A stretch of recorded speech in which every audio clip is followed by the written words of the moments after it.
What's up, everybody? VSOP here, and you are about to hear a nearly 5-hour deep dive where we break down WrestleMania 41, Night 1, Night 2, and then the fallout on Monday Night Raw. Now, if you want to jump around, because I'm not joking, this really is about 5 hours. All the chapters are listed down below in the description, so feel free to skip to whatever section you want. And over the next couple of weeks, I'll break down this video into smaller chapters.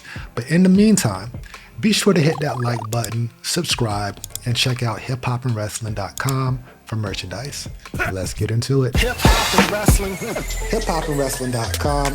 My name is VSOP, and I got my mans and them. Mr. Gold, introduce yourself. Stephen Gold, what up, beautiful people? And for the third time, with a big pay-per-view, big things popping, we got a special guest, Mr. Rappers Like Wrestling, Madison J. How you doing, sir? Howdy, you already know, man. Again, always a pleasure to be here with you brothers, man. We got a lot to talk about. We do. We do. So appreciate you too, man. Absolutely. Always. So I got my slides ready. We're going to go through WrestleMania. We'll start with the big matches, the main events, the title matches first. I also slid in a little bit of what happened on Raw. So we'll have a little mix and match going on. But let's go ahead and start with the biggest news story and a subject that we're going to have a lot to discuss because John Cena has surpassed Ric Flair in capturing his 17th World Championship. Mm-hmm. Yeah. We could say with some controversy, with some shenanigans, which we predicted. We predicted some shenanigans. Mm-hmm. And the story is over for Cody Rhodes, and a new chapter has begun on this retirement tour for John Cena. This historic moment also sprinkled with Travis Scott, and we'll get into that in just a second. But before we get into this match and the overall impact of it and what we think is going to happen in the near future, on a scale of 1 to 5, we'll start with the Gold. How do you rank this year's WrestleMania? You can do it night by night or all together. Your choice. All together, I'm gonna say probably like maybe a 6. On a scale of 1 to 5, you went to a 6? I mean, no, 1 to 10. Okay, 1 to 5, 2.5, 3. 2.5, 3? All right. What about you, Mr. Madison J? I'm gonna go with a solid 3 out of 5. Possibly, we can always go back in time and redo it, obviously, but I think as of right now, still being fresh, I go with a solid 3. Yeah, I'm around that area too. I would say 3.25 probably. A solid show. It wasn't a bad show, but it didn't like blow the roof off, if you will. I won't say that I was disappointed in anything. I had a few minor letdowns, but for the most part, I was entertained. It was a good WrestleMania to watch on television. Typically, I like to go to WrestleMania every year, but WWE decided to price a lot of their fans out with $300 nosebleeds, which is ridiculous. I hope this is not a trend that continues, but it might be. We'll see shortly. But yeah, charging people $700 to sit in the nosebleeds for 2 nights was like crazy to me, and I don't think this show was worth that price, if you ask me. Not for that price, not for that premium. Right. Not for people to travel overseas. You know what I mean? This is WrestleMania. Yeah. Like this is. Yeah. So I was disappointed by, selfishly not being able to go, but I'm glad I watched it on TV. And when the show was over, I was like, okay, I'm okay that I wasn't there for that. Nothing. I mean, Cena's win is history making, but it wasn't. It could have been so much more. And that's actually where we're going to start in terms of the match itself. Okay. What did you guys think of the match itself? Well, actually, no. Let's rewind for a second because we did our prediction show last week. But Madison, since we last spoke at Elimination Chamber, how did you feel about the build up leading to this match, and then tell me how you felt about the match itself? Okay, so we're on. This was WrestleMania 41. That means we got 41 years under our belt of WrestleMania.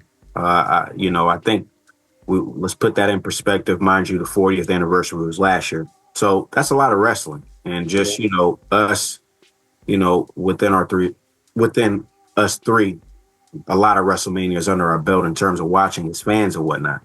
So my thing is, I say all that to say this: when I went into the main event per se, build up, I liked it. Essentially, we understand what Cody represents and how it kind of correlates with Cena. We know what Cena is bringing to the table in regards to his character and what this 17th championship would have meant in terms of him getting it. Mind you, he's on his Kobe right now in terms of his retirement tour. So John is a big attraction. Obviously, in the setup of getting Cena and Cody, that whole setup, you know, him winning Elimination Chamber, everything, the dominoes kind of just fell within themselves. And the story to me essentially wrote itself. In terms of the action, I'm just going to be honest. I wasn't expecting like a technical classic or anything like that. I was basically had on my mind, it's going to be a lot of drama. We're going to get some shenanigans in terms of we might get a Rock. I definitely, a Travis Scott, we might get him in there. We might get somebody else in regards to the matchup. But overall, with me, the match is like out of a 5-star was like a 3.5. It wasn't bad by any means because it told a story. Just in terms of the work rate, technical wise, it was a little mid. But the story, just Cena winning, and also, shout out to the Vegas crowd. The Vegas crowd, both nights, just really setting the tone and letting it be known who they rock with and who they don't rock with. So, they weren't rocking with Cody. They were rocking with John Cena. So just for him winning, it made it really that much more impactful because, even in the fashion that he wanted, but still, the crowd popped crazy when he got that 3 count over Cody. So I think the match, also I kept in mind of what would be the post WrestleMania for whoever won. Okay, what's post WrestleMania for Cody? Post WrestleMania for John Cena. Cena's trajectory seemed a little bit more interesting, being that it was his last year. So I kind of was like, I think Cena's going to get it. I just didn't know if they were going to pull the plug and go ahead and get the 17 out the way, because I knew he was going to get that. I just didn't know if it was going to be WrestleMania or somewhere down the line. And Gold, what did you think of the match?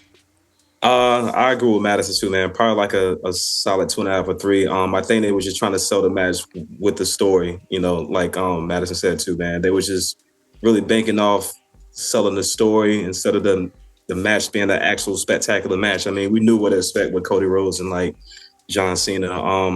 I was more interested as how I thought I'll be upfront. I thought Cody was going to keep it, bro. I kind of knew, like you said, Madison said, they was going to probably give John another shot for the 17th time just to mark that on history. But I thought it was going to keep it at WrestleMania, man. But I guess if you wanted to exchange hands, you wanted to be on the Grande stage, though, right? So, yeah, but it was just I'm just interested to see how it plays out. I wonder if Cody's going to get another chance. If somebody else going to hold it for a little while. Is John going to keep it to the end of the year? How's The Rock going to enter back in the story? The Travis Scott thing was just kind of which I know is kind of they got a partnership going on. So that's what that is. But I was just interested to see how the match played out. And of course, there's going to be shenanigans, but I just wanted who was it going to be? Was it going to be The Rock? Was it going to be Travis Scott? And we got our answer. But yeah, man, I'm just interested to see how it plays out for the rest of the year, though. We'll see what happens. Okay. So it was on 420, and I was extremely lit during this pay-per-view. So I went back and watched the match again for just to have a clear head opinion. And it was not a bad match. It was a typical WWE match, the shine, the heat, the comeback, shenanigans, a finish. And I thought John Cena, he did good being the heel in the match, controlling the match. And in certain instances, you could tell that he was calling the match, going by the feel of the crowd and whatnot. Some old school stuff, calling it in the ring versus being completely rehearsed. I could tell that. Right. He did a good job being aggressive. He even threw some new moves in there, a kick, a German suplex, some things I've never seen before. Mm-hmm. But I wonder, after watching the finish itself, should the heel turn, should they have done it at WrestleMania instead of the Chamber? And I say that because during the build-up, the two missing elements was Travis Scott and The Rock, more importantly, the final boss. And he was nowhere to be found at this show. So when the Fiend beat came on, I thought, oh, Rock, the final boss is getting ready to come out. All right, now Me too. things are about to heat up. But instead, it was Travis by himself. And again, as much as I love that song, I don't think he is that important to the majority of WWE wrestling fans. I know hip hop is all over WWE's programming. It's the theme song to every show, every event, almost every pay-per-view. But I don't, and I know Travis Scott is a star. He sells out, Astro World. Is it Astro World? Am I mixing? Yeah, Astro World. Yeah, Astro World, yeah. Right? So clearly this man has a following, but I don't know if it translates to WWE to the point where he was relevant enough to be impact to the match itself. Put it like this historic, momentous occasion, again, he's going to be tied to it forever. The heel turn itself, and then the finish of this match of how he captured his 17th title. And I just don't think in the wrestling world, Travis Scott just ain't that guy. I agree. It's just we said it too. I think it was all on all of us on. It was me, you, Nick, and Madison. We just said he don't fit. Yeah, he did. It's just kind of like he was placed in there. And put it like this, I don't mind had he came to the ring, right? I don't mind had he came out with Cena. Mm-hmm. I like the fact that he took the crossroads. Good job taking that bump, taking the crossroads. But at the end of the day, I don't believe that, and I'm an older man, but I don't believe Travis Scott could whoop my ass, let alone Cody's ass. So the believability. Right. So why you pushing them this way? And that's what I'm saying. Like, I would say 60% of that crowd outside of the theme song don't know who he is or what he does. So why? Yeah. So that was my one little gripe. I would I'm down with Travis being involved. Just off the strength of we've been in that time frame, especially WrestleMania season, celebrity involvement. Mm-hmm. Drew Carey, Pete Rose, Lawrence Taylor, celebrities. They are always Rodman. I was going to throw Dennis and Carl, but they didn't, they weren't at WrestleMania. That's right. Yeah, I was definitely going to throw Dennis and Carl. Mind you, it's crazy at the time just because of their popularity, in particular with Dennis and Carl. You ride the wave, Jay Leno. You ride the wave, David Arquette. You're riding the wave. Sometimes the shit hits, sometimes it misses, but essentially it's a business move of where, hey, we're trying to tap into a certain demographic. Mm-hmm. We're going to do X, Y, and Z. All right, cool. I fuck with that. Mind you, Raps Like Wrestling over here is talking, all right? Mm-hmm. So we're definitely cool with that. But also at the same time, it needs to make sense. It needs to make sense. Travis just doesn't have that believability in terms of a physical presence. Mm-hmm. You know what I mean? He can sell merch, mind you, that, he got that Cactus Jack line that he dropped, the special collab with WWE. That shit is fire. Yeah. I ain't gonna lie, I cop a CM Punk shirt. Hey, bro. Hey, you feel me? Like, we're very much in support of Travis on that end. But when it comes to ring involvement, I want him in no parts of the ring. Not unless he's ready. You know what I mean? Or on a limited basis in terms of once to never. Exactly. So with that being said, for one, what really pissed me off was his entrance. Yes. You know what I'm saying? The whole joke about Jeff Hardy, you know what I mean? When he comes down to save Matt or comes down, that was the living embodiment of that meme, literally in real time. Like Travis, it's like, I don't know what it is, and it's no knock to him. It's just something that if he's going to be in this element, in this field, just some things to work on. But like, bro, that wasn't the time to be cool. Mm-hmm. Exactly. That was either you're trying to weasel your way to the ring or you're like, oh, let me make that dart. Mind you, that ramp was long as fuck, so that is a long walk, a long sprint to get down there. And I just noticed he was plodding, trying to be cool, walking down the aisle. And I'm like, bro, like this is a crazy match. This isn't Raw or anything like that. This is very crazy. Yep. And I don't know if y'all remember. It reminded me of this, even though it wasn't a whole concert. WCW had a deal with Kiss, like this was like 2000, when they had that Kiss Demon character. And they had a whole deal with WCW to where it's like, yo, we're gonna have a wrestler represent Kiss. He's gonna, be in certain main events of pay-per-views and nitros, and we'll give y'all 2 concerts. And it reminded me of that in terms of just something that felt contractually obligated. Like, yo, Travis has to be, we got to deal with him, so he's got to be in some, because I just didn't think he needed to. If it wasn't The Rock, no one else needed that interference, or a wrestler. You know what I mean? I just didn't think it was necessary. They could have had something going on at the media scrum to, Cody getting his leg back, or them jumping. Cody, something after that. But I think I don't want to. I don't know if I'm calling it a stain that Travis left a stain on that 17, but it's gonna be looked back like. I think actually and this is actually about the whole pay-per-view. I think right now we're looking at it like, but this is one of those WrestleManias I think that's going to be a sleeper, because it is a lot of gems that was actually on the pay-per-view, and I feel like we'll probably discuss that, but there was a lot of gems on this pay-per-view, and I think in particular with this right here, this seed's going to be remembered and going to grow into essentially the rap and wrestling era. Yeah. You know what I mean? We had the rock and roll and wrestling era, you got the hip hop, and wrestling era right now. And this is kind of a culmination of that. You've got a rapper who was actually involved in not just a match, but a main event level matchup, and actually kind of, tip the scale in favor of a wrestler to win. So I think this is actually going to be a historical feat once we look back at it. And they're going to use it, obviously, in WrestleMania promo packages and music packages and stuff like that. So I think that's how, I think that's the lasting impact of what this matchup, Travis involvement is going to lead long term. Yeah. Yeah. I'm with you, Madison. Had he not had that interest and just hopped the rail or just came out, I would have been perfectly fine. Perfectly fine. I think it would have been dope. Mind you, it wouldn't have required a long entrance. Also, you wouldn't have, because a lot of people thought when the song came on, oh yeah, The Rock, he's about to pop up too. And it kind of like up.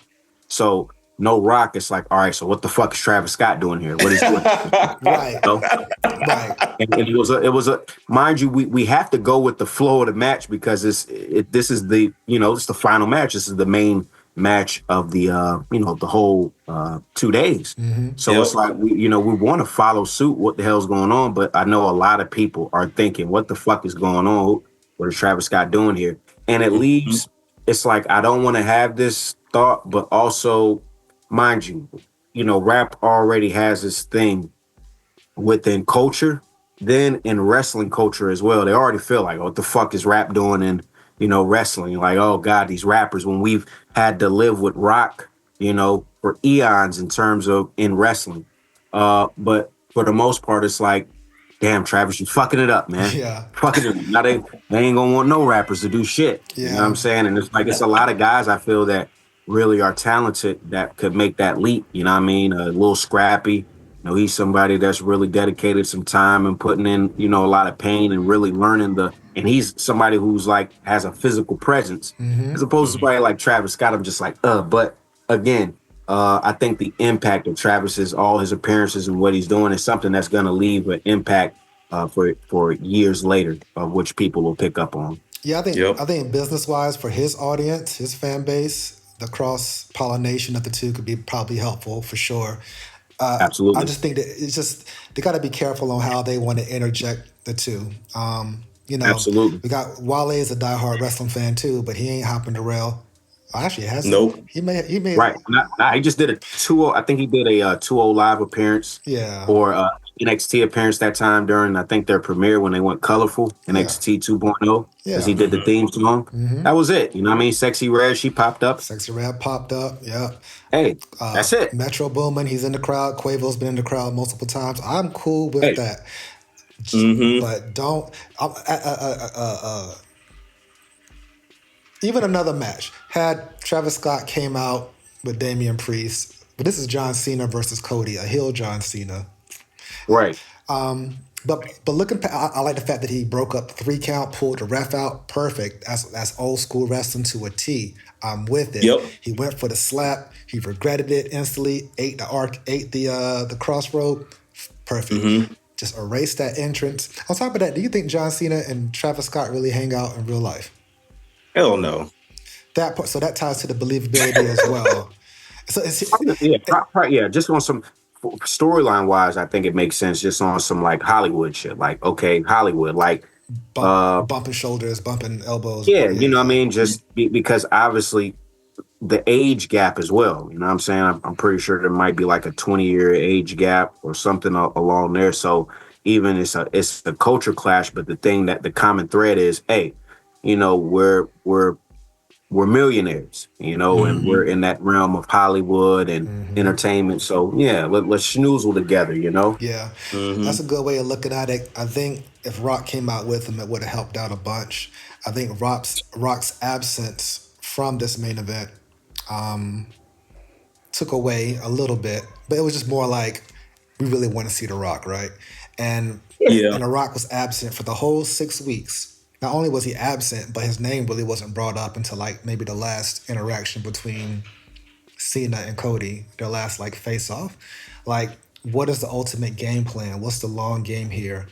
And I wonder maybe the build-up should have just been babyface versus babyface, and had the big turn happen here, at Mania, and then start the story, because I think something that's huge that involved, at least Travis Scott was there. That's the one level of consistency, but we're missing the third piece.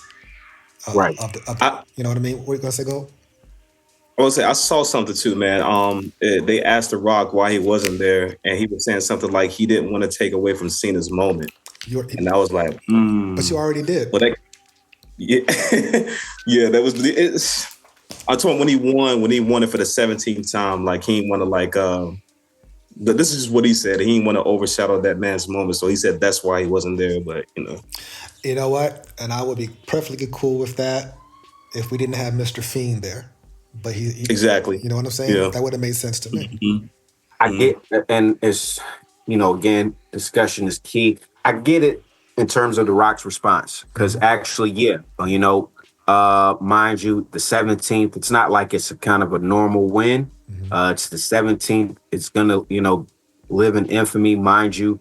You're kind of getting the Ric Flair thing out of there, so you don't really have to mention that. This is very important for WWE lore. So they needed to get that 17. So being that it's going to be so, you know, infamous and live in time, we need that moment. Yeah, just with John. Again, being that it's heel John, we might as well say like a Hollywood John. The Travis, again, kind of going back to what I was just saying, it does make sense in terms of that Hollywood factor. I just don't like the whole thing of him including himself physically into the match, especially in the aspect of what it was. Yeah.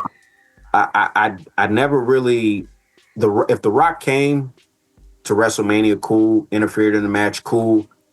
Again, on the business end, I understand like this guy's doing a lot, you know, mind you. I think the USFL/XFL, which he owns, I think that's going on right now, operation. So mind you, day-to-day business with that. On the TKO board, mind you, this motherfucker's still acting. And then whatever day-to-day shit he might incorporate with WWE. So that's just a lot to juggle. And also the fact of, hey, I'm not a full-timer. I don't really need to dedicate a lot of time to this shit. You know, at the end of the day, there's enough star power, there's enough story that's going on to, you know, facilitate that. I just think that cherry on top, something that just would have made us feel good for WrestleMania 41 with just seeing The Rock, seeing him, have that appearance. the good thing about this is we're still open. You know what I mean? We still got the rest of the year in terms of having Cena with his dates, what he's got available. To me, they're going to complete that story with The Rock and that whole little, cause you know, we've got Money in the Bank. We've got the Super Show, you know, all the shit going on in Saudi Arabia. You got SummerSlam. They just announced having a Survivor Series in San Diego in a stadium. So they have these places of where they could make it like, okay, let's not put all of our eggs in one basket just for WrestleMania. Let's stretch this thing out and get all the legs. So I just think we haven't seen the last of The Rock. Yeah. And Cena said he got 20 more. He said he got 29 more appearances. We're going to see The Rock in a few of those appearances. Yeah, they gotta tie those loose ends for sure, because at some point Cena's redemption arc has to happen as well. If it happens, maybe they won't. Maybe they won't. Maybe this will be the way it ends. I guess not being able to predict it is a nice problem to have. It is. Beauty of wrestling. Yeah, but yeah, I thought the match was, it was solid. It wasn't great, but I didn't expect it to be great. I will say this though, when it comes to the crowd, because you had brought that up, Madison. This was a WrestleMania crowd, so a WrestleMania crowd's always going to be kind of bizarro. And, right, Bizarro world. You know what I mean? So I did not expect for Cody to get booed, but I did expect. Yeah. I did expect for Cena to get cheered. I expected that, but I did not expect for Cody to get the AEW treatment.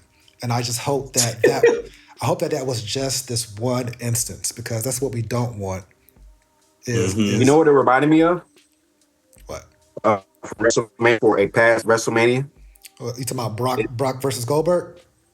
Nah, not even Brock and Goldberg, because they both got booed out of the building on that. When the roles were switched with Hogan and Rock.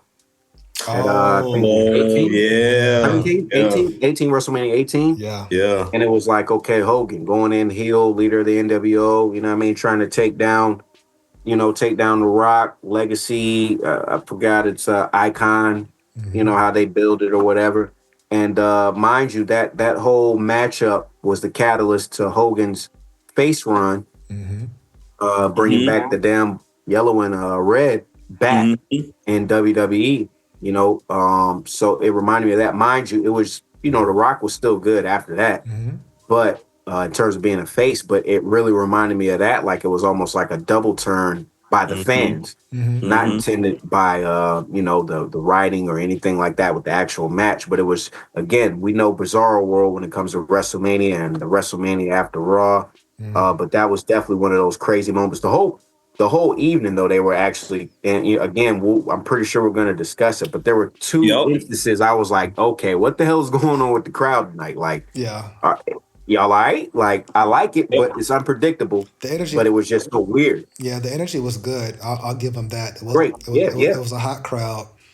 I just hope that it doesn't hurt Cody. Because Cena did in the build-up, I'll give Cena this, he tried to do his best to have like no redeemable qualities. I mean, he went so in on the fans to say, listen, I'm gonna do everything in my power to make you guys hate me. But it didn't. Yeah. He still has some heat, but just not. There was a pro Cena crowd there, which was cool. I thought it was dope. The whole "you can't wrestle" chance, they didn't really happen, but I was thinking about that as I was watching Cena wrestle, because again, he's the heel now, so he's not the one scratching and clawing to make a comeback. He's the one getting the heat, being the aggressor, holding Cody down. And I realized that Cena is perfectly fine as a wrestler. He just looks weird with a lot of things that he does. Yeah. You know how Damian Priest got his his legs, his little knees, and it drives me crazy, man. Yeah. You know how Matt Hardy got that one leg that stick out a little bit. Cena has this, like, I don't know if his spine is compressed. He has this weird look in his back. He just looks kind of like weird when he does certain movements, but for the most part, fundamentally, he is sound. Right. He's fundamentally sound. Just certain things he does looks kind of weird. So the whole "you can't wrestle" thing is not true. Cena's had some amazing matches with opponents that I've been surprised, like Umaga, for instance. I think one of Cena's best matches ever was Royal Rumble against Umaga. So it all depends on, who his dance partner is. But Cena can wrestle. We should probably put that Cena can't wrestle thing He's got to bed. he's got classics. He's got classics under his belt, Yes. like Definitely. certified classics. People will Undeniable. try to say, "Oh, well, it's because he wrestles." It takes two to tango Yep. in wrestling. Yep. It takes two to tango, and it's special and it's magical when both people click. You know what I mean? Because Kenny Omega might have wrestled a damn doll, but hey, look, when you got two people in that ring, again, magic is bound to happen when both people are clicking. And for Cena, he's had a lot of magic moments. That's why, I did understood the Cena hate, understand where it comes from. But also at the same time, it's just like, even, and this is, without any of the bullshit, but that's why I always give props to Hogan to a degree of, hey man, this dude was, X, Y, and Z. Yeah, he's A, B, and C, but I'm never going to take away X, Y, and Z from him, at least in what I like and the field that I'm in, with wrestling. The same thing with Cena. Certain things, I might not like. This might be corny to me, but I also, again, understand the other side of it. Like, hey, this is somebody who has influence. This is somebody who is consistent. This is someone who works on a higher rate than others. This is someone who puts in the extra grind. This is someone who people gravitate towards. You know what I mean? Yeah. So it's just over the years, my respect for Cena grew to where it's like, nah, this dude really is one of the greatest to do it.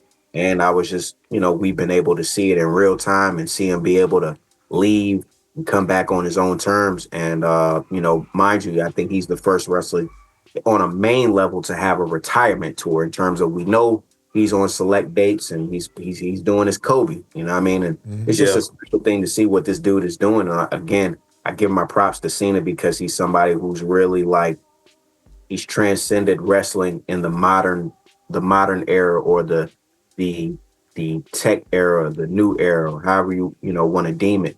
He's somebody that's really spearheaded culture and really took this shit to levels of where people didn't think it was going to go post Stone Cold and The Rock. He's the guy. And that's why, again, I always will give him, his just due and respect. Yeah. He got some loyal fans too, man. Like I told you, my cousin defended him when we was debating one time. He's like, oh no, man, Cena held it down forever. He did.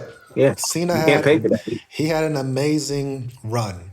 2004 to when did he stop being on TV all the time? Maybe 2016, 17 is when he started it was around that time becoming more of a special attraction, but a great run on top. Went through all the heels. I know they tried to say that he was burying some people, but it wasn't him per se. That's just how they booked him. There's certain people that were on this level, the Batistas, the Randy Ortons. They were right. CM Punk's probably one of his best dance partners. Absolutely. Who else? Shawn Michaels, Triple H. Shawn Michaels, Brock Lesnar. Triple H, Brock Lesnar. Yeah. Their match at Backlash in 2012 was great. A lot of great feuds, but then there was some other things like him and JBL, not so great. Wade Barrett, not so great, but he tried. I mean, he tried. I'll give him his props. He had a great run. He did what he had to do. You can never shit on him for all the Make-A-Wish stuff he did. That's incredible. Absolutely not. That's incredible. Yeah. So yeah, shout out to Cena. I'm interested to see where this run goes. I like heel Cena. I like aggressive Cena.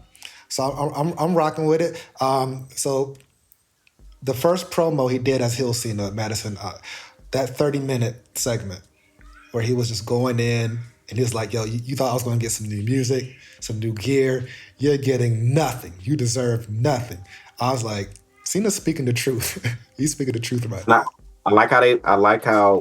I really enjoy how WWE has curated John Cena, obviously input it as well. Mm-hmm. I love the way that they're doing this because my thing has always been, if they ever did make John Cena heel, how would they play it? You know what I mean? Mm-hmm. And mind you, I think a muse for this imaginary John Cena heel turn was always Hulk Hogan. You know what I mean? Hey, Hogan was this good guy, All-American, this, that, and the third, and then, he went NWO route.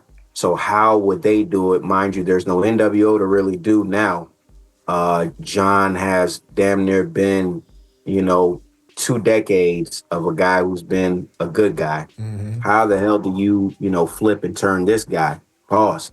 I think for me is they've done a great job, good to great job with this heel turn. And I'm just, it's really dope to see that they pushed the button in real time, because I just thought the dude was going to ride out in the sunset as a all-American good guy. Hey, it's been dope, but for them to do the heel turn at basically the fourth quarter, I salute them so much. And again, Cena has done he's done a very solid job in doing this. And at the same time, it's wild. He's still pushing merch, because I think that was something that was like, oh, we don't want to stop the merch sales, in terms of like maybe 10 years ago turning him heel. Oh, he sells a lot of merch. Dude is like, straight a-hole status. He's still pushing more merch than he ever did, with this run right here. Also, I saw a lot of John Cena jerseys in the crowd at WrestleMania, that the 54, John Cena Travis Scott collaboration. Yep. I thought that was just really dope, but also I was like, damn, this dude still is like, he's still John Cena, even though the character wise has shifted completely. He's still fucking John Cena, to where he's going to move that merch. People are going to have, he's polarizing. When you hear that music, you know what I'm saying? You hear a little fame, make that noise, you know what time it is. And it's just, again, it's really dope to see this in real time, because it's about to be over. And, 5-10 years from now, when we like, damn, John Cena is really not coming back, he's really done, and they do the look back retrospect, it's going to be like, yo, we really witnessed something special with this guy. Yeah, this is. I thought it was also. Oh, sorry. Go ahead. No, go ahead. I was gonna say, I also thought it was dope as hell. Like at every stop, he had a different shirt for where he was at. Did y'all notice that? I did actually. Yeah, that shit was fire. It is, I think that's dope. I got a Rock shirt that WWF did back in the Rock's heyday, in his prime of. It was like. Finally, when he was doing the city thing, finally the Rock has come back to X, Y, and Z, and they had a Raleigh edition. That's fire. I found it through thrifting, because I definitely didn't make that show wherever they sold it at. But it's dope when you include actual cities into your little slogan and campaign. Brock did it with Suplex City. They had the shirts, and then they would have like, such and such. But it's something special for the city when you're able to get like personalized and custom merch for your actual city and town you're at. It just makes it that much more special. So again, this dude is a heel, but he's catering to these towns and cities. It's like, how could you hate this guy? Like, how could you be against or oppose somebody who's like got this fire ass merch and he's showing love to my city? You know what? You're all right with me, John. Yeah, all that farewell merch, people gonna get that while they can. They'll probably still be selling it long after he's gone. But do you think he's after he rides off to the sunset? Actually, we'll get to that. But Hall of Fame appearance coming soon. In the next 5 years, John Cena should be inducted. Sure, absolutely. Inducted for sure. But on the next night on Raw, he ate an RKO from his longtime nemesis, Randy Orton. And I guess they're gonna squabble up. They're gonna pair off at Backlash in St. Louis, Randy's hometown. So John Cena can be full-fledged heel. Oh, you got the towel with Mr. Orton on there? Orton and Cena. Oh, that's fire, yo. Yeah, that's dope. So out of all rivalries Cena has had, I remember there was one year where him and Randy Orton, I can't remember what year it was, but they probably had 6 pay-per-view main events against each other. Maybe more than that. But I know when they had a match where they was like, okay, this is the last time these guys are ever going to wrestle. They had that last time match. So I believe this is the first time since then, which is probably damn near a decade. So I'm happy to see this rivalry, get revived. I would love to see Cena with CM Punk one more time as well. All of his past dance partners, but also some new talent. But what did you think about Cena eating that RKO in his first official night as champion? Let you go ask that. I fucking loved it, man. I was clapping and laughing, yo. I was like, hell yeah, take that, because he was just all serious and it was unexpected. Though. That's what made it more sweeter, because I was like, what the hell the crowd cheering for? And I was like, somebody popped in. Then when I seen Randy behind him, like, I was like, oh shit. I loved it, yo. Yeah. But interesting to see how the tables turned, right? Mm-hmm. Yeah. Right. Orton was like mostly healed during their feuds. Mm-hmm. Yep. Cena was the good guy, so now they're doing the whole 180. Mm-hmm. I knew that Orton was going to get a title shot because Backlash was in St. Louis. Mm-hmm. I know, like, that's his hometown. I'm like, all right, obviously, whoever would have won, Cody fits in with the whole legacy, their history with that. Mm-hmm. And then also you got of Cena winning their history because they, again, you just went through that. You just went through their extensive history. Mind you, they came up in OVW together. Mm-hmm. They're kind of one of the big four with Lesnar and Batista. Matter of fact, the big five, because we're throwing Shelton in there. Shelton, yeah. He was a part of that class as well. So it's really the big five, They have that history. So it made sense to go ahead and start that program. What's crazy is you could easily throw Cody in there, as well. To kind of spice it up whenever he decides to return, because obviously he's going to take some time off. Mm-hmm. Yeah. Gather his bearings, figuratively and probably literally. Because he's been road running ever since having that title, doing appearances and things of that nature. So now it's time to chill, get back right, enjoy the family a little bit, and come back stronger than ever. But I love the just Orton. I mean, he's got this RKO thing down to a science. Yes. Just the fact that he was able to he had I'm like, where the fuck did he come from? Like, okay, seriously. And then, once I saw on, I think it was Instagram or Twitter, they had the behind the scenes of, him coming, and I was like, okay, that was fire right there. And the perfect setup for, what they're going to do at Backlash, because that's definitely going to be a dope matchup to see. With so many years in the making, because it's been a while since they were actually probably physically clashed. Yeah, yeah, I'm definitely looking forward to that. And I don't have any slides with Cody on it, but I want to make sure that I acknowledge that Cody had a great WrestleMania to WrestleMania run. He did. As a top tier superstar, Cody had a great, fantastic run, and I'm looking forward to seeing him in the chase again. Or maybe let's move him to Raw and see what new things can develop. You know what I mean? Absolutely. It was one for the books. I'm not going to lie. It was one for the books. It was a good run. It's a respectable run, undeniable. So Cody did his thing. And I just want to make sure I gave him his props. I appreciate him. Yeah. And the fans appreciate him. I just hope that when he comes back, they're still behind him the same way. Don't let the suit fool you. This is the guy. This is the guy you still want to be behind in terms of your white meat baby face. Right. Let's hopefully I hope people understand that this WrestleMania crowd is a WrestleMania crowd. Hopefully we go back to the normal. I just think Cody just fit that black hat, white hat type of deal. Yeah. Right.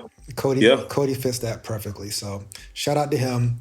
I am looking forward to this Cena Orton match. I hope that they have a decent build for it. I don't want to, 29 dates.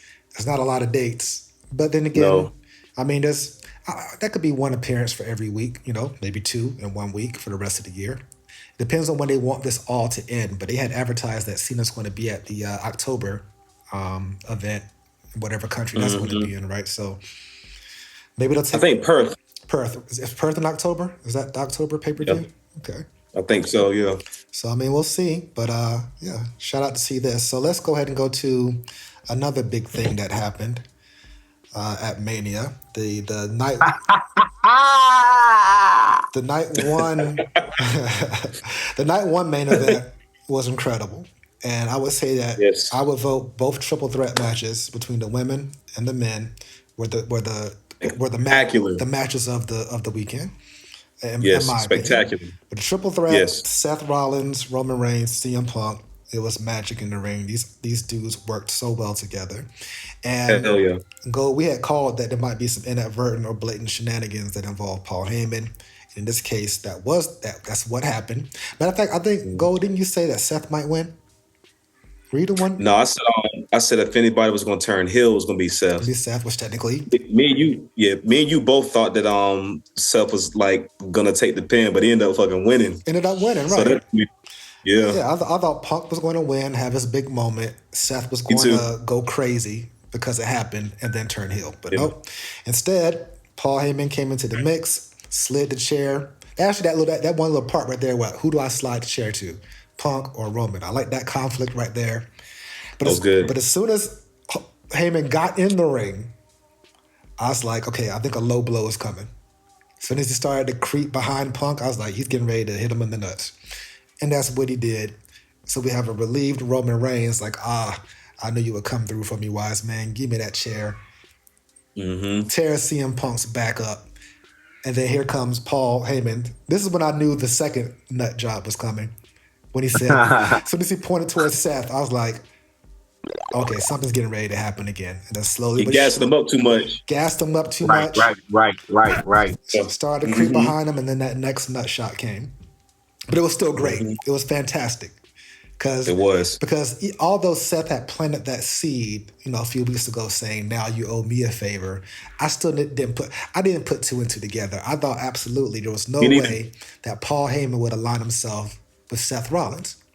But since he did, now I'm intrigued. Yeah, I am too. And we'll talk about that more in terms of how this new stable is forming. But okay, these two together, interesting. Seth doesn't really need a mouthpiece. I don't know if he really needs a manager. He hasn't really had one since he was, aligned with Triple H and the Authority back in the day. So this is the first. And that's what I'm saying. How dope is it for you to fucking be mentored by Paul Heyman and Triple H in your career, bro? That's crazy. Yeah. So I was. So the match itself, I give it a 5 out of 5. Me too. The finish, 5 out of 5, and my intrigue going forward is a 5 out of 5. But what did you guys think about the match, the finish, and where you think it's going? We'll start with you, Gold. First and foremost, man, beautiful match, man. These guys put on a grand show. Really, really cool. Y'all know I'm all about the fits too, man. My man Seth Rollins had on the Balenciaga runners. My man Roman had on some custom Cardinal. It's Cardinal, right? Not Cardinal. The 11s, like he had on some custom 11 wrestling boots, man. That was fire. Is that what they were? I was trying to figure out what the fuck. Concord, some custom Concord 11 wrestling boots. Yeah, those was fire, man.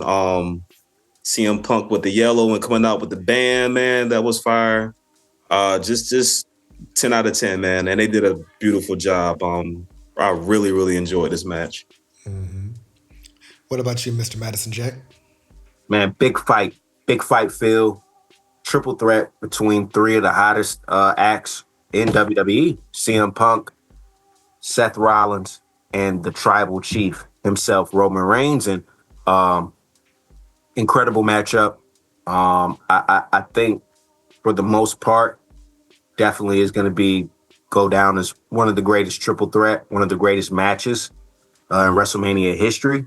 I think you had 3 of the perfect people who were able to pull out that type of performance. Shocked. I did not see Seth and Paul linking up. It was something that I didn't have on my bingo card, but I like it, and also the direction going forward, post-Raw, obviously Bron Breakker aligning with Seth and Paul. That right there, I'm happy as fuck to see that.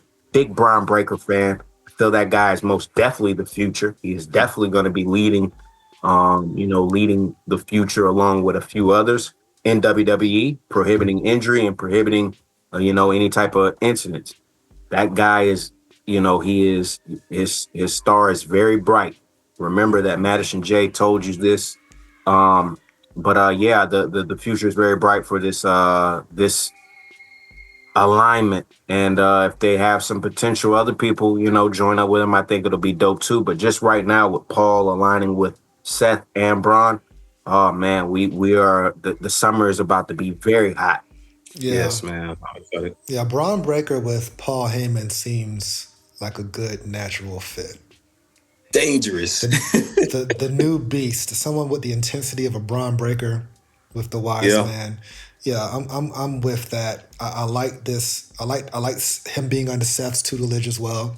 You know, because Mm-hmm. Seth is an OG now. Absolutely. Braun Mm-hmm. Breaker's still in his mid-20s. Like, the future is so bright for him, as you mentioned, Yeah. Madison J. Barring injury, and I believe in Braun Breaker in terms of being a threat to a Roman. Yeah. I've been waiting for that spear, for him to spear Roman Mm-hmm. Reigns. We knew it was going to happen at some point.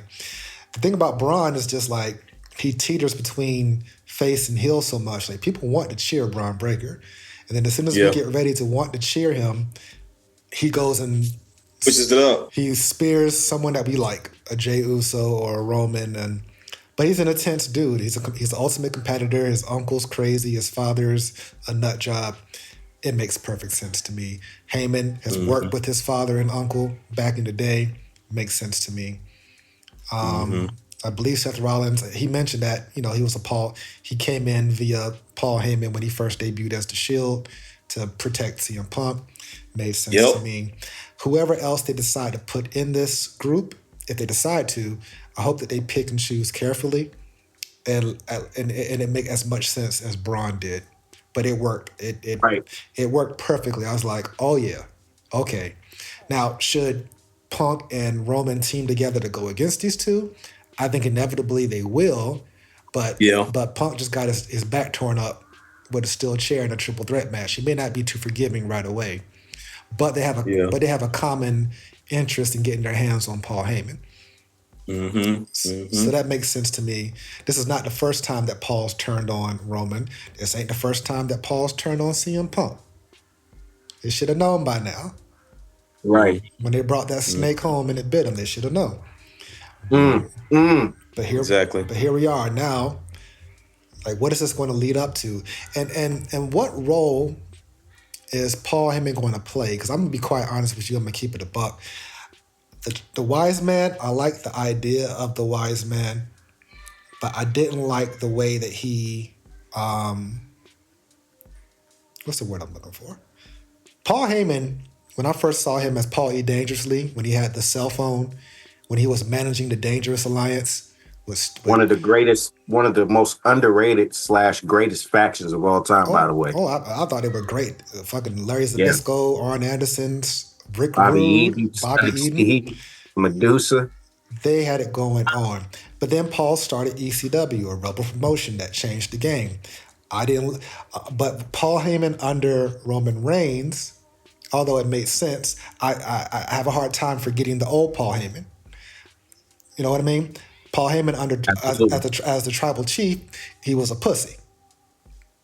And Yeah. and for a lack of a better term, Paul Heyman was a pussy.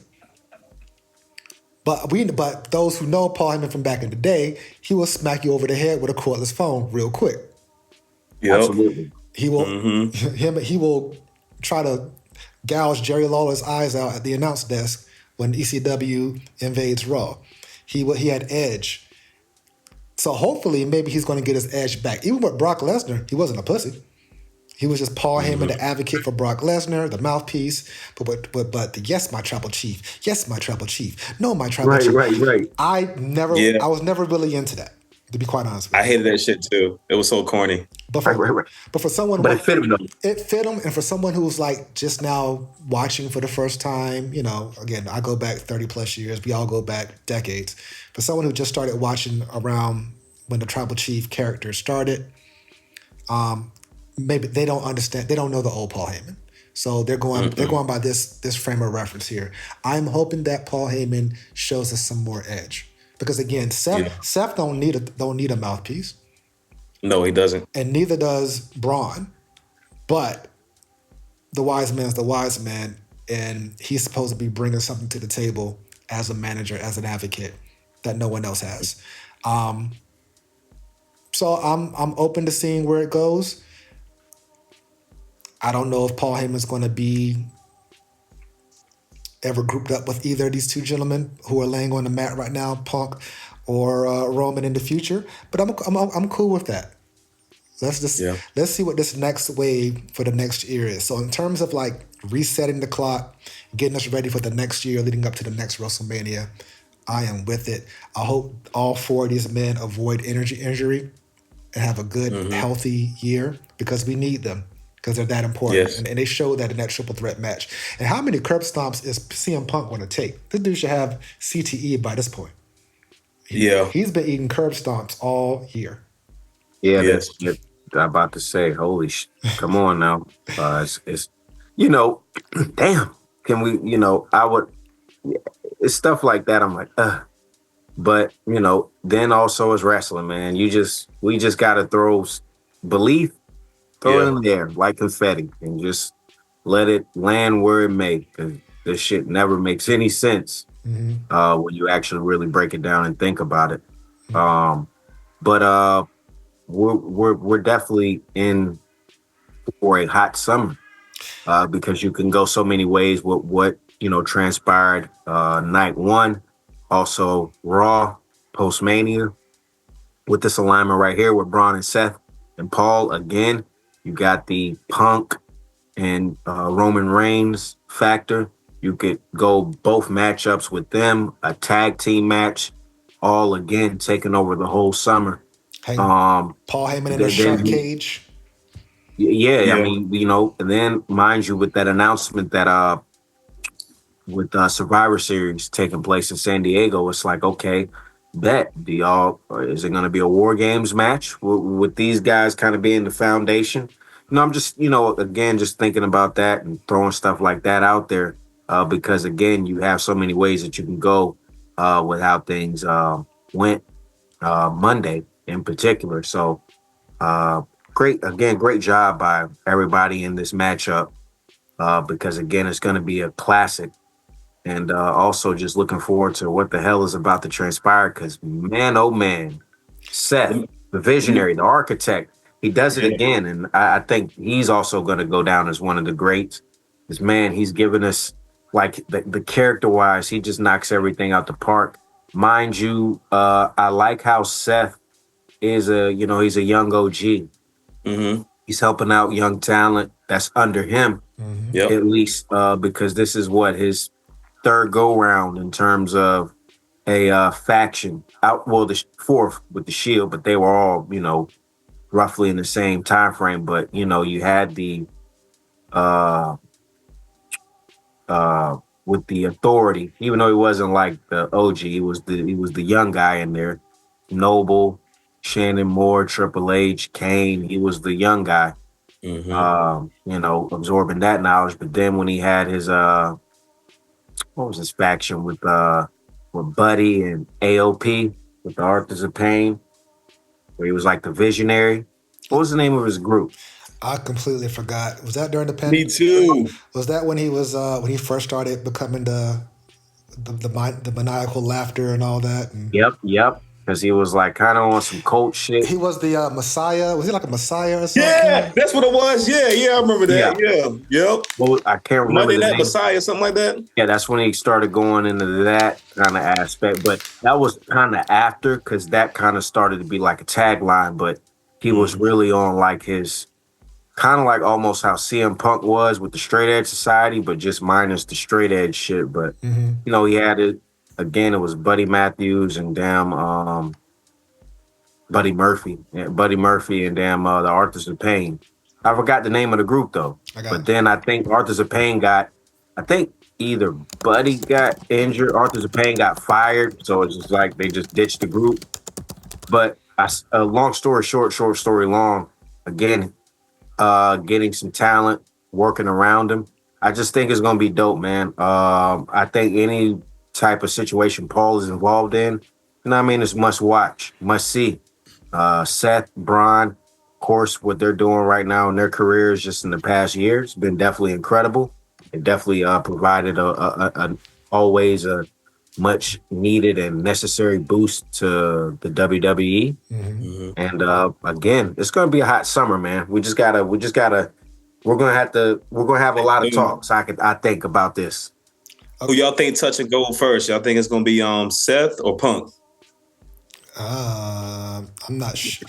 Honestly, I thought Bron was going to get in the title mix this year. I thought he'd be probably getting the King of the Ring, win it, get his title shot. But now I'm thinking like Bron's going to be busy spearing the shit out of CM Punk and Seth all summer. I mean, Still can. CM Punk and Roman. So I think Seth might put his eyes on Jey Uso. But I don't know to the degree of Seth's heelness right now. He's just coming out. He's still coming out acting the same, kinda. He's just beating up the people that everybody like. But he hasn't shat on the fans yet. So he might just be one of those guys who's like, I'm just telling the truth. This is my truth, as Seth Rollins, and we're just going to dominate and destroy, but maybe not be all the way heel. People still chant. I think he's going. I think he's going here. I saw like on WWE they did a behind the scenes post this segment right here, to where he said something in the degree of, we control everything. We run everything. Okay. So that kind of was like, nah. All right, dictator, you know what I mean, type of. Yeah.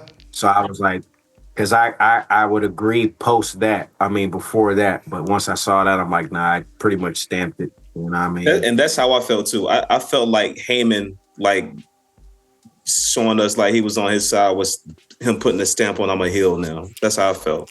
Also, I think Heyman with Seth alone wouldn't be enough. They need some strength in numbers. So picking up Bron and maybe one more. Who that one more would be, not sure. But I think it would. Nope. And again, wrestling, this is going to be the a dope part of the story to see is like who else will join them, if anybody else will. Will they just 2-man power trip it out? Or, will they grow this alliance even more? Yeah. And I'm excited to see because it could be somebody new or it could be somebody who's currently already on the roster. Could be Bronson Reed. Could be Bronson. Could be somebody from NXT, mind you. I know they're doing call-ups. Ooh, Obafemi, get him up here. Actually, I don't know if Obafemi would work in this crew. He would overshadow them, or maybe not. Yeah, I don't know. But someone from NXT, that would be great. I think that would be really, really good. NXT has so much dope talent. I have to think about that.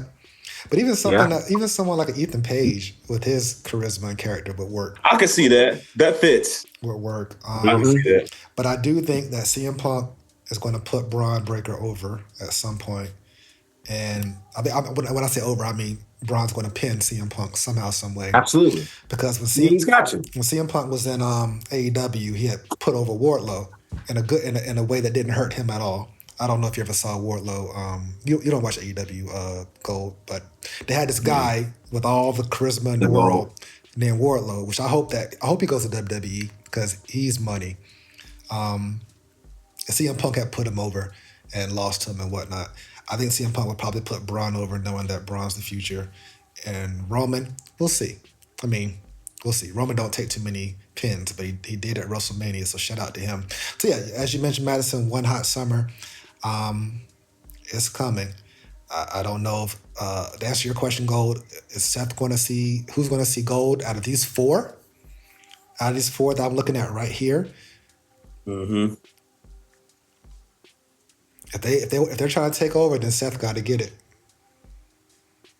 Yeah, I kind of feel I want Punk to, man, one more time, but I know he's just kind of like, maybe he signed up just to be the role player when he came back, you know what I'm saying? And be okay with that. Oh, I think Punk's going to be a champ again.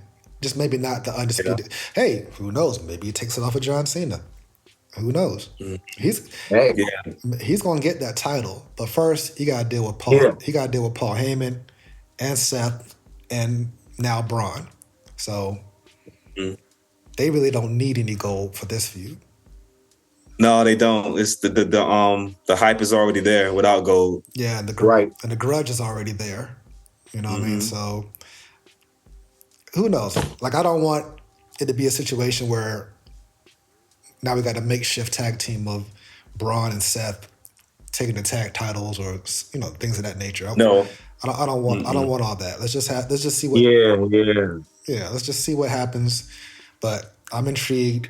I don't know what this means for the brands. CM Punk's a Raw, pretty much, he's mainly a Raw guy, I would say. Yeah, he is. Roman's a SmackDown guy, but I'm sure the draft is coming soon. They do it around this time of year anyway, so we shall see. But good stuff right there. Good stuff right there. All right. So then the other triple threat of Io Sky, Rhea Ripley, and Bianca Belair was also incredible. I give it a 5 out of Yes. 5. Yes. A damn near, pretty much a perfect match. And I believe you said Io was going to win gold, did you? I thought it was gonna be Bianca. You thought it was going to be Bianca. I thought it was going to be Rhea, and it was neither. Io got the win. She got the respect. Yeah. She held her own. But the chemistry between all three of these girls, the power, the aerial ability, everything just clicked perfectly. Yes. So what did you guys think about the match and the outcome? You first, Cole. I thought it was a real beautiful match, man. And I really think that Io like really wanted to show out to show that she deserved that championship, bro. Like she knew that she was stepping in the ring with two amazing talents, you know, and she didn't want to sell herself short. So she was like, this was her time to step up. So she was going all in, man. And she did just that. And definitely, I mean, she already had my respect. I told you I was a big fan of Io, but I just didn't really see the superstar. Yeah, but she showed the fuck out, man. And I was clapping for her, like literally like sitting in my living room clapping for her because she did an amazing job, man, and hats off to her. Yeah, it's a great performance. Great match. What do you think, Madison J? Very dope. Salute out to Io, Bianca, and Rhea. And I mean, they tore the house down, and mind you, it was the first match, so they really set the tone, which is, you know, very hard for women, especially in wrestling, to set the tone for men to follow. So I thought that was just really dope to see that. I love Io winning. It was a shock to me. And even in storyline wise, obviously, I think they just took real life in terms of people kind of overlooking Io, even though very talented, has held her own for many years. You know, and definitely opportunities that she's gotten, she's definitely earned them. Like just straight up, nothing else to say about it. She's earned it. So just to see her come out on top, I thought it was dope. I thought it also was very interesting that the crowd was booing Bianca. It shocked the fuck out of me. Really? It shocked me, you know, the consistent, because it's like I kind of hear it, but it's more like, you know, like, because Bianca's dope, regardless, you know what I mean? But it just was, I was like, okay, they're laying in the booze, but at the same time, she's flipping it, embracing it. The crowd was definitely pro Rhea. And I thought that's why I was like, oh yeah, she's definitely probably going to get it because they're going to blow the roof off when she wins. But I think people, same thing S-Dot was saying, like, yo, you know, hey, you gotta applaud that. You gotta salute that. Io winning. Again, she deserved it, earned it. Just even with how she won. Very dope. But yeah, man, those ladies definitely set the tone for many years to come in terms of not even just women's wrestling, but wrestling in general. So again, salute to Io, salute to motherfucking Rhea Ripley, salute to Bianca Belair. Yeah, did their motherfucking thing. We salute you, ladies. That was magic right there. Yeah, Yes. They set the bar. They set the bar so high, and WWE's women's roster is so stacked, especially when you look at the NXT talent. And it just gives me just such high hope to see. Like, at some point, they're going to get their own pay-per-view again because they got the talent for it. But, yeah, this match was crazy. Rhea Ripley is not even 30 years old, man. So she got barring injury, she has a very long run ahead of her. Io's still young. Bianca's still young. Yeah. So we can get so much more for them. Nobody was hurt. At any outcome, whoever won, nobody got hurt because his performance was so good. And in terms of Bianca's boos, we started to see them kind of trickle in the build-up. But you know, especially on the contract signing and the last right. So you started to see it because out of all three of them, somebody got to get the short end of the stick. Right. Right. Rhea is nuclear hot. Io is so lovable, and Bianca, we all impress and respect Bianca. But somebody got to have that edge, that attitude, and she still worked as a face. She was still doing all her stuff, but then she had to bring that whip out at the end. You know what I mean? Right. Right. But Mm-hmm. yeah, she did a great job. And now now this is out the way, now she can focus on her other business with Jade and Naomi and that triangle. So that's going to probably Mm-hmm. keep Bianca busy for a bit. So then the next night Mm-hmm. on Raw, we have EO coming out to celebrate the victory, and the WrestleMania Raw crowd, who probably all knew who Stephanie Valkyra was. But Gold, was it your first time seeing Stephanie, or have you seen her before? First time. What did you think? Oh my goodness. So what did you think about her? Yeah, she's fire, bro. She is fire. She's fire. So the other two chicks that ran in, Roxanne Perez, a prodigy, fire. Julia, fire. And just another indication of like the NXT women's division is so stacked, it's hard to figure out who is going to be on the main roster, right? If it was up to me, I'd be like, all right, BFAB, Michin, you got to go back down. Julia, Yeah. Roxanne, come on up. But I thought they did a great exhibition. I didn't think that Stephanie was going to lose. We knew EO wasn't going to lose. But yeah, a good exhibition of the talent. I love the fact that Roxanne Perez was on TV because I love Roxanne Perez, and I was happy to see Julia back from her injury. What did you think of their match, Madison J? Thought it was dope. Mind you, Stephanie coming off of Stand and Deliver in the 4-way. She did what she needed to do, beat some top talent, Jada Parker, Jordan Grace. Shout out to Julia, who, popped up. That's why she popped up. Mm-hmm. Then also Roxanne Perez. She's been doing her one too. She's been getting little appearances on the main roster shows here and there. So, people are getting acclimated to her. But she's definitely been doing her thing for a minute down in NXT. She's super young, mind you, she was Ring of Honor, their youngest women's champ ever. I think that was like maybe 17, 18 or something. Mm-hmm. She's wild. definitely, when it says prodigy, she is definitely like a prodigy. She's definitely one of those. Mm-hmm. Yeah. And then again, EO coming off the 3-way Saturday night. Dope match. And again, women setting the tone. It was just one of those matches of like, okay, this is dope to see. Yeah. Stephanie looking good in defeat. Mind you, people like S. Dot, hey, who the fuck is this? All right, you get a little taste of it. Now it's like, all right, you like it? Let me go tap back in and, previous things she's done. All right, if she's on NXT, let me go to NXT. Mm-hmm. Oh, word, she was in New Japan. Let me go there. Oh, word, she was in AAA, TMLLL. All right, let me go check, her prior catalog out. So this, again, things that are very dope. And I like that WWE is implementing a lot of crossover activity. Mm-hmm. Because any exposure is good exposure. Mm-hmm. This is why I don't think the Joe Hendry, thing with popping up with Randy Orton was a bad thing. It wasn't. It wasn't. I don't think it was a bad thing. I won't go too off topic, but again, that exposure, any exposure is good exposure. Even if you get squashed, people have to understand the power of, conversation, of being in the talk, because everybody's not the same. People might be like, you know what? Nah, let me look into it. Let me go and what's more of this? And that's how you get new fans, new eyes, and new ears onto 1, your product, 2, your champion, and 3, just seeing like, okay, having the open doors to do cross branding and cross promotion.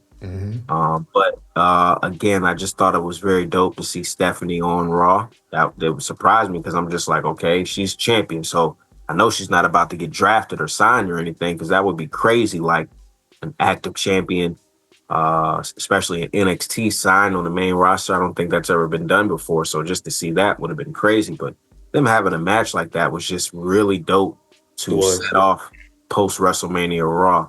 I like the direction again that everything is going like now, right now with WWE. Nothing's perfect, but just in terms of the strides that they're making. Also, look at those, 4 women that were there. Look at the level of international flavor that WWE is going on. Oh, yeah. Like that was something that I took note of and was like, okay, that's very dope. That's dope to see. You Yeah. know, all three of these women, you know, all 3 out of 4 of those women, like their English is not the, you know, is not their first language, you know. So just to have that type of flavor, also 3 of those 4 internationally highly respected and touted, even though, you know, Roxanne Perez has her, you know, catalog as well. It's just that what that moment stood for, that was just dope to see. And again, like, you know, starting off. So, or excuse me, not starting off, but, you know, on Raw. So just dope to see. And I want to see more of that, more crossovers with NXT as well as TNA to a degree, but definitely give that showcase to that talent down there, because it's so much talent that eventually is probably going to come up to the main roster, obviously, but just to give them you know, that look of hey, welcome to the bright light to the main roster. Yeah, and this was definitely the crowd to do it in front of. The WrestleMania crowds typically Right. are more of an inside crowd, so they would know a Stephanie and a Julia. See, what people don't, but the casual fan doesn't understand, like, there's so many female superstars outside of WWE that are already baked. Like, this one chick on AEW named Megan Bayne. You seen her, Madison J? Man, Was she? Megan. I don't watch Stardom, but I know that everybody who comes from Stardom is pretty damn legit. Right, same. So when I saw Megan Bayne, I was like, "Who is this? Push her to the moon," which is what they're doing right now. And she got that it factor. But a lot of these chicks coming out of Stardom, CMLL, New Japan Strong, all these other promotions, like, they're already baked. They get into the WWE system, learn the WWE style, and then it just goes to the moon from there. So I was happy to see this exhibition as well. I would love to see, but I would have loved to see a Jada Parker up there. I would love to see, you know, I love me some Lash Legend. I would have loved to see her as well. They're coming. I think they're coming. But there's also a bunch of talent on NXT that still, you know, like Fallon Henry and just a bunch of great talent. Hell, JC Jane, Gigi Dolan, people who have been there for a long time who ain't came up yet. Their time is coming. But I do think at some point WWE could benefit from maybe having like a female showcase, another revolution. Was it Evolution or was it Revolution? Yeah, Evolution. If I'm not mistaken, I heard there were talks. I don't know if it was speculation. Well, obviously it would have been speculation because I don't think it was an official announcement from WWE, but I saw that there were serious talks of there's going to be an Evolution pay-per-view. I don't know, again, how serious it was, but I did see it. I think they got enough talent and they got enough titles to do it. So yeah, absolutely. I would definitely suggest that they do that. But yeah, really, really dope showing. Yeah. So And then you have your own, you got your, how, like, why it's a super guarantee. You have your own, you know, network in terms of, or you have, you know, you facilitate, you can control it. Like, it's not, it can be a special, you know, like, it doesn't have to be super crazy, but you want to make it super crazy. But, you know, I don't see why they can't facilitate that, because it's already, you know, right there. yeah, it's right there. It's right there. Like, they got enough talent to run a separate show. But I'm with it. NXT does a good job of like having an equal amount of men's and women's matches on TV most of the time. Right. Way better than Raw and SmackDown does. But yeah, we'll see where that goes. But yeah, shout out to EO, shout out to Stephanie. All right, so the other main event, this one Gold was definitely happy to see because he got to see his boy Jimmy at the end. Get your ass out of here, Jack Perry! But, straight up. But the match itself, Jey got the world championship in the opening match. His entrance was fire. The match itself, I thought, was really, really good. And the only gripe that I have of the match was just Gunther tapped out too quick.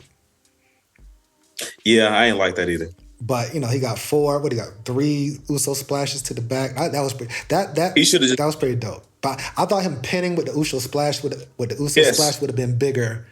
I didn't expect him to pull out the sleeper, but I understand why he pulled out the sleeper because he's been put to sleep so many times. He said, "This is for my brother, nigga." It's for my brother, exactly. Mm-hmm. But I thought the match was great. I loved the moment. I knew that he had to win, especially if you're going to set it off. You can't deflate the crowd with Gunther winning, but Gunther did not. No. He didn't go out like a sucker. He was whooping Jay's ass like he normally does. But yeah, I think he Sloppy power bombs. Sloppy power bombs. but I think he just tapped out a little too quick to that move. But what are your thoughts on the match? Let's start with Gold. I liked it, man. Like you said, I thought it would have been a better ending if he would have did those 3 Usos splash and then covered them. The sleeper hold and Gunther tapping out was just kind of like a little bit cheesy. Mm-hmm. You know, I'm like, come on, man. Like, at least like let him go to sleep or something. And then, you know what I'm saying? Don't. It's like, come on, this is like Gunther, man. Like, Gunther is a fucking beast. I didn't like the ending, but the overall match was pretty cool, man. I was definitely excited to see Jade finally like get that title, man. Like I said, I knew it was coming, man. There's no way you could have like let him lose, like you said at the beginning of WrestleMania. That shit would have killed the whole show, bro. Yeah. But like the entrance and the celebration afterwards with his brother, man, just a beautiful moment, man. I was clapping too after that. Yeah, I thought it was a great moment. What do you think, Madison J? I thought overall the match was okay. Mm-hmm. I think the same thing. The tap out, I was like, it's a little too quick. But other than that, I'm like, yo, this moment was perfect. We knew it was coming. Mm-hmm.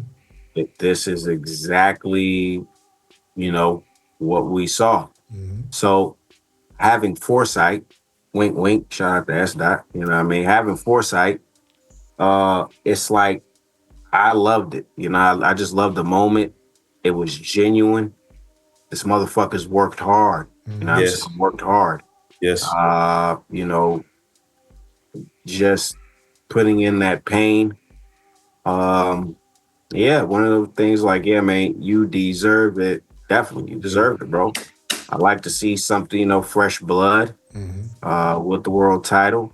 Gunther did what he was supposed to do. Mind you, this is only his first reign. There's future is very bright for that kid. Mm-hmm. I mean, at the end of the day, still room for him in order to get more reigns and do what he needs to do. But mind you, with WrestleMania, this thing is like a culmination of storylines. So that was a culmination of that story for Jey Uso. Mm-hmm. Sidebar, what does this mean for the Bloodline saga? Everything that's, transpired. Jay winning. Then also with the, Paul no longer being in line with Roman. Where does that put the Bloodline saga? Is that shit dead in the water?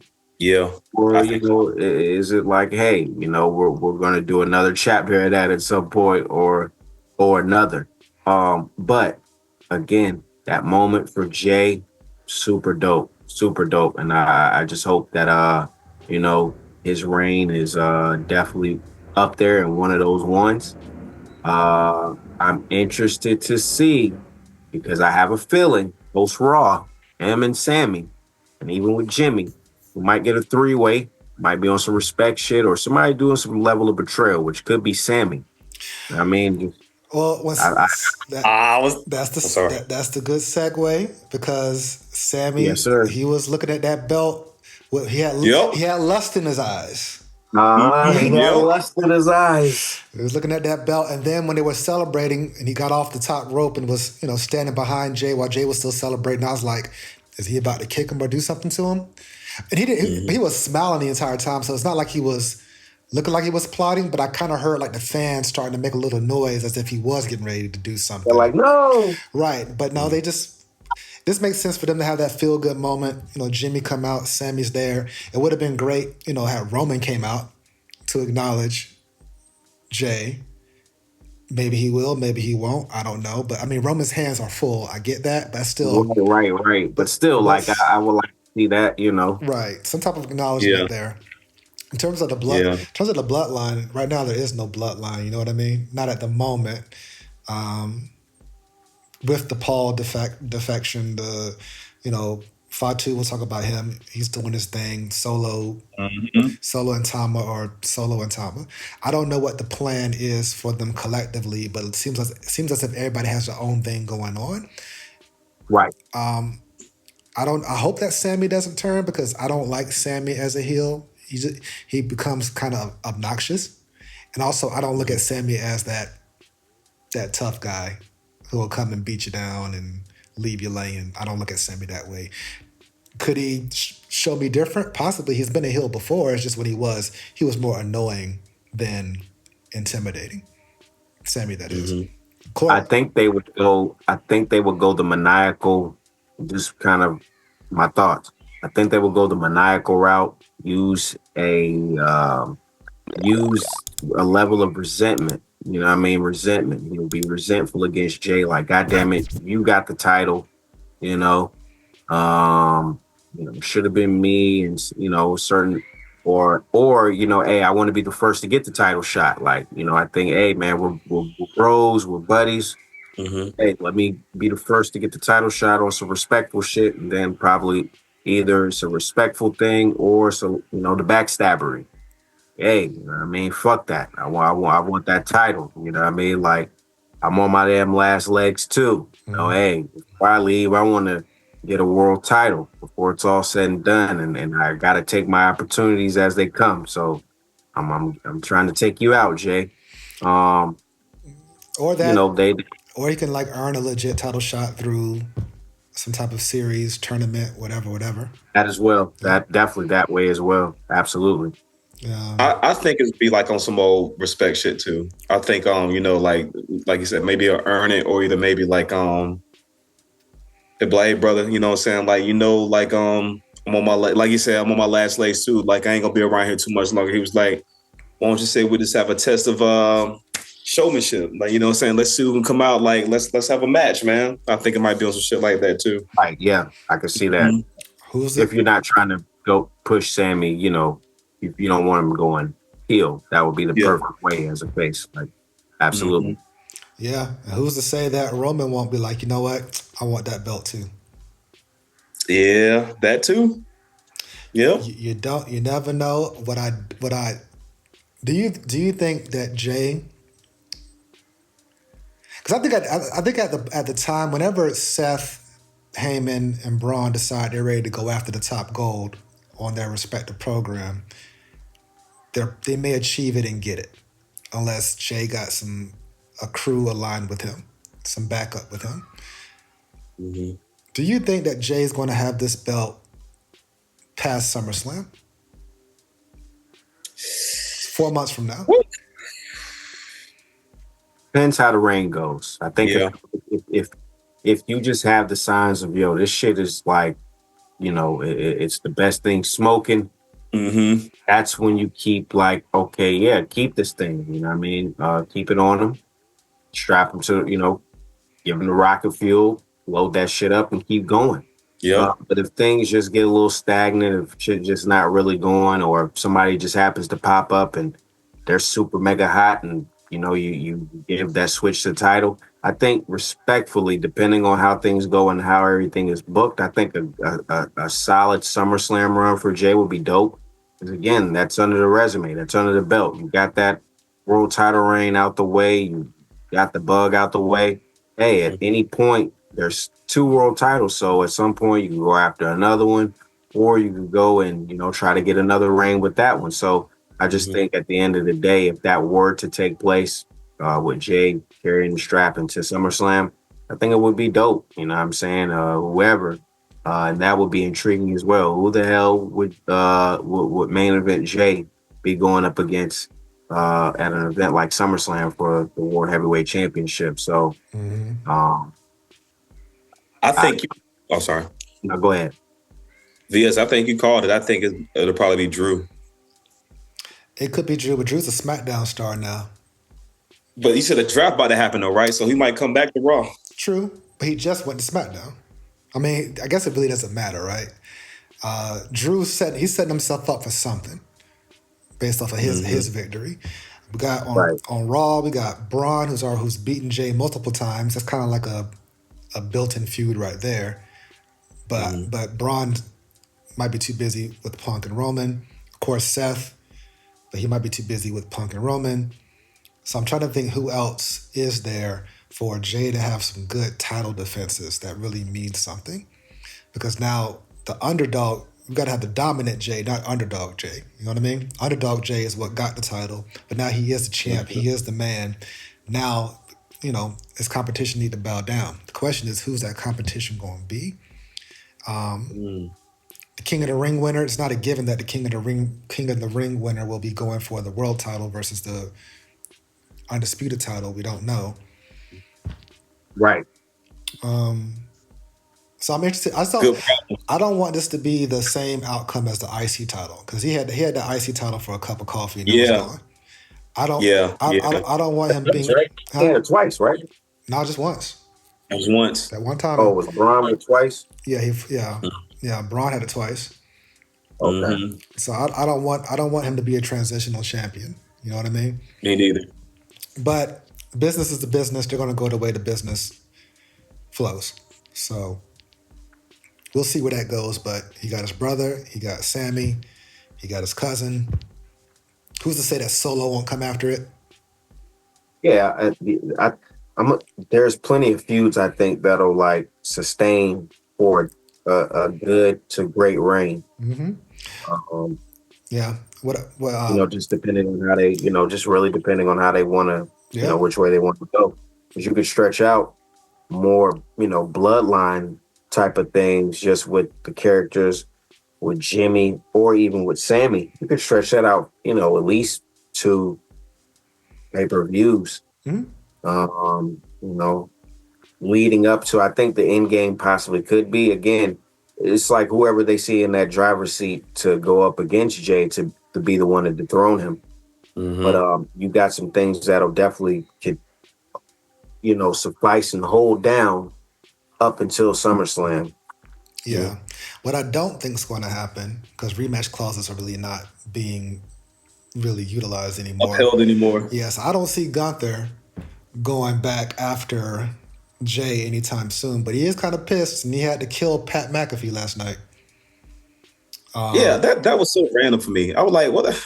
You gonna start a feud with Pat McAfee for what? It's not a match I want to see. It's clearly not a match that Pat would win. However, the heat was there. It was. The heat was there. Matter of fact, I thought some geeks had jumped the rail at first, but those were his boys, I guess.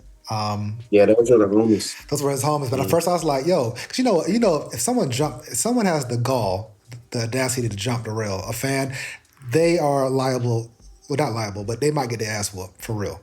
That's what they said. I forgot who I was watching, but no, I think it was Jey. Yeah, he said they were told if somebody jumped that guardrail, they can fuck them up, bro. Yeah, when you jump that rail, it's a wrap. It's kind of like that Cat Williams joke about the tiger, waiting for one motherfucker to fall in that damn cage. So I was like, what? The tiger. He's talking about the tiger sitting there all day, they're captured. They just waiting for one motherfucker to ever fall in that damn cage, so a tiger can go tiger, right? So the same thing. Yeah. Same thing with jumping the rail in wrestling. I seen Macho Man stomp somebody who tried to jump the rail back in the NWA. Hogan. But bro, they were fucking up, man. Yeah, so I kept rewinding to say, did fans jump the rail? And then I realized, okay, they're not whooping their ass, so that must just be some homies checking on them. But good job selling it. He sold the shit out of it, and I don't know if this is for Pat McAfee to go away for a little bit, or I don't know what the end game is, but I don't know if I'm necessarily going to pay money. Well, we don't have to pay money, but I ain't trying to see Gunther destroy Pat McAfee. But no. Gunther gotta keep his hands busy with somebody, and I thought the inevitable Luvic turn was going to come, but I don't know now. Gunther's mad. He's angry. He might go on a reign of terror. I don't know, but it was a good heated segment. Michael Cole, shut your ass up. Shut up. You know what I'm saying? Talking about, with all due respect, I'm not the one who tapped out or whatever. Shut the fuck up, Michael Cole. Hey, Cole said, fuck that. I'm about to speak my mind. Yeah, this man will murder you. But I digress. He said he's on his smoky shit. I'm going to talk. Yeah. But so that was a cool segment. I don't know what's next for Gunther, but I think it was a good recovery. He still tapped out too damn quick, but if they're gonna play into it to where it haunts him and it makes him even more dangerous, all right, I'm with it. You got to rehab him at some point. But What are your thoughts on this particular interaction? Thought it was just it was random because I'm like, all right, are y'all trying to put Pat back in the ring? If not, then I thought it was dope just in terms of like Gunther saying, fuck that. I'm on the warpath again. I'm fucking shit up. I didn't like that. Mind you, I think that would be dope to see him do that weekly. Just come through, fuck shit up, and leave. Yeah. It might be, a ring announcer. He taps them out or somebody backstage, till eventually somebody just saying, fuck that. But I like the message of, okay, since I tapped out to that, I'm about to make motherfuckers tap out. You know what I'm saying? I tapped out to my own finishing move. Fuck that. So, I think that Gunther is still in dope positioning. In terms of the card. Yeah, I don't want to see that feud, Pat McAfee, if that's what's going on. So hopefully it's going somewhere else. Shout out to Pat though. Pat has really provided, especially on the announce and on the streaming and media side. He's provided a super dope platform for WWE and including that into the ESPN system in a sense. I saw recently they had something that reminded me of like, I think WWE was on his show, or they were on his show. And the way it felt like as if it was like real athletes. And even though these guys are real athletes in a sense, but with pro wrestling, it just felt like I was really watching like, okay, after like a UFC fight or after like the NBA finals, it had that feeling, like a first take, a college game day live, type of feel. And I said, damn, this shit is dope. Because I've always said, and this was like years, like early 2000s, I said, yo, wrestling has got to tap into that element of like where they're on Sports Center and they have the results of the shows at the bottom of the ticker, the same way they got, the MLB games or if a trade happens or whatever. WWE started implementing that, few years later, having a ticker, you know what I'm saying? With dates and little random stuff like that. Long story short story long, Pat really has been like a super catalyst of bridging the proper gap for ESPN to WWE in terms of like, like you guys can showcase it just like this, just like they used to do back in the 80s.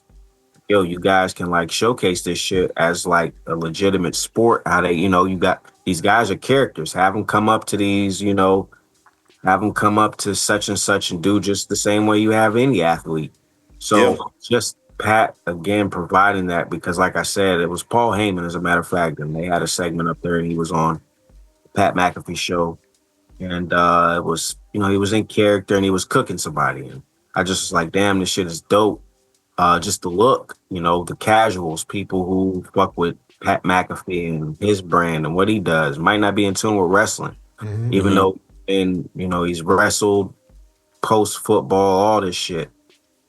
Fuck it, let me watch this WWE shit. Paul Heyman, that guy, like that was kind of funny. Whatever, whoop de whoop, like it opening doors. And I just think going into when you're incorporating entertainers, whatever the case may be, and trying to cross demographics, it's just dope when you're crossing over trying to do this shit, but also at the same time, it's dope stuff that comes out of it. And I just thought this was this was dope right here to see that. Or not to see that, but what Pat has done. And he's dope with what he does. Wrestling, he can hold his own. And announcing, he's, just been a breath of fresh air, different, lingo, different energy. And I just think it's, again, Pat just doing what Pat does. I just don't want to see the match, but I won't be mad just because it's not like, oh, this nigga is ass. Like, like Pat, man, he's not about to give me an Iron Man 60-minute classic, but he knows the assignment and, he can do it. He understands the assignment and that's all you can ask for from somebody in that capacity. I also thought that whole joint with his crew getting in, that was dope because at first I'm like, the fuck? And then I'm like, okay, after a while, I'm like, nah, this can't be real because the shock value would have been different from the guys, from the announcers. And I'm like, nah, they're obviously, okay, that's the guys that they just showed. Hence the reason, hey, jumping the guardrail or whatever to protect Pat. So, but I thought it was really dope. It was kind of different.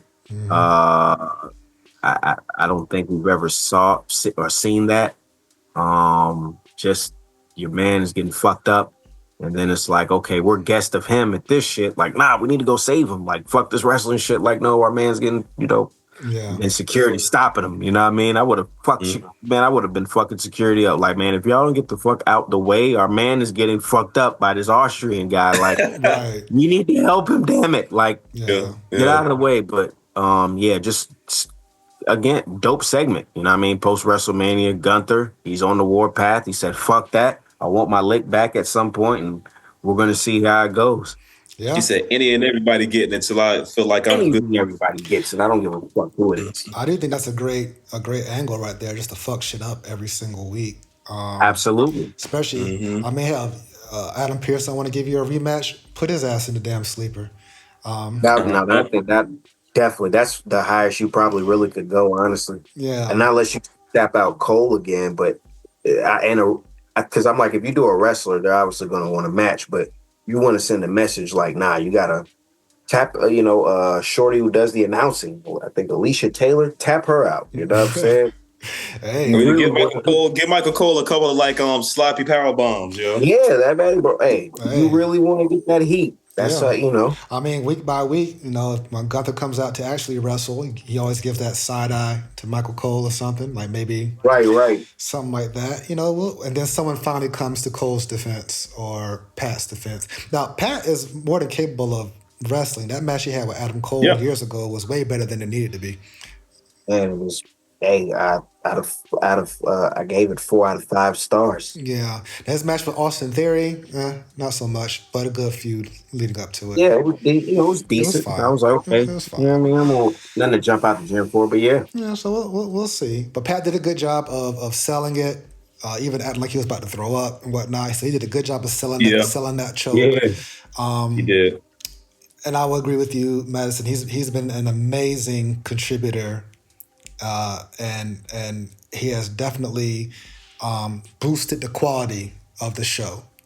I cannot deny Pat McAfee. I like him more than Corey Graves. Me too. I'll probably put him up there with the Jerry the King Lawler in terms of a color commentator that I look forward to watching every Monday night. So yeah, absolutely. I definitely could put him up there as well. Future Hall of Famer.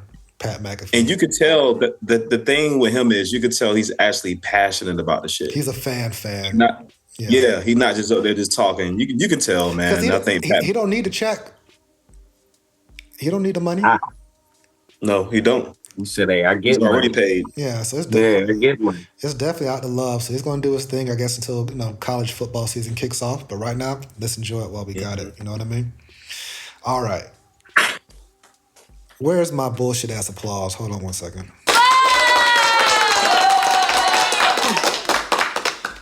Now hell yeah, nigga! I was screaming like a kid, bro. I was like, hell yeah! I was very happy to see this victory, and it was a great match. Me too. It was a great. It was. I give it a 4 out of 5. And me and Nick had both said we think he's going to win on some slimy shit, and it was kind of slimy, but it wasn't like shenanigan slimy. He just had an opportunity and he took it. And hell yeah. Clean frog splash on Finn, got the 1, 2, 3, and now he has his first main roster singles goal. And now I just want to see how he holds on to it. Like, how does he hold on to this belt and how long does he hold on to it? And does this lead to the implosion of the Judgment Day?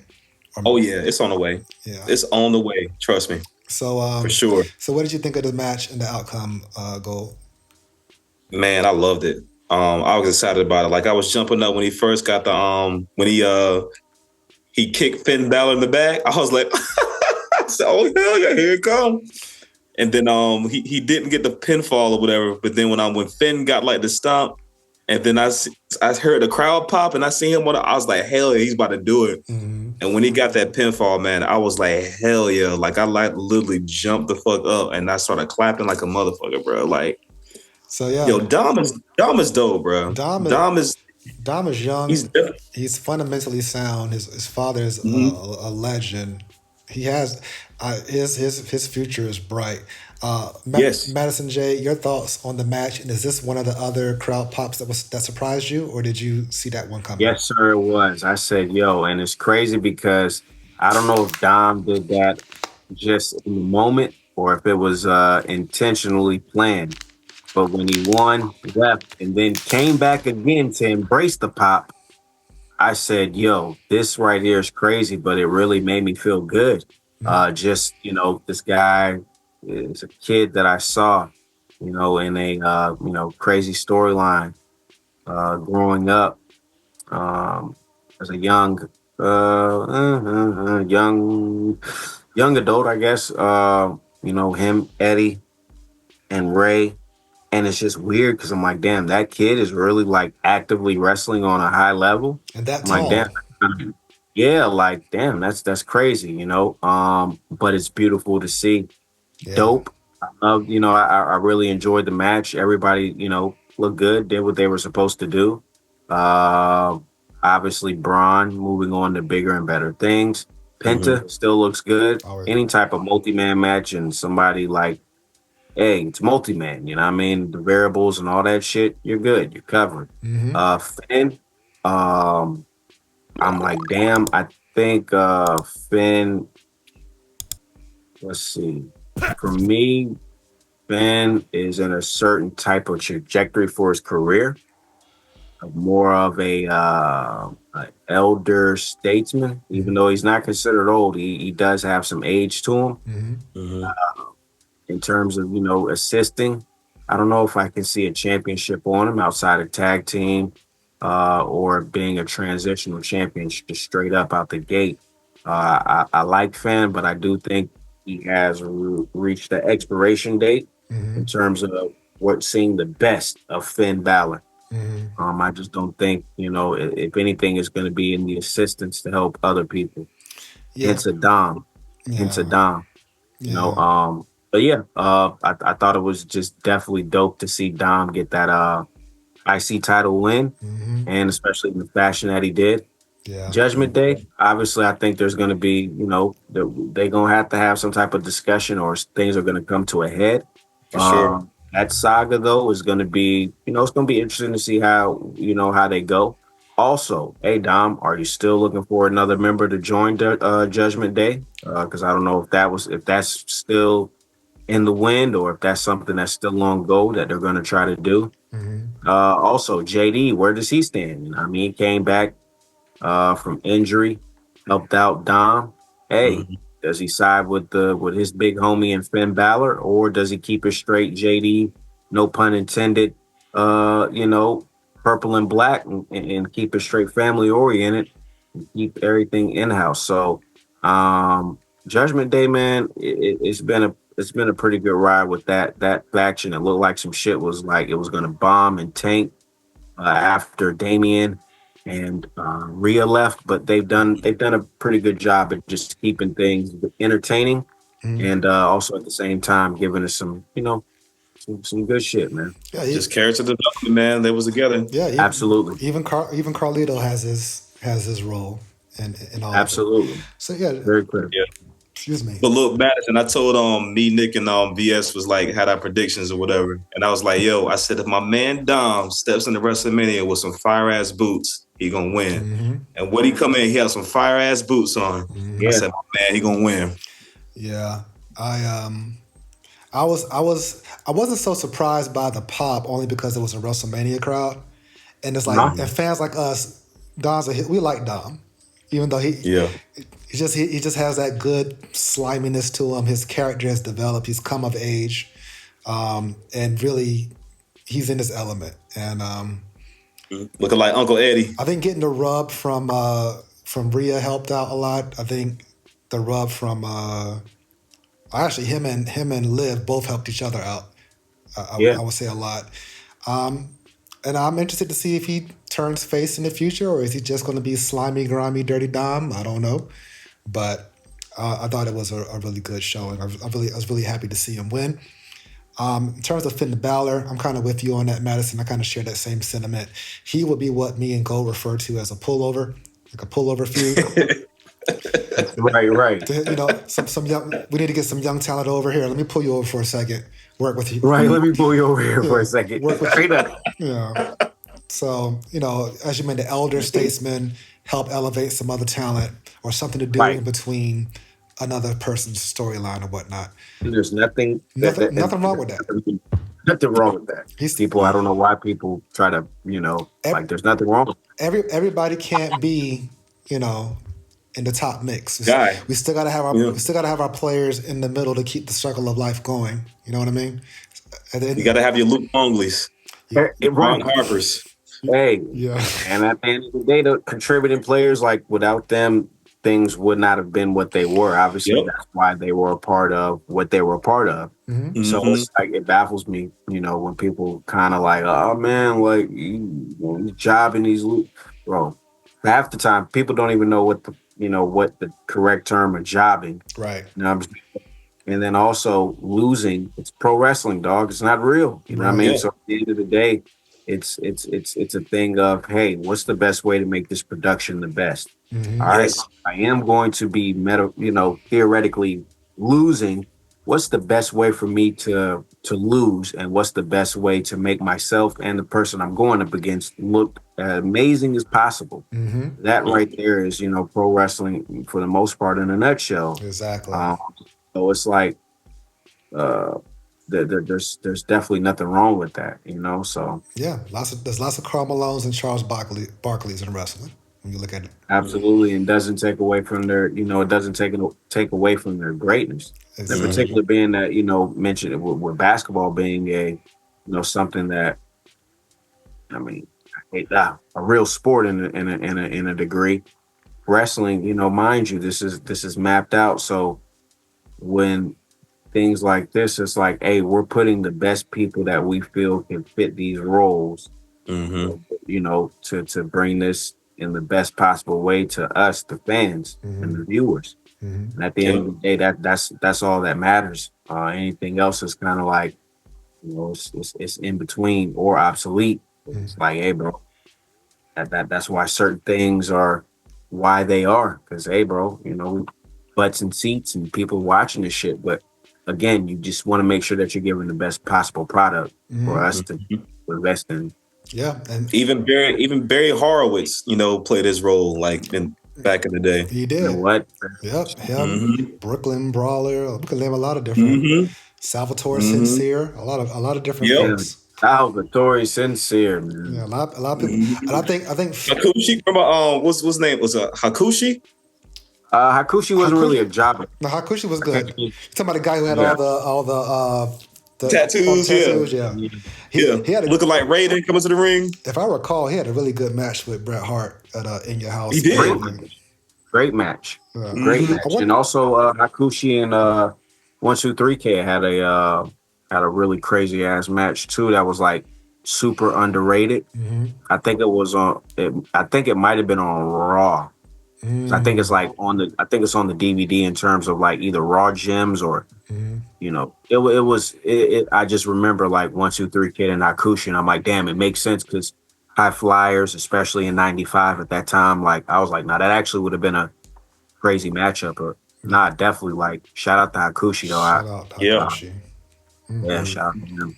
I think also with Finn, being an OG, he's going to help out Dom tremendously the day that they finally do have a one-on-one. Right. Even Finn feuding with Bron Breakker was very helpful for Bron to, you know what I mean? And Penta, of course, Penta. Matter of fact, that's my next slide because Dom got the 1-2-3 on Penta the next night, granted with some interference from JD, but not so much. It wasn't like JD came in and knocked him out. Like Dom still hit the 619 frog splash, got the pin. Right. But it didn't hurt Penta at all because of the shenanigans. Penta's so hot right now. Him and his brother both can get pinned a couple times. They'll be fine. Like right now, they're two over at this point. So That's one thing also I do not like is instinctively people like for a newcomer Yeah.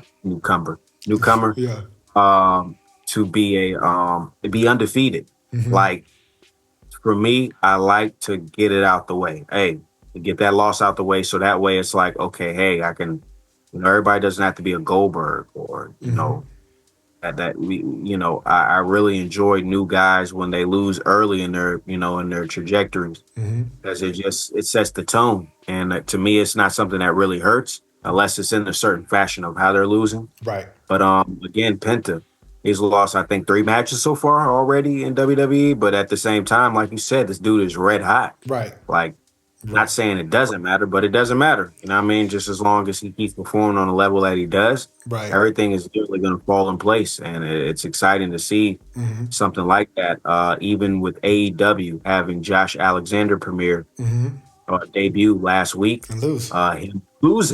Him losing. At first, I was pissed because I'm like, "What the fuck?" Right. But then, heel obviously joining up with the Don Callis family, so I was like, "Oh, okay." Maybe. See, again, that's why you can't really jump out the window when someone loses a debut match because it's like, all right, what follows up after that? Right. It's a marathon, not a sprint. So it's like, okay, yeah, that person lost, but what's going to take place, after? So again, with somebody like Penta losing in that fashion doesn't hurt. This dude is, again, he's super mega popular, and plus it makes sense. You know what I mean? Someone interfered in the match. Right. I think in all 3 instances there were people interfering. It was some type of shenanigan. Yeah. It wasn't anything clean. Some type of chicanery or something, man. So it didn't hurt him at all. Penta's going to be good. Dom needs to get some strong victories as the IC champ to begin with, right? Yes. Yeah.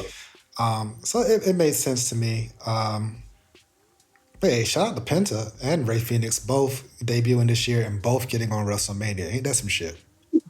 Listen, I was telling my bro, man, shout out to Big Will. I was telling my bro, I said, bro, isn't it crazy that Ray Phoenix, he premieres 2 weeks ago? Yep. 2 weeks ago, already gets a WrestleMania paycheck. You know what I mean? And it was by accident. By accident. And then also your brother, he's doing his thing. So, and I'm not with the tribalism shit. Like, I love WWE and I love AEW, undergrounds. I love, HOG, MLW, NWA Power. Bro, NWA Power. Shout out to all these organizations who, are definitely doing their thing. So,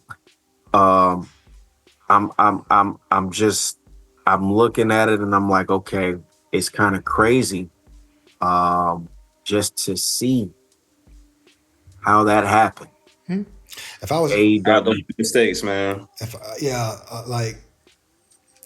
if I was Dragon Lee, I'd be mad as hell. I'm not gonna hold you, but Dragon Lee is a little mid to me. Unless like he's a little mid, nothing is really standing out about. It's like, all right, bro. Like I feel the same way. I'm sorry. Like it's like this isn't. That also doesn't mean. I think also you were hot on the underground level and in another organization. Like, okay, it's not even the WWE system. It's just it's a culture difference. You know what I mean? Because a lot of it is international and then coming to America. For me, and I've seen Dragon Lee also, some of his work also in WWE, AEW, when they were doing crossovers. I'm just like, okay, dope, but what is he going to do outside of, because everybody's almost in the shadow of Rey Mysterio. I mean, unfortunately, it is what it is. So it's like, yo, what are you going to do to separate yourself from Rey Mysterio? And for me, guys like Ray Phoenix, Penta, they've done that. They're very unique. You know what I mean? They're unique. They have something, that stands out. Dragon Lee, I'm like, God damn, you just have nothing that really stands out that I don't really, or that I can't see with Rey Mysterio or see with Penta or Ray Phoenix or, you know what I mean, someone of that ilk. Like, it just, so it's like, all right, Dragon Lee, yeah. And it would have made more sense because you're kind of like the second in command LWO.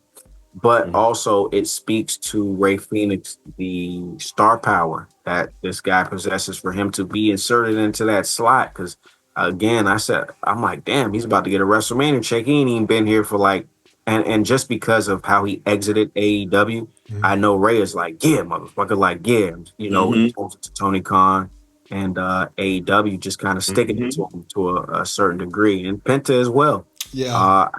You know, not and going back to what I was saying, not with the tribalism, but it's just kind of dope to see how these guys are doing well, because a lot of people when they go from whatever to WWE, they're like, all right, basically WWE is gonna strip you of your identity and all this, that, and joining the evil empire and put on the back burner for a while too. Yeah, and and it, to me, it's like, just again understanding the other side. It's like, bro, WWE is never opposed to making money. So if you got some shit and it's gonna make money for them, you have nothing to worry about. You know what I mean? As long as you play by the rules, keep your hands to yourself, stay focused, hey man, you're good. You're gonna run up a significant bag. But if you're not doing anything to make your character compelling and stand out in a world, in a sea of characters, then bro, you might as well enjoy catering. You know what I mean? And just it is what it is. Of course, certain factors, favoritism, stuff like that can play a factor. But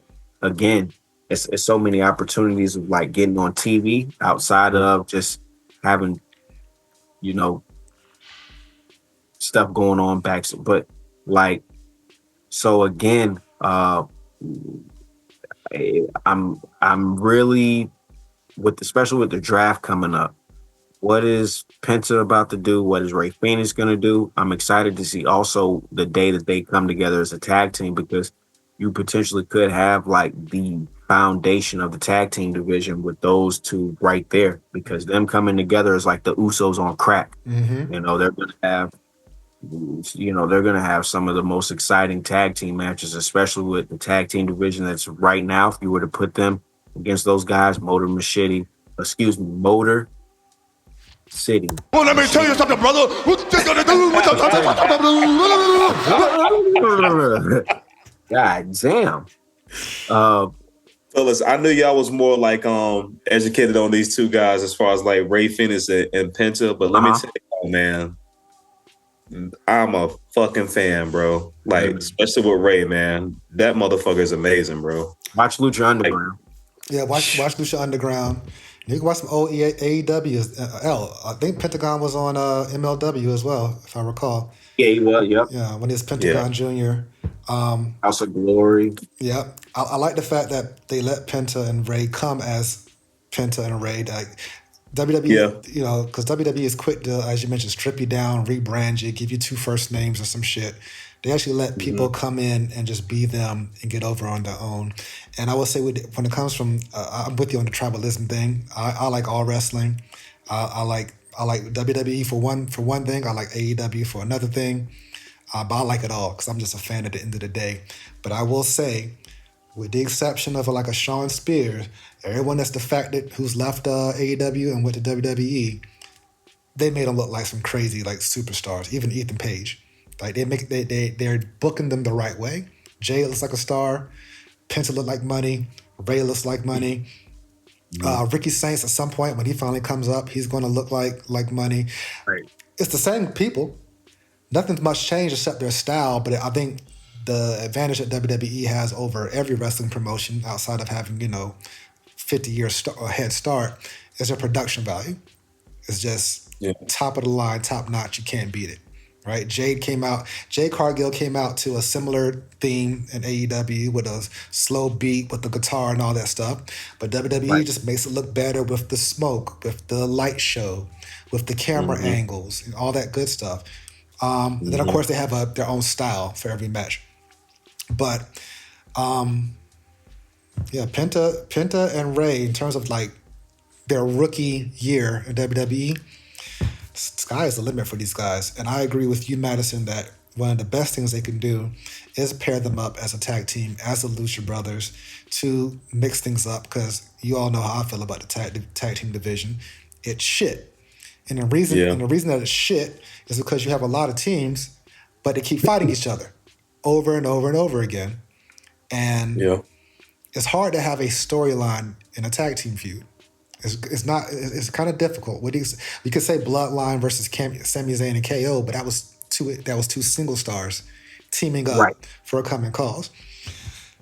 Tag team storylines are hard to do, which is why they should only have one set of titles. And I'm going to say that until they do. They're never going to, but they should only have one set of titles, and then everyone's just rotating between each other. That one tag team division, that one tag team champions, they go between both shows, and then all the other teams just fight to become contenders or something like that. I do think the Lucha Brothers would mix things up. I would love to see them against the Motor City Machine Guns. God, the Street Profits. Street Profits can't wait. Street Profits can't wait. The SmackDown division is electric. It's crazy. Mm-hmm. I think they would, if anything, help out the Raw because that shit is ass. Raw division is ass. Oh yeah, Lucha Brothers versus New Day. That would be fun. I would definitely like to see that. In some type of capacity, that would be dope. Mm-hmm. But yeah, definitely helping out the Raw side. Going back to what you were speaking on in regards to guys coming into the WWE system. I think it's just if you're hot, they're gonna let you do what you do. Jordan Grace, she's somebody. Hey, keep your name. Mm-hmm. No, you're essentially a veteran. You understand the game. Probably you copywritten your image and likeness. Cool. Like again, if it makes sense for WWE, they're gonna want to make money. So mind you, these people have established names. Mind you, even, going back to a few people, AJ Styles, Shinsuke, a few people have been able to keep their, for the most part, keep their name, keeps, their image and likeness pretty much the same and intact. So for Ray and Penta to have that was definitely very dope because WWE, knowing them, they easily could have changed it up. Mm-hmm. So that's dope to see that. Mind you, Penta's mask, they said it's like, one of the best merch sellers they got right now. Yeah, Penta. It looks so cool. Winning.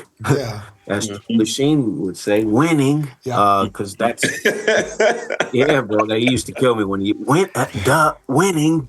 I am winning. Hello, winning. Mm-hmm. That's money in their pocket. Ray, mind you, he's just getting here.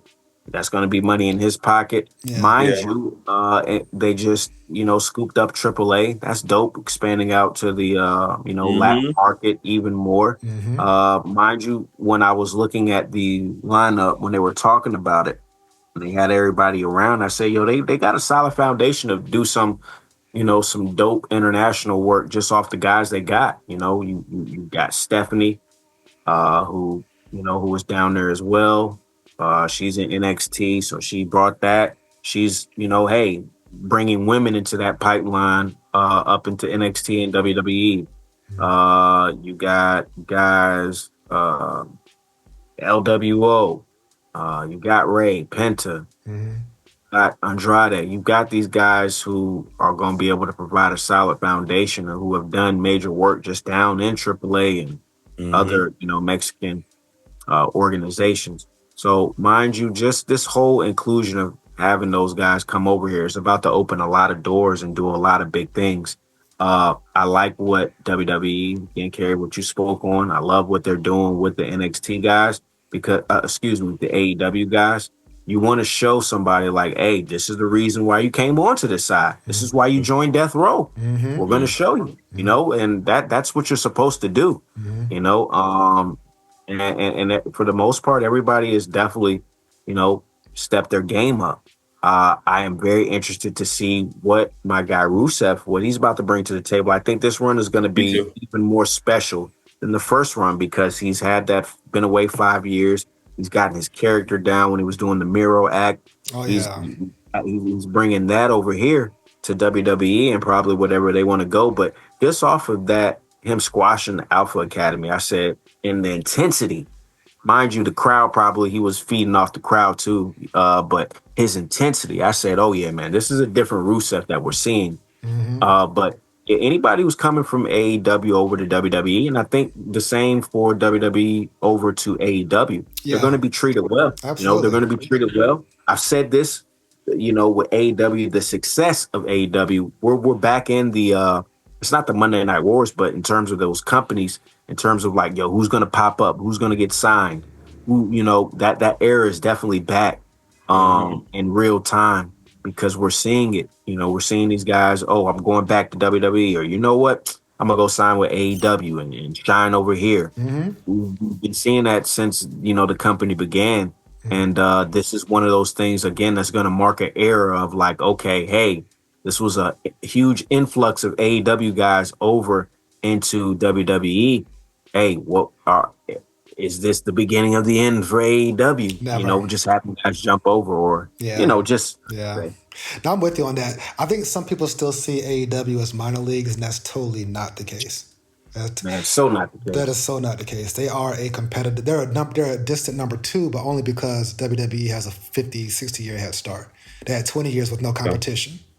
I was going to say outside of, because the head start, but what we know as, and well, shit, that's still probably like 40. Because I say like 80s and up. 80s and I up. don't even care about the old WWF years, because it's not but what we know, But we and know. what Right. what we know, and what AEW in terms of what they chase, and those ghosts is from 80, probably 80, at the 80s and up, and I possibly even throw in the territories. But for WWF, WWE, for me, I feel like, okay, they definitely have a 40-year stronghold. If you want to say from literally 1980 and up, Yeah. they definitely have a solid 40 on AEW. Yeah. But AEW, one thing that they have is the advances of just technology. It's different from the damn 80s compared to now. They definitely are able to have probably a 10-year jump in 5 years. Mind you, they just surpassed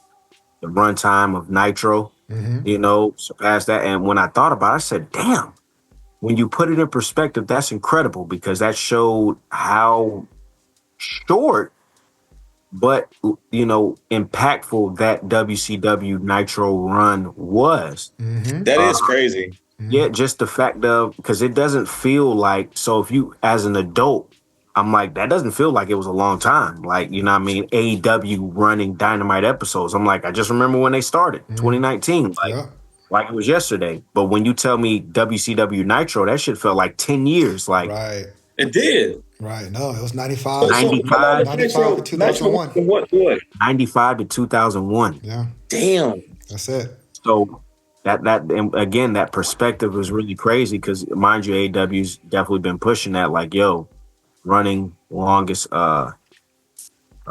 episodic show, surpassing Nitro, being the one that was holding that spot. That's just, it's incredible, but it's dope to see this in real time, because again, when you put that perspective in, fellas, I know that for y'all that doesn't feel like a long time. It doesn't. No, it doesn't. It doesn't. Well, keep this in mind. TNA has been around for 22 years. Shout out to TNA. TNA is like, it's like roaches, you know what I'm saying? But in a good way. They've just been able to withstand so many changes up top. And the fact that they're still here years later, that's a testament to their tenacity, their perseverance, and the hope and belief in TNA. Because they've got people who really care about that, that organization, and want to see it thrive and succeed. And that's, that's the type of people you want to be behind that brand. And it's been dope the few years, because you can see from dark ages, they really were turning a tide, and making a profit, and being able to put on dope product. And obviously with the partnership with WWE, the shit is definitely, TNA is definitely something to talk about, Yeah, that's a huge partnership right there, and I'm glad TNA is, because we need, see, this is all good for the business overall, to have talent to go from these different places, the NXT system, TNA doing their own thing, AEW, like it's great for us. It is. We're the winners. Right, exactly. And when I say head start too, when I think about it, I guess the biggest head start would be when WCW and the ECW folded. TNA tried to contend, but it was still very, very distant. ROH, they were more underground. Although I was a huge ROH fan, they were underground. You know, for one, Right. they were DVDs only for the longest time before they got the TV deal. Right. TNA, once they got on Spike TV, they started to get hot. Kurt Angle went there, the Dudley Boys went there, Christian Cage was there, Sting was there. Yep. The TNA product was actually good until Hogan got there. Then the shit it went to shit. It went to shit. But I still didn't see them as the competition. AEW does seem like a strong competitor, and some talent from WWE would benefit from going to TNA. Like a Ricochet is doing great in AEW. His character is fantastic. Will Ospreay is great in AEW. But trust me, if he goes to WWE, he's going to the moon. MJF, if he goes to WWE, he's going to the moon. Swerve, if Swerve decides to go back to WWE, to the moon. But doesn't mean that... That's what I want to see come back, man. I think that'll be fire. Yeah, if Jon Moxley goes back to WWE as Jon Moxley, that would be huge. But at the same time, I can see a lot of talent in WWE going to AEW and thriving because they're going to get the placement that they couldn't get amongst the already stacked roster. Right. So I love to see people's deals. Mariah May is getting ready to go to WWE. Aleister Black's coming back. Rusev, as you mentioned, Miro, I loved Miro. For the past year and a half, I was like, where the fuck is Miro? But when Tony Khan knows that somebody doesn't want to be there, he takes them off of TV. You know what I'm saying? So Miro's been absent. Which I respect. It makes sense to me business-wise, for sure. That's why Mariah May, we may not see her again until... Ricky Starks was off TV for a whole damn year. You know what I mean? He wasn't hurt. Yeah. But I get it. It's a business thing.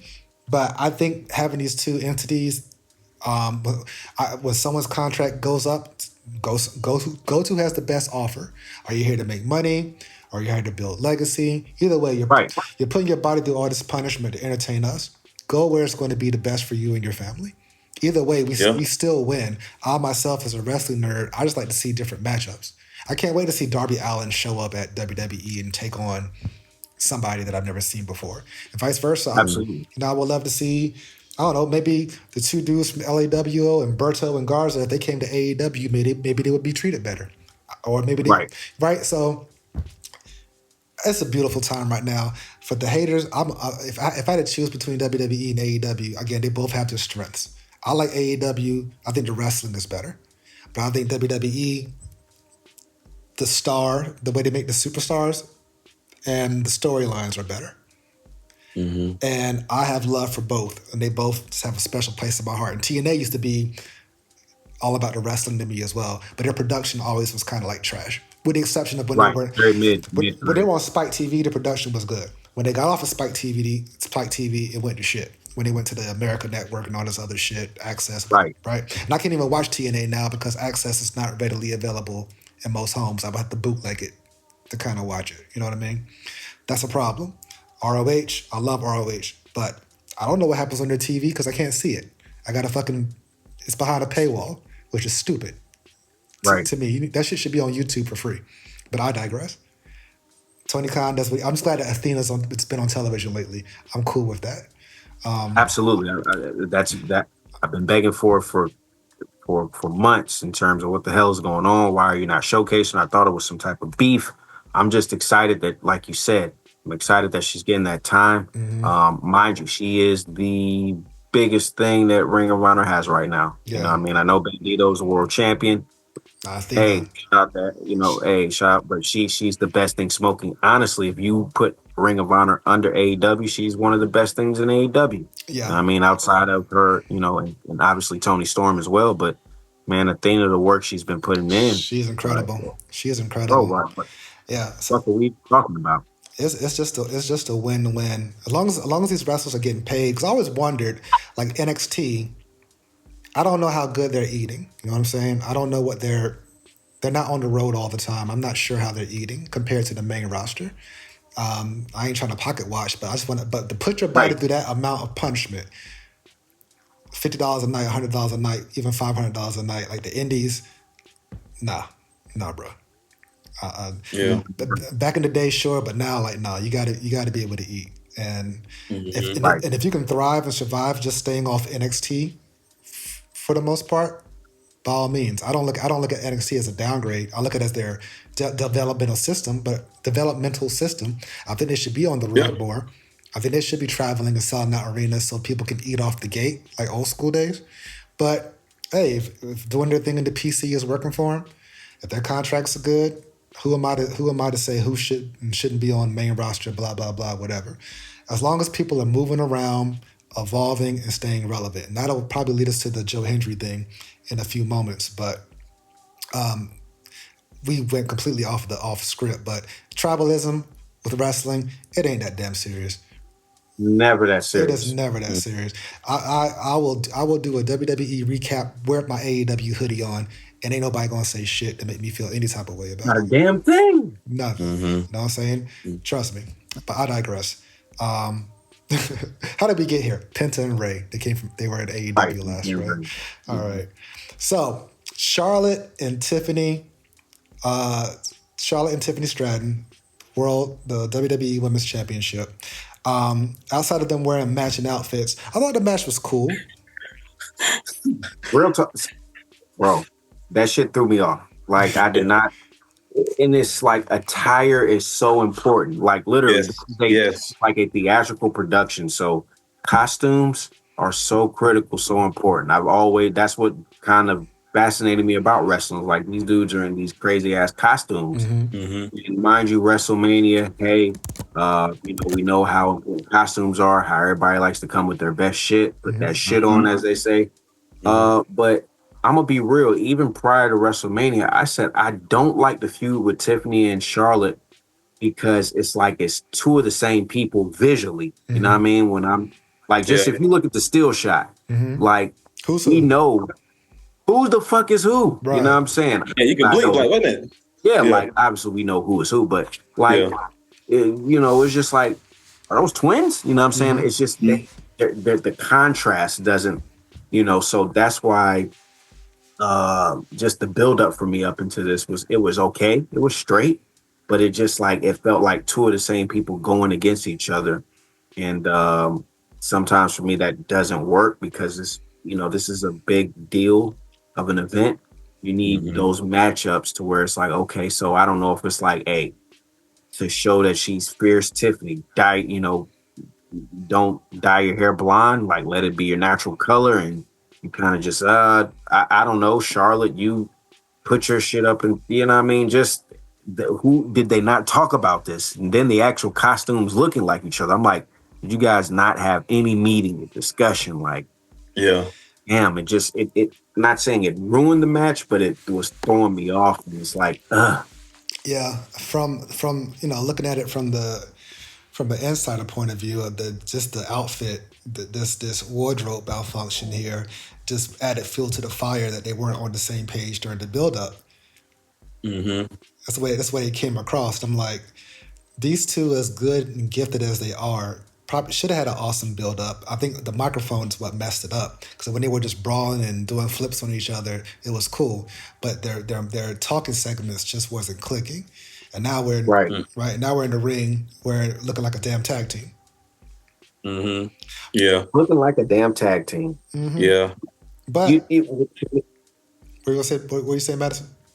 I'm gonna be real. The aftermath of the match, I think this match should have been kind of like a no DQ, like a street fight. I know you had the Damien and Drew street fight, but it should have been something to where, like, because mind you, this feud, it was a one-on-one, felt a little personal, especially once they started doing the digs to each other. I'm like, all right, there needs to be some blood in here.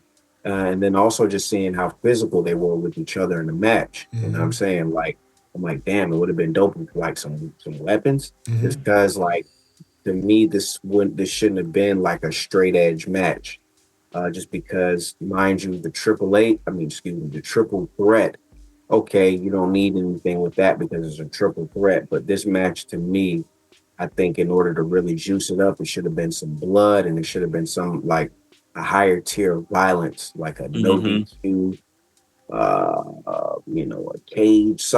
It should have been something a little bit added to the attraction. Because mind you, like I said, damn Tiffany, had some teeth chipped, had some bruising. You know what I mean? They really were going at each other in this match. So I was just like, damn, it would have been dope to see that translated a little bit more in a fashion to where, suitable for the actual feud in itself. They wanted them to still be pretty after the match, bro. It's hard to do. I get it. It's hard to do when the grill's messed up, but I'm with you. No, I get it. Because she obviously, she's going to have to get work anyway, regardless. And, it happens anyway. I forgot who. Jericho just lost it too. Jericho, but it was a woman, though. She had, it might have been the AEW. Somebody had lost it too. And I remember they, on their social media, they showed them getting the cosmetic surgery to get it fixed. I forgot who. Was it Mariah? I know her and Tony had that street fight. Maybe not. Mariah Kanellis? Mariah May. Oh, Mariah May. Nah, it might have been Mariah. It might have been Mariah. It was something like it was within the past 2 years or something. But, okay. Yeah, but it was somebody that were in a street fight because and they lost it 2 and I just remember that. Maybe it was Julia Hart. Yep, might have been Julia. I know her and Anna Jay and Penelope. They were having those hardcore matches for a minute. Yeah, it was somebody, but but yeah. Okay. I mean, but yeah. But yeah. The overall though, the match was straight. I do salute Charlotte for looking up at the lights, and she easily could have pulled a Hogan. You know what I'm saying? Hey, doesn't work for me, brother. Right. Right. Could have been a finger poke of doom type of. Could have been. You know what I mean? So just for her to give Tiffany that time, that's dope. And also, what's next for her? Because there's also, depending on call-ups as well. There's that's what I do like about some of these champions right now. They have a lot of options in terms of feuds. Mind you, it's not WrestleMania season, so you can be a little lax with your feuds. So it's like, Tiffany, she's got some joints on SmackDown that I'm like, okay, hey, or even if them moving somebody up from NXT, because she has an extensive history in NXT, so rekindling some feuds there, just bringing up some new, some new blood for her to go up against, removing her from the Charlotte storyline as well as the Nia Jax alliance and storyline as well. So now it's time for something fresh. Yeah, I think the right person won with Tiffany. I think it was good for her, good for her trajectory.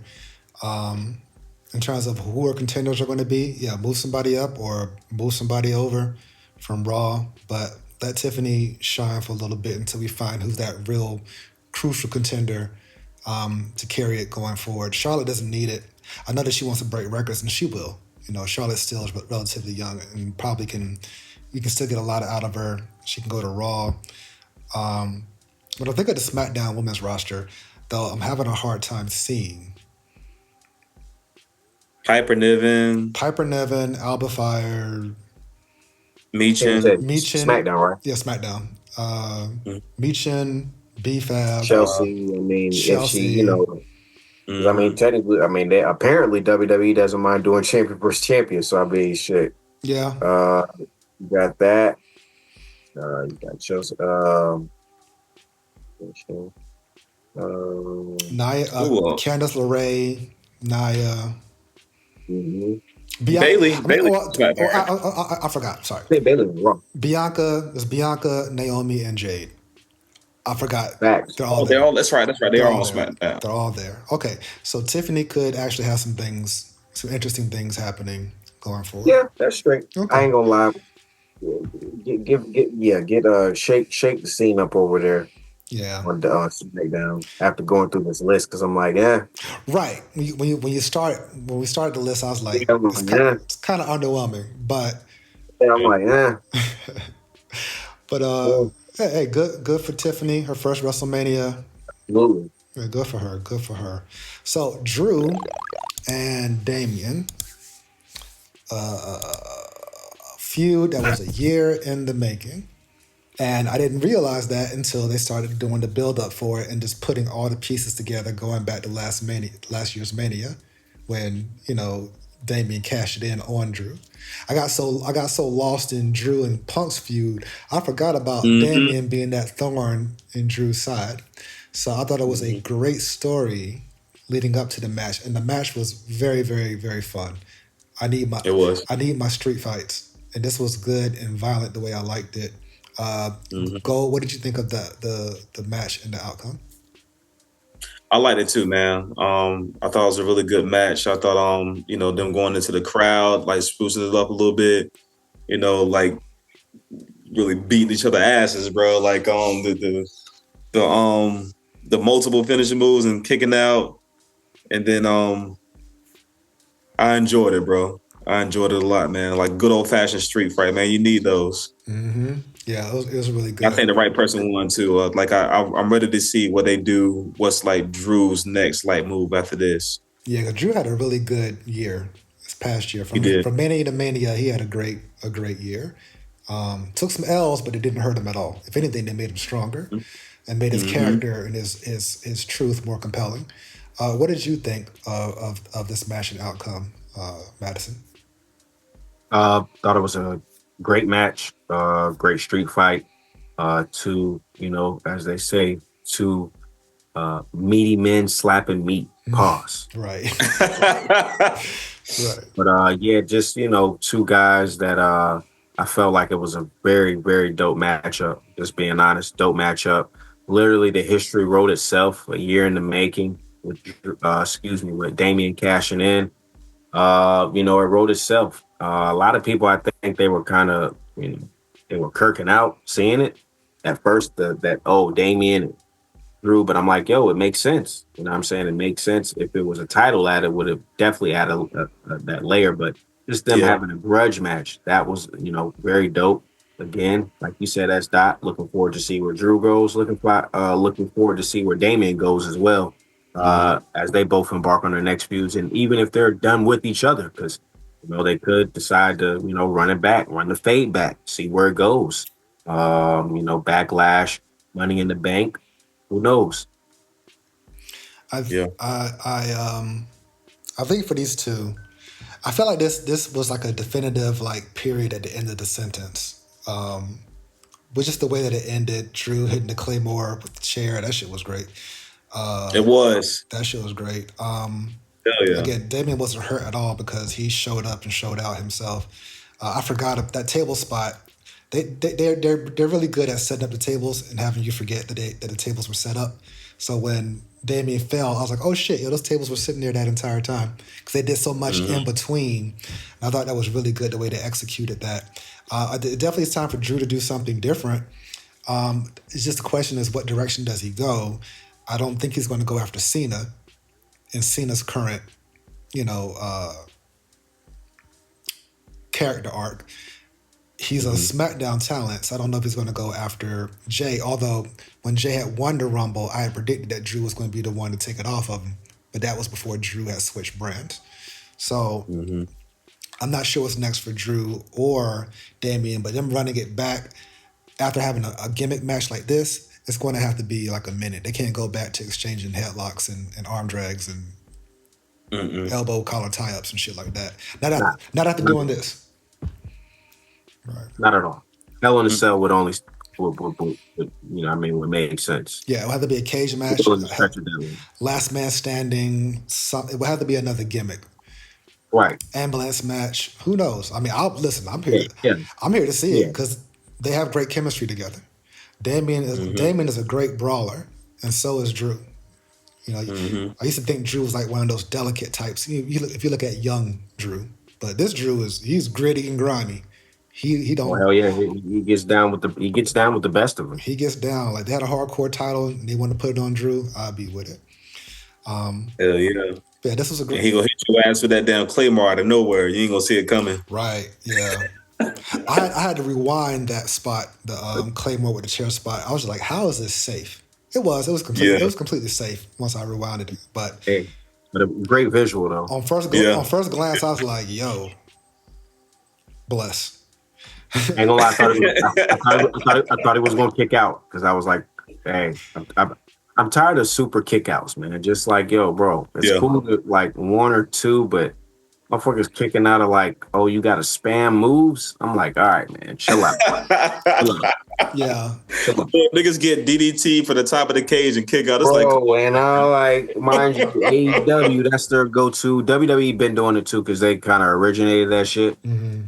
but it's like, bro, everybody's got to stop it. Like 2 finishers per person max. Like this is not a fucking video game to where you just got unlimited finishers. It's like, come on, man. Like, it just, you know.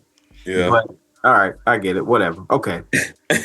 I guess so. MJF has multiple times done a tombstone power driver off the second rope.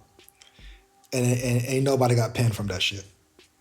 And it's like it's a move that someone could literally die from. Like you could literally die from this move. You should be, and you kick out of it.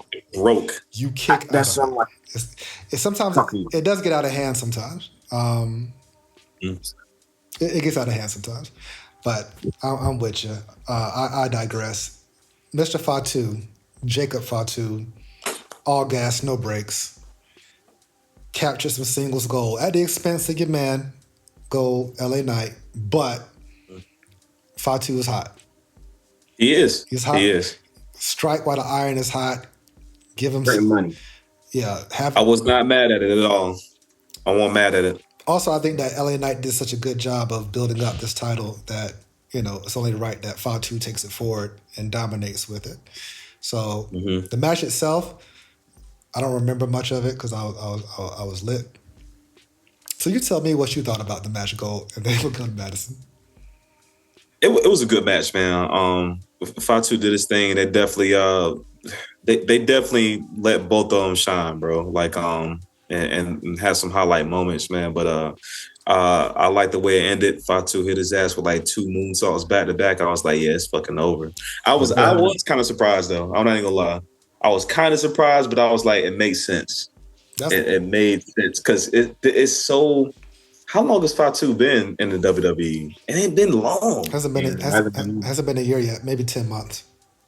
Yeah. So, but like you said, it's just, yo, he's hot. You know what I'm saying? So they was like, fuck that. So I think the next thing is, I think it might be him and Solo feuding, man. Like, I think Solo might be a little bit mad that he's like having so much success. You know, he just got there. Solo like, you know, like I'm still like, I brought you here. You know what I'm saying? They're gonna have some kind of build up. I think that's a natural progression right there. You're right. He's only had a limited time there, but he came in just so polarizing. Got it. He has it. He has the it factor. And I do remember, so I do remember the 2 moonsaults. I remember the finish. But yeah, the IPAs was kicking in at this point. So Madison, what did you think of the match and the outcome itself? No match. Definitely like the outcome. Jacob, obviously, you know what I mean, scorching hot. He's somebody that the company definitely has high expectations on, and he's meeting all expectations. Looking forward to seeing how much his star rises and continues to grow. I agree as well that I think Solo obviously will be, you know, kind of the next feud. I wouldn't have mind seeing that at well, honestly, shit, maybe like a Money in the Bank, because Money in the Bank has become like kind of one of the top tier PLEs over the past few years. Going up there with your Royal Rumbles and SummerSlams and stuff like that. So I think that a match like of that caliber, it's a big deal for me.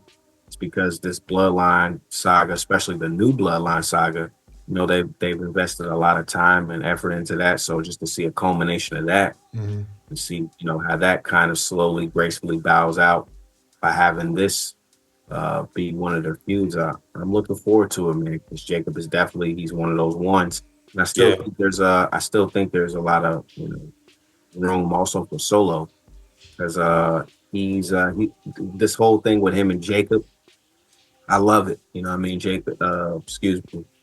Solo has been very funny with just him kind of, I'm not gonna say, it's kind of like gaslighting Jacob Fatu a little bit. And it's just kind of been funny and dope. But obviously the culmination of the story is for them to, you know, have their feud and whatnot. So I'm looking forward to that, because I think that'll actually be a really dope matchup. To have those 2 guys bump heads, I think that's going to be, definitely special. Yeah, Solo, we were telling Gold this last week, Madison, how Solo's been showing his old street champ personality now versus being the mob boss, the boring mob boss, the stoic mob boss. Now it's showing more of his personality.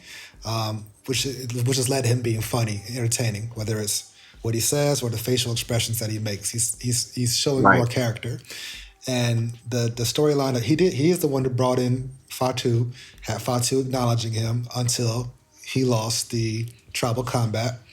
So it all makes sense at this point for them to go at it, I guess. Right. And I think Fatu is getting over with the crowd as well. So the inevitable face turn is coming as well.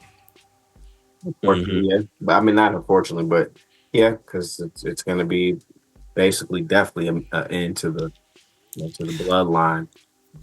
It's gonna be it's gonna be a new monster that needs to be conquered, and Fatu might be the one that has to do it. You know what I mean? Yeah. Know what I mean? Yeah. But yeah, I'm with it. I'm on a Fatu train.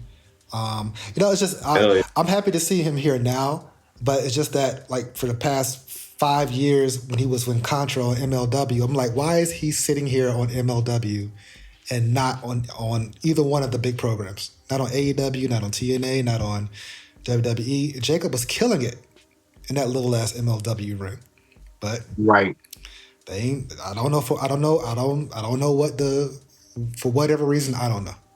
But I'm glad he's here now. I'd say he's here now. He's here now.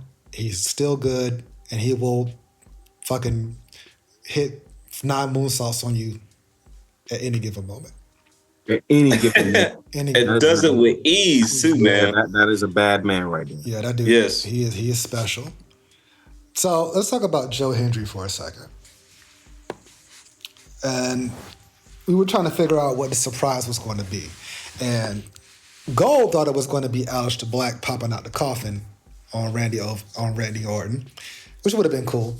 It didn't happen though. But I even on Facebook, I saw Gold talking about who you think is going to be. I'm picking Aleister Black, and I was getting ready to say, "Get your ass out of here, Jack Perry!" But I didn't finish. The populace they kept saying Rusev. Everybody said Rusev. Rusev would have made sense too, but he couldn't afford a loss like that. But Joe Hendry, I'm not trying to say that Joe Hendry is a sacrificial lamb. He is the TNA champion. But the way I look at it is A, it was entertaining to see him there. B, he got a big pop. It was. C, his smile is over with the crowd. He was in the Rumble. D, it wasn't going to hurt him. It wasn't going to. If anything, the exposure was great for TNA. Mm-hmm. It was great for TNA. So I didn't think he was buried. I think he came in, he got a little bit of shine, ate the RKO in a hilarious manner. And fucking Randy Orton still gave him his props. Mm-hmm. Still gave him his props. So I don't think Joe Hendry was hurt at all. If anything, this is getting us ready for the inevitable Joe Hendry debut. That theme song and that gimmick is just too dope for it not to be a WWE main event. Listen, somebody. I knew when they did the first part of the crossover with TNA and NXT and how well he was doing. I said, oh yeah, WWE's definitely bookmarked and is going to get that guy out of TNA quickly. Mm-hmm. Then, mind you, they mentioned the whole the partnership. I said, he's definitely out of there now. Like, it's an easier segue now as opposed to just outright leaving the company. Mm-hmm. It's like, well, I'm just going to flow through who our partner is right here, but he's definitely out of here. Like, he's going to WWE whenever the contract is up, sign, seal, and deliver it. 100%. 100%. Again, going back to what I said earlier, what we were talking about in the first segment of the show, guys, like, the exposure, it's the exposure. Mm-hmm. The man had a decent match, with Randy Orton enough to where it's like he didn't get squashed. Mm-hmm. It was competitive enough to, mind you, someone who's a mystery opponent. Right. People, I'm trying to figure out what the fuck did y'all think it was going to be, like a sprint. I mean, excuse not a sprint, but like a whole marathon. You guys wanted a 60-minute Ironman match. Right. Someone who he does. It's a surprise match. So obviously they're gonna have to factor in like, hey, whoever the mystery opponent is knows Randy. Randy doesn't know them, but it's someone like Joe Hendry. Hey, all right, cool, bet.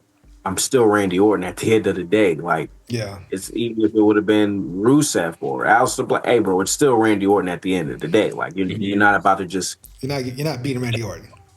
Yeah, like, come on. So just even how the whole match played out, I say, still a good look. Yeah, still a good look. This is the TNA champion. again, you're going to have people who look up, who the fuck is Joe Hendry? Where do I listen to this song at? Yep. And, that begins that. Because then once he, like you said, Kerry, once the inevitable happens, he makes his transition to WWE, people will be acclimated with him already. Right. So these are just important, crucial steps, planting seeds for later on when they begin to develop. But overall, I thought it was dope. It shocked me because I'm thinking the same. Aleister Black, Rusev, even to a degree of like someone back in the day, you know what I mean, having them pop up for a one-off. Oddly enough, shout out to my bro again, Big Wilt. He actually threw, literally, I'm talking about like 5 minutes before, Joe Hendry. He suggested Joe Hendry. Wow. And I said, man, WWE ain't gonna give no damn no burn to no TNA active member currently at WrestleMania. I said, man, this ain't Royal Rumble. You got enough space to play with it, like in terms of, Royal Rumble, all the numbers, but they're not going to dedicate some time to a TNA dude. I said, nah, that's not happening. We got to really think about who they're going to really come out with. 5 minutes later, the damn music hit, and I said, bro, did you see like a dirt sheet or something? Did you read something?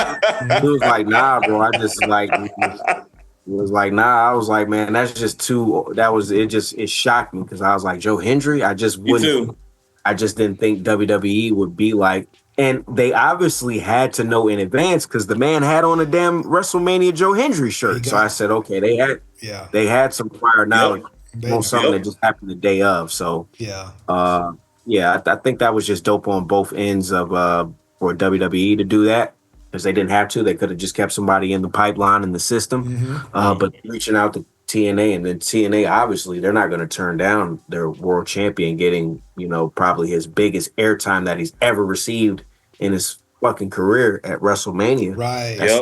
Right. That great look. Yeah, it doesn't hurt him losing. He's going back to TNA. He's not going to be on Raw the next day, so it doesn't matter. He's still the champ of TNA. And do people forget that he lost in NXT as well? Right. Exactly. And he got tossed out. And he got tossed out the Rumble, just like everybody else. Right. Dude, like that would be like if me and S-Dot were, I'm just gonna say, I'll just say Kendrick because he's popular. Kendrick will be like, yo, y'all come up here and spit 8 bars. 8 bars. Not even a 16. You can't do a song, just spit 8 bars for the people. Bro, I don't care if, whatever. Hey, man, this dude just on his platform, which is international, he just allowed us to spit 8 bars. You feel what I'm saying? Like, just the opportunity and the look, certain things. Hey, now you got to take advantage of that. You got now it's on you to take advantage of that. And again, it's wrestling. So it's not like, oh, he lost an athletic thing. Like, nah, this was already determined that he was going to lose. And to me, just Joe Hendry, if I didn't know him already, the music for one would have got me because I'm like, yo, this shit's funny. But just the fact of who the hell is this? Like, who is this guy to have for WWE to give the green light to face Randy Orton in like such a big matchup? So that would have my ears peaking, my eyebrows raised. So that's how I would go back and tap into Joe Hendry, which I'm pretty sure thousands of fans did, which, mission accomplished. Mission accomplished. They even had the director do the zoom in on his come on now, like had Randy do it. Yeah. So he didn't get buried. He didn't get buried. He got the rub. He lost, but he got the rub. Yeah. He got the rub. Absolutely. So shout out to Joe. Great moment for him. I was happy to see it.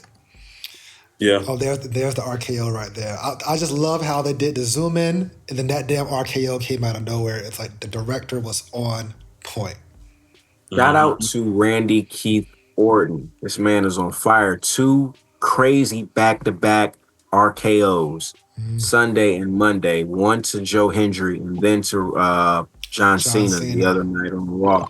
Man, Orton is in. He is like, it's crazy seeing and I'm going to go on record. The RKO has surpassed the Stunner. Yeah. RKO. I agree. It has surpassed in terms of the exclusiveness as well as in pop culture. It has surpassed. I see more people shouting out, kind of like the Jordan Kobe thing. Jordan Kobe. I see more people saying, "Oh, I'm gonna do a RKO" more than they say, "Hey, I'm gonna do a Stone Cold Stunner." 100%, 100%. And Yeah, even 10 years ago when Vine was popping and they had all those RKO out of nowhere memes. I don't know if you remember yeah, those. yeah, Yeah, that shit was fantastic. Yeah, and yeah. as you can see by this picture, he still gets up there with it. He still gets hit. Yeah. He still gets some air. He still does it quick out of nowhere. I think that's actually, I love the out of nowhere moves. I'm not a big fan of, and let me know if you agree with this. Predictable. Well, when you put them up, like any movie that involves a fireman's carry, at least in WWE, they got to go to the center of the ring, turn around, face the camera. Whereas RKO, he's just going to hit it. Whether you're facing this way, that way, it doesn't matter. He's going to hit it. Same thing with the stunner. But, you know, Cena goes for the AA. Bianca goes for the kiss of death. They always got to put him on his shoulders, then turn, look at the camera, then do it. And I'm kind of like, do you even have those split seconds to do that? I'm like, you know, if we playing 2K, I'm getting out this move immediately. I'm hitting the triangle button. I'm getting out the move, reversing it. But I never liked playing to the hard camera. So I like the fact that let me go back. In this instance, they did play to the hard camera because it was a directed shot to do the zoom in. Right. But in most cases, Randy's just going to hit you, pin you, and be done with it. And that's what I love about that. Even the BFT, I love that LA Knight will hit that shit out of anywhere. I mean, I like that. But Yes. I think certain moves will allow that. And then also that's something I think that's very WWE heavy in terms of, hey, hard cam. All right, face the hard cam. Mind you, you know, in wrestling, especially in larger organizations, large production, that hard cam is definitely a factor. So a lot of guys do play to it, but I understand completely. And that's something that I also like as well. And also, which gives that level of unpredictability and just straight that aura to the RKO is that you can do that. And also at the same time, it's like, all right, win a match with it. You know? Exactly. Once he hits you with it, you're pretty much done. When they asked Jake the Snake what's the DDT stand for, he said, "Get out of my head." He said, yes, the end. And I was like, yep. Straight up. Because I was about to say that too. I was going to say that Jake the Snake DDT was like that too, just unpredictable. He just hits you out of nowhere. Yep. That's it. That's what it stands for. The end. Straight up. Yep. Like that sounds like some shit Jake would say. Yep. Exactly. And if you notice, Randy's wearing the tights. He's wearing that's the color he was wearing when he first debuted. I noticed that. I noticed it right away. I said the same thing, except that they were more short, like back then. Yeah. He got the draws on. He rocks the draws, but also it was a tall tale sign that I said, yo, he's definitely getting the title shot at Backlash when they announced it. Oh yeah. During the show, it being in St. Louis. Mind you, they already put out the schedule where they were going to be at, so I kind of already knew, but I thought it was going to be Cody because I'm like, okay, Cody will probably carry it past Mania. Me too. Have a good little feud with Orton. Him and Orton gonna have that whole little legacy thing, and might fuck around, pop up dead. Ted DiBiase Jr. might, they might get him from out of the woodworks. But once I saw those colors, I said, yeah, he's getting a title shot. It was just a matter of how they were gonna set it up.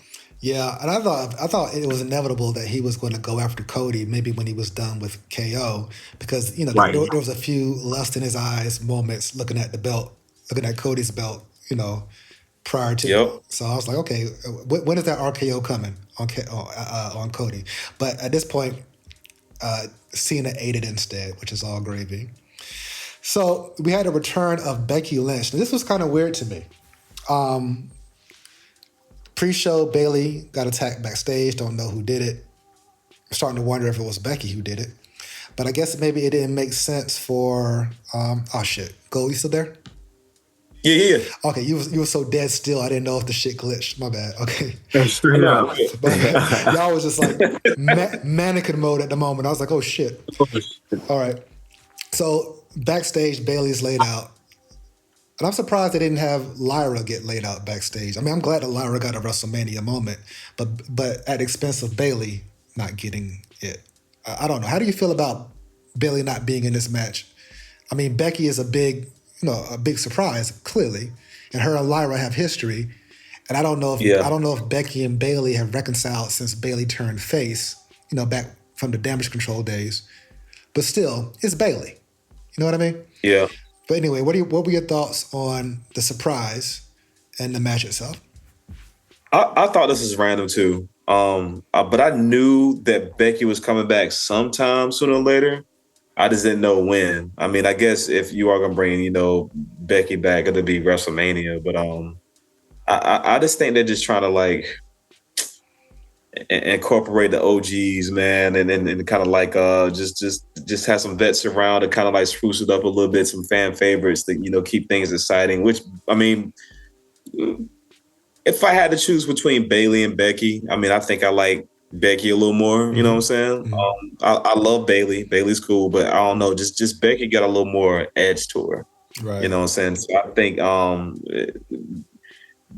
Becky being there would have gotten a little more pop than Bayley, because Bayley's just kind of been like, Bayley's Bayley. Yeah. Yeah. I'm with you. What do you think, Madison?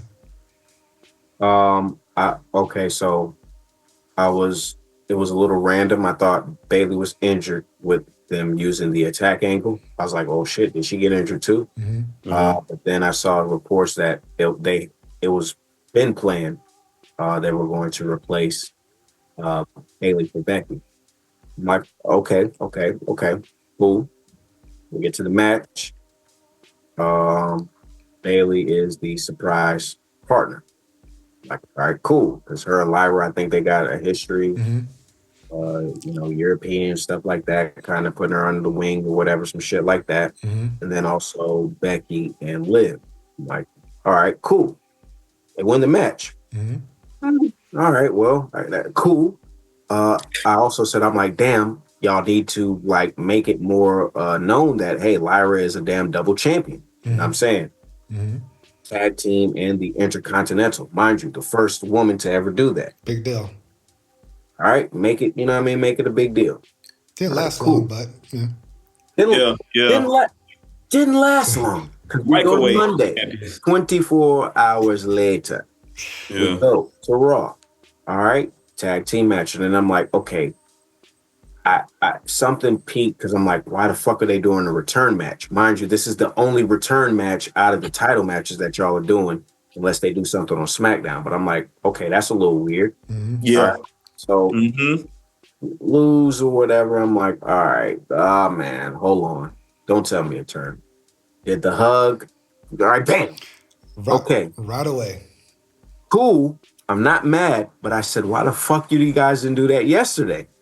I said, why didn't you do it yesterday? You could have did actually two things. You could have just, all right, had them lose the title match. Mm-hmm. And then, all right, Becky do the same thing, bong, betray her or whatever. Or you could have had them win the belts, and then she attack her and just, all right, now they're vacant. You know what I'm saying? So if y'all don't want Liv and Raquel to lose or whatever, that'll be a way. Or if you want to add another little quick reign, they could win a tournament or some shit or whatever. Bong, they got another reign, and that kind of clears them out. Going with Becky and then Lyra have their feud. But I'm like, bro, why did you waste? Because unless you guys are gonna make a deal about it, you didn't need to waste the WrestleMania moment just to push the storyline of something that you literally could have did the day before. Right. Yeah. Like, if you're not making a big deal out of that woman being a double champion, even if it was for 24 hours later. Shout out to Kane, another popular 24-hour champion. If you're not going to do that, then I'm like, bro, it really kind of made me scratch my head. I'm not mad at Becky returning. I'm not mad at them even winning the match at WrestleMania. I just was more confused as like, why did you guys wait 24 hours? Why change hands to give it right back the next day? Just to give it back the next day. Right. I mean, it would have been dope to have Judgment Day come in. Everybody's got the titles. They're talking shit. Hey, guess what? Adam Pearce is like, hey, you guys are going to put the titles on the, or you could have did it like that. You could have did, a rematch, because you guys, it was some chicanery going on. hey, you guys can give a rematch to Becky and Lyra tonight. They lose again, bong. But it really threw me off the fact that they won the titles just to lose them again the next damn day. Yeah, it threw me off too because what are we doing? Bayley and Lyra went through a whole damn gauntlet match to get the opportunity. Then Bayley gets laid out. Becky pops up. They win the titles, and then as you mentioned, losing the next day. Becky turns, which I won't say that I saw the turn coming. I didn't see the turn coming, but once they lost, I said, okay, well, there's no time better than now, because typically the husband and wife can't be babyface and heel respectively. They're typically on the same level at the same time. Okay. So if Seth's heel, Becky most likely is going to be heel too, for the sake of kayfabe, if anything. Right, and I like that. I think they needed a fresh coat of paint, both of them, Seth and Becky. And I think both of them are about to, do what they do is again, because Becky has been heel in this variation before. But the difference with this one a little bit is she feels more elder statesman. She feels like she's definitely certified in her veteranship, and this is more like, okay, a feud that's helping out Lyra. Lyra and the next generation. It doesn't seem more of like something on like a big time Bex. This is not big time. Yeah. This isn't that. This is kind of like Mama Bex here to spank the kids. Mama Bex. You know what I mean? Because again, kind of in that elder statesman. Charlotte, we just saw that as well with Tiffany giving that rub. Do we see like a 4 horsewoman without Mercedes type of? Charlotte, Becky, Bayley. In terms of them linking up in WWE? Joining forces? No? I don't see that happening either. You think Charlotte and Becky still got that much beef?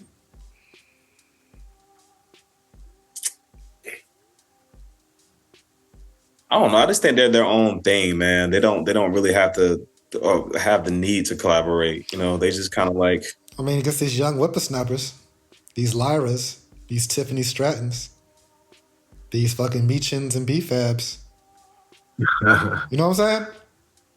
We paved the way for y'all. Women's Revolution. I think I'm gonna be real. That would be dope because it would be dope. It's been, and it's no knock to the ladies, but it's been a lot of mid stables like Super Mid, PF, or the Profusion Collective. Oh man, service shit, the Absolution, Riot Squad. Like, bro, it's been a lot of mid, just some shit to get characters over, but it's nobody that really stands out. Mind you, the only decent one was Damage Control. Yeah, Damage Control was good. Yeah, shout out to Damage Control. Yeah, pardon, and not all of them, because I'm pretty sure. I think if we go back, there was, there definitely was probably a women's stable, but for the most part, their numbers are not on the good side. Right. So I think if you were to ever go a 4 or 3, just having any of that combination get together collectively, I think that'll do. It could do wonders, and especially if they go that route of kind of like a OGs type. I think that would definitely be perfect, and it would be a nice rub for the younger talent going against them, and also it'll really showcase the legacy and the stain that the horsewomen have left to show like, yeah, this is our body of work that we've left over these almost going to a decade now. Exactly. It's been about a decade at this point. Yeah, it's been about a decade, and that's also something very dope to see. Even though Mercedes Sasha Banks is over in AEW, still, even what she's doing over there, pretty incredible. And just to see how these 4 women have really changed wrestling for the most part. You know, they are, in a sense, kind of like a 4 horsemen for women's wrestling, and especially those coming up in the PG era. I mean, they have a lot of understudies. Becky, Sasha, Bayley, and even Charlotte. They have people that are active now that looked up to them, studied them, followed them.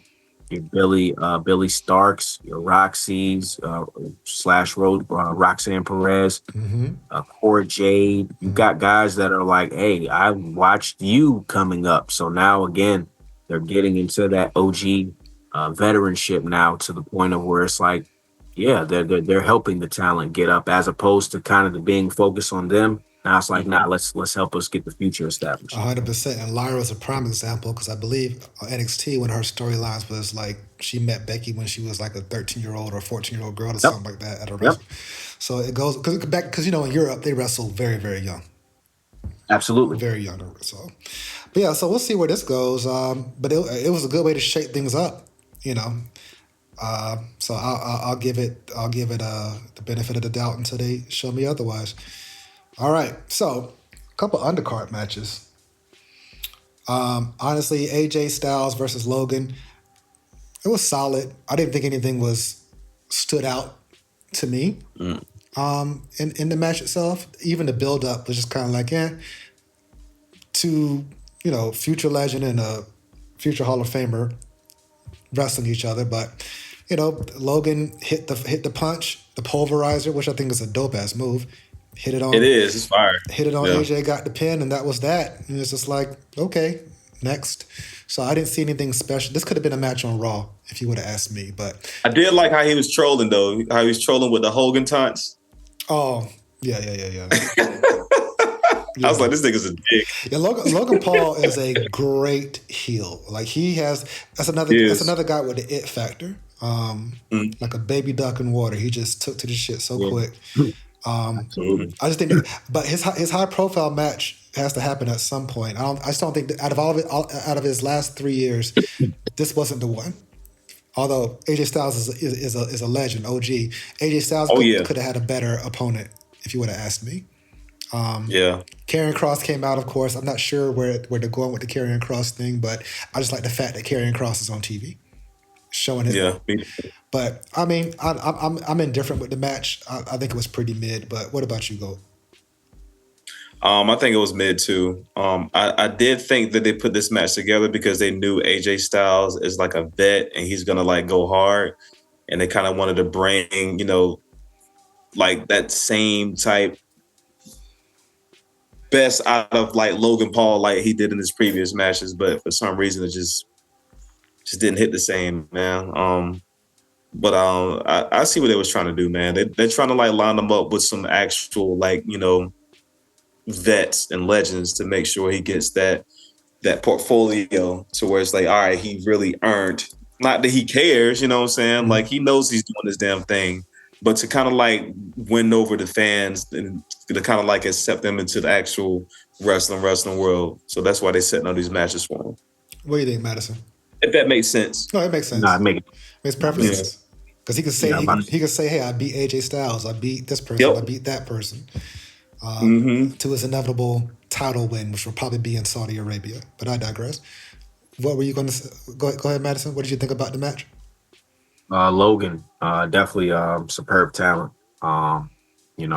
Once I saw him in ring for the first time, I was like, okay, yeah, this kid is definitely, he's got it for pro wrestling. Character-wise, I already knew character, but again, once I saw the in-ring performance, I said, oh yeah, this guy has got a bright future if he decides to push the button with WWE. The match with AJ, it was okay. It was a little underwhelming. But I think it definitely was a competitive match. Logan definitely pulled out some dope spots. AJ, AJ's gonna do what he does. Yeah. The AJ mixtape at this point, hitting all the usual, all making sure he's hitting all the bullet points on the AJ resume, and he did just that. I think it was just missing a little. It was missing a little something just to make the feud a little, whether it might be the title or just a little bit more intensity. It was, they tried to make it a little bit personal, but it didn't really hit cylinder that I needed. But overall, the match was definitely, actually pretty good. It was just a little underwhelming because it was kind of leaving us a little bit wanting more. Also, I'm like, damn, AJ losing clean. Not saying that without any craziness. Is AJ gonna, be staying with WWE for long? Because that was kind of like, all right, a job in terms of you're on your way out the door. Yeah, go ahead and job to Logan Paul real quick. Not saying that's a bad thing, but just give him the rub. Right. But I'm a little, my ear is peaked for that. Is AJ possibly going to be leaving? Because kind of like, where do you go from here? Are you going to go on a redemption, kind of like, hey, I need to get my mojo back, baby, type of thing? Or are you going to go heel again? Really just came off of that wave, so I doubt they go that. Yeah. That would be a lot of flip-flopping for sure. Yeah, no, somebody like AJ doesn't need that. Yeah. He's still beloved. Yeah, and Karrion Kross. That heel run, that lasted for like how long? But like a month? 2 months, a couple months. Right? Yeah, because when he was feuding with LA Knight. Yeah. Yeah. Mm-hmm. Yeah, I think AJ's on pullover status now. Yeah. Take that out of my head. Hey, nothing wrong with that. Ain't nothing wrong with that. It's nothing wrong with that. I know that job security is A1. Exactly. Mm-hmm. I think also with this match, maybe because it was just the placement of it on the card, the energy shifts throughout the card, right? And I can't remember what match was before this one, but this was night 2, right? Yeah, night 2. Night 2, yeah. Right? So was this like right after the women's match? Could have been. Yeah. I forgot his place. No. I forgot his placement of why I wasn't into it. It definitely could have been an opening match, though. It should have been. Had this been the first match, yeah, it probably would have warmed the crowd up pretty nice. But clearly, the path now is for a title in the beginning and something at the end, right? So, I figured that the women were going to set it off, and I'm glad they did because that match was incredible. But it was. Had it been on another show, it probably would have hit a little bit different. But it was on a stacked Sunday night, so it could have been on Raw, SmackDown. It didn't have to be on WrestleMania. Yeah, or a Backlash match. But we'll see what this is setting up Logan for. Again, right now the top is stacked. Cena, I don't think Logan's not going after Cena, although I could see a Cena Logan feud with Cena being a face, and then. Is Logan going to go after Jey Uso? Is Jey Uso is that the one who dethrones Jey Uso? Logan Paul? Oh, that would be random. A good one. I could see that. Down the line, I could see that definitely. I don't see it like early in the game right now. Yeah, but I can definitely see it down the line. It would shock me if the WWE did. No, it'll surprise me, but it won't shock me because I know that they have, high hopes for Logan going into the future. And of course, as, they collaborate and they work together, they're not, just going to pussyfoot with him. They're going to, put him high on a pedestal. So the next thing, mind you, to do is the United States champion. The damn next thing in line is to be world champion. Yeah. So,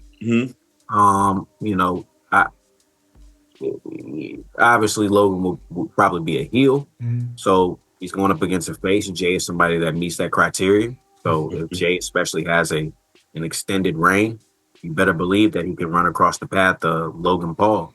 And I think that'll be dope. That'll be somebody that, to make sure that this run, people aren't turning on Jey.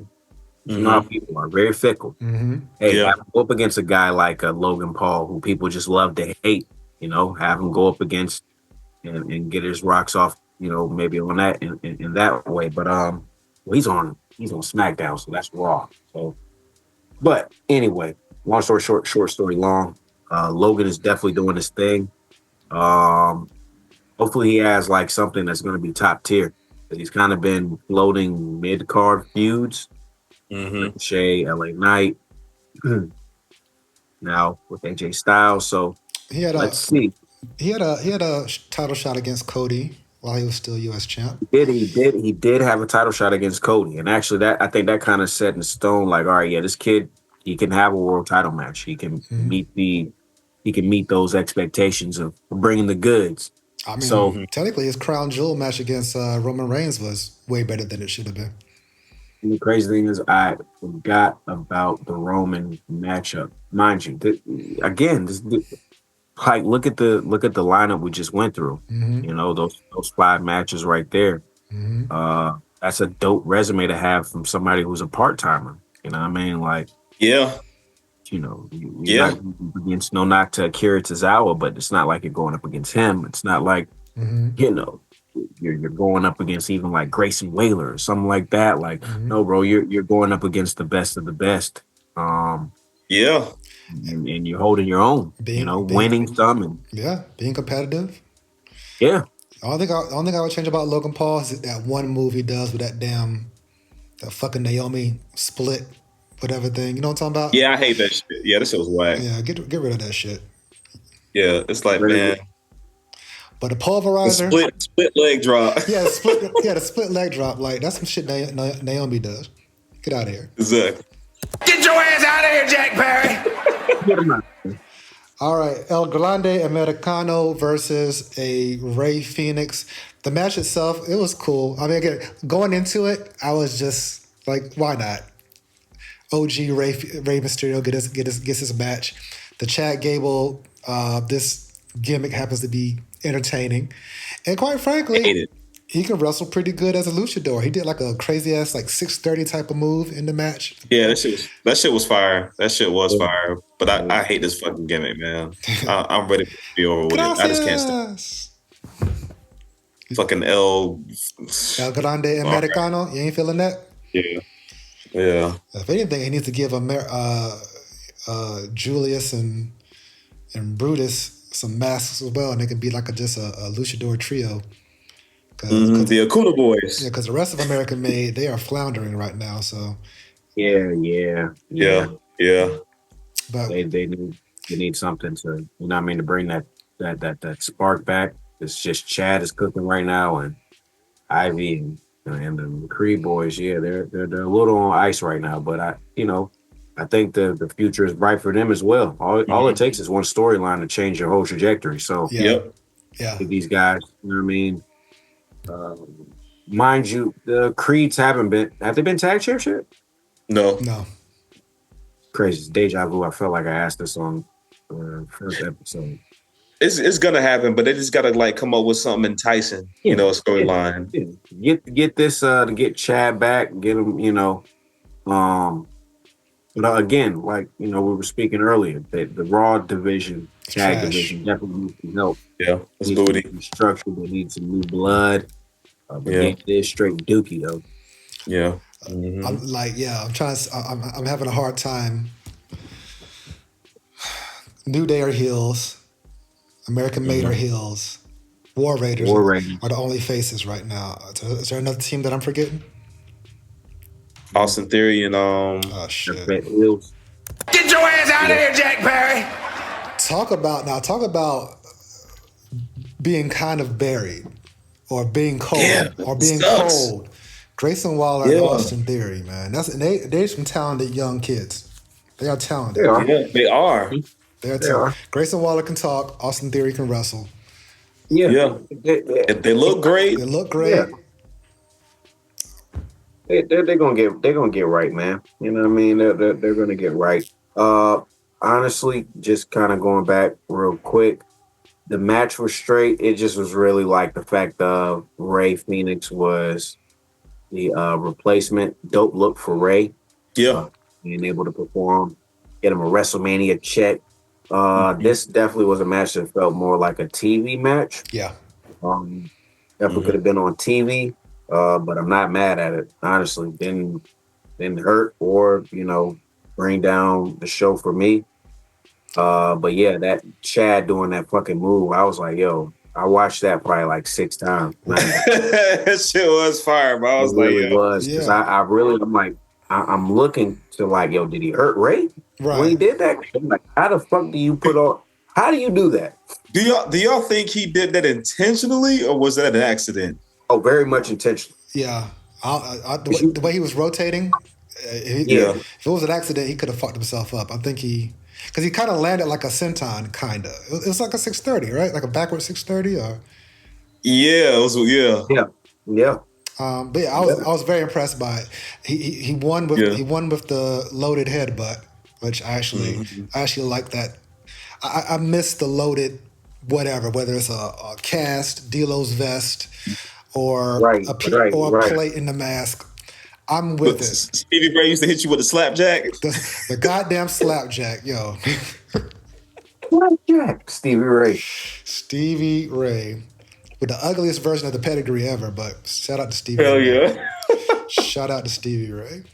Shout out to Stevie Ray, man. So yeah, Ray Phoenix got the debut on WrestleMania. He lost, but it didn't hurt him. Didn't hurt him at all. Yeah. No, it didn't. Didn't hurt at all. Not at all. So the Naomi and Jade match, I was just happy to see these two queens in there on Mania doing their thing. The match itself, it was cool. I love the Naomi character, what it's become. Jade is a star, and she's working with some veterans to make her look good. And Jade is powerful. She's impressive. Still a little green, but she's golden where it counts. So I thought the match was cool. Jade got the victory, so I don't know if this is over or if it's going to continue. I could still see them having some type of no DQ street fight or something. Because if you threw me off into a car, into a windshield, again, elbow, collar tie up, nah, I'm going for blood. You got to bleed. So, Go, what did you think of the match and the outcome? Like I said, I thought it was all right. Like, you know, Naomi and Jade, you know, getting their shine during WrestleMania. I think it's gonna be another match too. I don't think this is it. You know, it's got to be something like you said. Got to be something more like meaty, not just like a regular match. It got to be like some kind of like crazy match, like street fight or some shit. What about you, Madison? I thought the match was pretty good. It did what it needed to do. Wasn't like a classic or anything like that, but I think the drama. I think this was some classic drama. Probably one of the. I'm gonna be real, honestly, one of the best woman feuds or build up that I've seen in a while. Something that was actually substantial. I mean, it had some reason behind it. Kind of gave me a little bit of Trish and Nikki vibes, just without the hot lesbian action. Yeah. And, you know, that level of craziness. But Naomi definitely tapped into a whole new bracket for herself. And also Jade was motivated with something as well. In terms of her character. Like, you know, hey, this motherfucker tried to take me out. Like, you know what I mean? Hey, this is what y'all doing over here? Okay, let me step my game up. Let me be a little bit more aware. So this was definitely like a nice little boost to Jade's character. Yeah. Naomi, again, doing some of the best work that we've seen, not just, you know, Black women in general. Like, this was incredible character work. IMVPs, definitely women wrestling. Naomi, Athena, and Toni Storm. Like, they're cooking with all levels of grease. No pun intended, but they're doing their thing. Naomi working with Jade in terms of really bringing a dope feud, to the masses. Just dope to see. Will they continue it? Not sure. Obviously, you have the option of throwing Bianca in there to kind of close it out. Because where does she still stand inside? Jade, where's her eyes set on? Is she going to come after Bianca next in terms of confronting her? Keep the thing going with Naomi or both? Yeah, again, you know, who's know? We'll definitely wait and see. But overall, I thought the match was pretty straight. But yeah, this drama that they've got, man, it's great work. Yeah, I think the build up and it being a long term storyline with a good amount of whodunit build up to lead to it. The payoff of Jade coming back was great. The reinvention of Naomi, fantastic. I didn't know that she could do it. She did it, exceeded my expectations. Again, match was cool, but the story leading to it was good enough to hold it down to make it interesting. But as you mentioned, Madison, going forward, this triangle, which we got a little taste of it on TV before this when they were all in the ring at the same time, and Naomi's like, "Hey, you ain't even talking to me," and Bianca's like, "Not here." Then Jay's like, "Whose side are you on?" Blah blah blah, and then the inadvertent, slip up with who did Jay run into? Did she run into Rhea? It was when they were all in the ring. Rhea. Yeah. So I was like, this is good. I'm interested to see where this goes. I don't think it's over by a long shot. And I think we predicted this last week, but I think Bianca's going to side with Naomi, and then the Jade feud will go from there. Do you see a heel turn in Bianca coming, Madison? Absolutely. Jade, obviously, I think the purpose of this is to toughen her up, again, get a little bit more structure with her character as opposed to happy-go-lucky. Happy-go-lucky. It's like, nah, like, you just really try to take me out. Like, nah, like, I'm fully aware of what's going on. Nah, I'm not, that's not going to happen again. Mm-hmm. A test of loyalty, what does Bianca stand, all that stuff. Hey, all right, I'm on my square now. I can't even be messed around. So she's probably like, yo, I don't even want to do alliances no more, unless I'm forced to. No more friend stuff. So, but I definitely think that we're gonna see a little bit more story arc within these three women. Maybe even could throw somebody else in there. Hey, but sky's the limit, though, definitely for where they could take, where they're hopefully going to continue the story, but where they could Yeah. go, sky's the limit, man. And again, I just got to take my hat off because it's just been super dope. Like outside of just the usual A, B, and C, they definitely have like splashed some color in there and give it some drama, man. Like, Yeah. and shout out to Naomi for really just stepping Yes. her team up. Like I really want to salute, the women who are doing their thing, whenever. But like, yeah, I gotta give a shout out to Naomi. Just her coming back from her TNA run, super necessary. Even just, I hate to say, even the walkout, super necessary. Stand on business. Let people know, hey, regardless of where it could or could not, how, hurting you in terms of your career.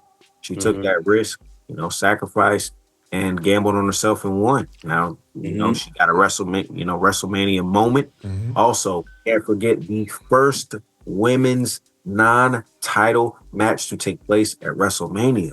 And it was between Jade Cargill and Naomi. That is huge. Wow. You know what I'm saying? Yeah, it's fucking huge, bro. Yeah. That's huge. Never. So Yeah. Never thought about yeah, that. Mm-hmm. I take our hats off to these ladies, especially them being, black women. Hmm. I want to tip Mm-hmm. my hat off to them, man, because they definitely did what they needed to do. So Her and her pulling off the heel too, man. Like she's doing a great job. Like she just looks like she's crazy as hell. yeah. So Jay Cargill, does she get the title this year? No, You don't think so? You don't think so, go? next year. Maybe next year. Maybe WrestleMania next year. I I think they're still trying to like flesh her out. Well, she's still in training slash like she's still getting her what's the word? her single word her, like sing, her, condition. yeah, her singles run is kind of like just starting, but Mm-hmm. I could see her like prominent in the Queen of the Ring maybe, and possibly earning it. Absolutely, even possibly winning it. Yeah, possibly winning it. I just see that. Just looking at her right now, I'm like, that just screams world title. Mm-hmm. Freaking. If she does get a shot this year, she ain't gonna win. Y'all think so? Depends. No, but she'll get a good look though because she's in the match. But I would say if she do get it, it'll be next year. Her versus Tiffy. Her versus. That'll be a good match. WrestleMania next year, her and Tiffany Stratton. I can see that. Okay. That'd be dope. Her, I mean, hell, Jade versus Charlotte. There's a lot of Jade versus opportunities here. You know what I mean? Absolutely. So, but they got to get her and Bianca out of the way first, though. Yeah, 100%. That's the money right there. That's that's Hogan Macho. I got a question. Mm-hmm. So, mind you, Jade, her whole, even going to her AEW days, she's made a push of like wanting to be Storm, want to be the next Storm or whatever. Mind you, they're rehashing, I think they're including the X-Men into the Marvel universe within, future movies and things of that nature. My question is, will Jade secure that spot of what she's been, pushing for all these years? Will she get that Storm position? Does it go to Halle Berry? They rehash it, or that, or will Storm get that coveted position that she's been looking for? And which is why I think she even joined WWE in the first place. I mean, if she's aspiring to get into acting or be an actress, I mean, looking at her, she's an Amazon. She's cut. She got the look. I could totally see her being Storm. I don't know how good her acting would be, but if all I gotta do is just turn my eyes white and make it snow, hey, go for it. But you know, I think they're gonna bring Halle back, but she's not gonna be in a lot of movies. I think she's gonna be in the main joint. I think it's called Doomsday. Okay, I think they're gonna bring her back. Okay. And I think they're gonna bring the chick back from I don't know if you've seen X-Men Apocalypse. Zoe Kravitz. Was it Zoe? Zoe was in that. She was in First Class. I think she was Storm, or was she somebody else? Or did she have like wings on her back on X-Men First Class? Wasn't that Zoe Kravitz in X-Men First Class? She wasn't Storm. I don't think Storm was in First Class. Who was? But she was in Apocalypse though. Apocalypse, right? It was a young chick. I don't know what her name was. I don't think it was Zoe Kravitz though.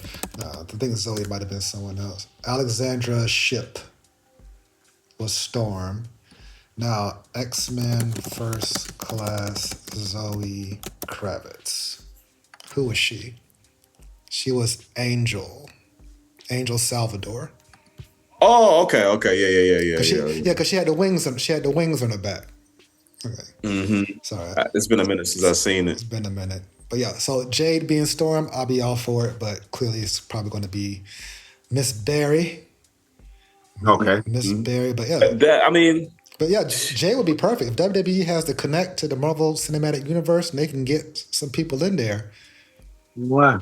I've been thinking about it, especially with the entrance, because they had the whole big entrance, and I'm like, she's been pushing this Storm shit for years. I'm like, is she, this would be the time frame of one to hop on and kind of snag that role. But re-cranking up. She got I was like, yeah.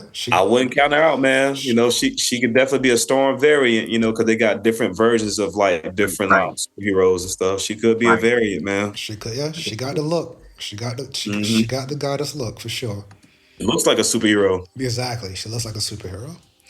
So this match was on the undercard as well. The New Day, some fresh gear. I'm not sure what show they were trying to. What anime they were trying to call back to. I wasn't sure. It wasn't Dragon Ball Z, but it was something. Matter of fact, because we tried to look it up, I actually took a picture of them in their outfits and put it in ChatGPT, and I was like, what is this from? And I forgot what it told me. But it wasn't Dragon Ball. Right. But because we was looking at the outfits like, okay, what are they paying tribute to? Because they typically are paying tribute to some type of anime or some video game or something, right? Especially trying to figure it out. But either way, I digress. They beat the Royal Waiter. Well, let me tell you something, brother. What you gonna do? They beat the War Raiders, which is what we predicted. Gold. Wasn't surprised at all. I like the War Raiders, but they're cold right now. I can't put my finger on it. But what you say, Madison? Mid. Yeah, they are, man. There's no spark about them at all. Yeah, there's no spark. Same thing with AOP, and I don't know if it's the writing or what they're just feeding those guys in that system. But bro, it's like, and I don't really think it's the system. I just think it's just in general. Now, mind you, War Machine. That's what they were called when they were in New Japan and Ring of Honor. They were killing it. Hanson and Rowe. Killing it. When they got signed, I said, okay, they kind of got a new Road Warrior type of, they got the new Road Warriors. These guys are going to lead the front. Now, mind you, they've had injuries, like quite a few injuries, unfortunately, that have like kind of stalled their progression, but even still, I'm like, okay, both you motherfuckers are healthy. Still, it's not hitting right now, and I don't know what it is. I don't know if motherfuckers need to curse or something, but for them to be very talented, both very talented individuals, it's just something is not clicking for me. Yeah, the match was it was mid. Even the build up and the feud, I'm like, this shit is very mid grade, but you never know. You gotta, you wait and see. roll it up, you smoke it, you're like, damn, this shit hit. Wait, let me wait to WrestleMania.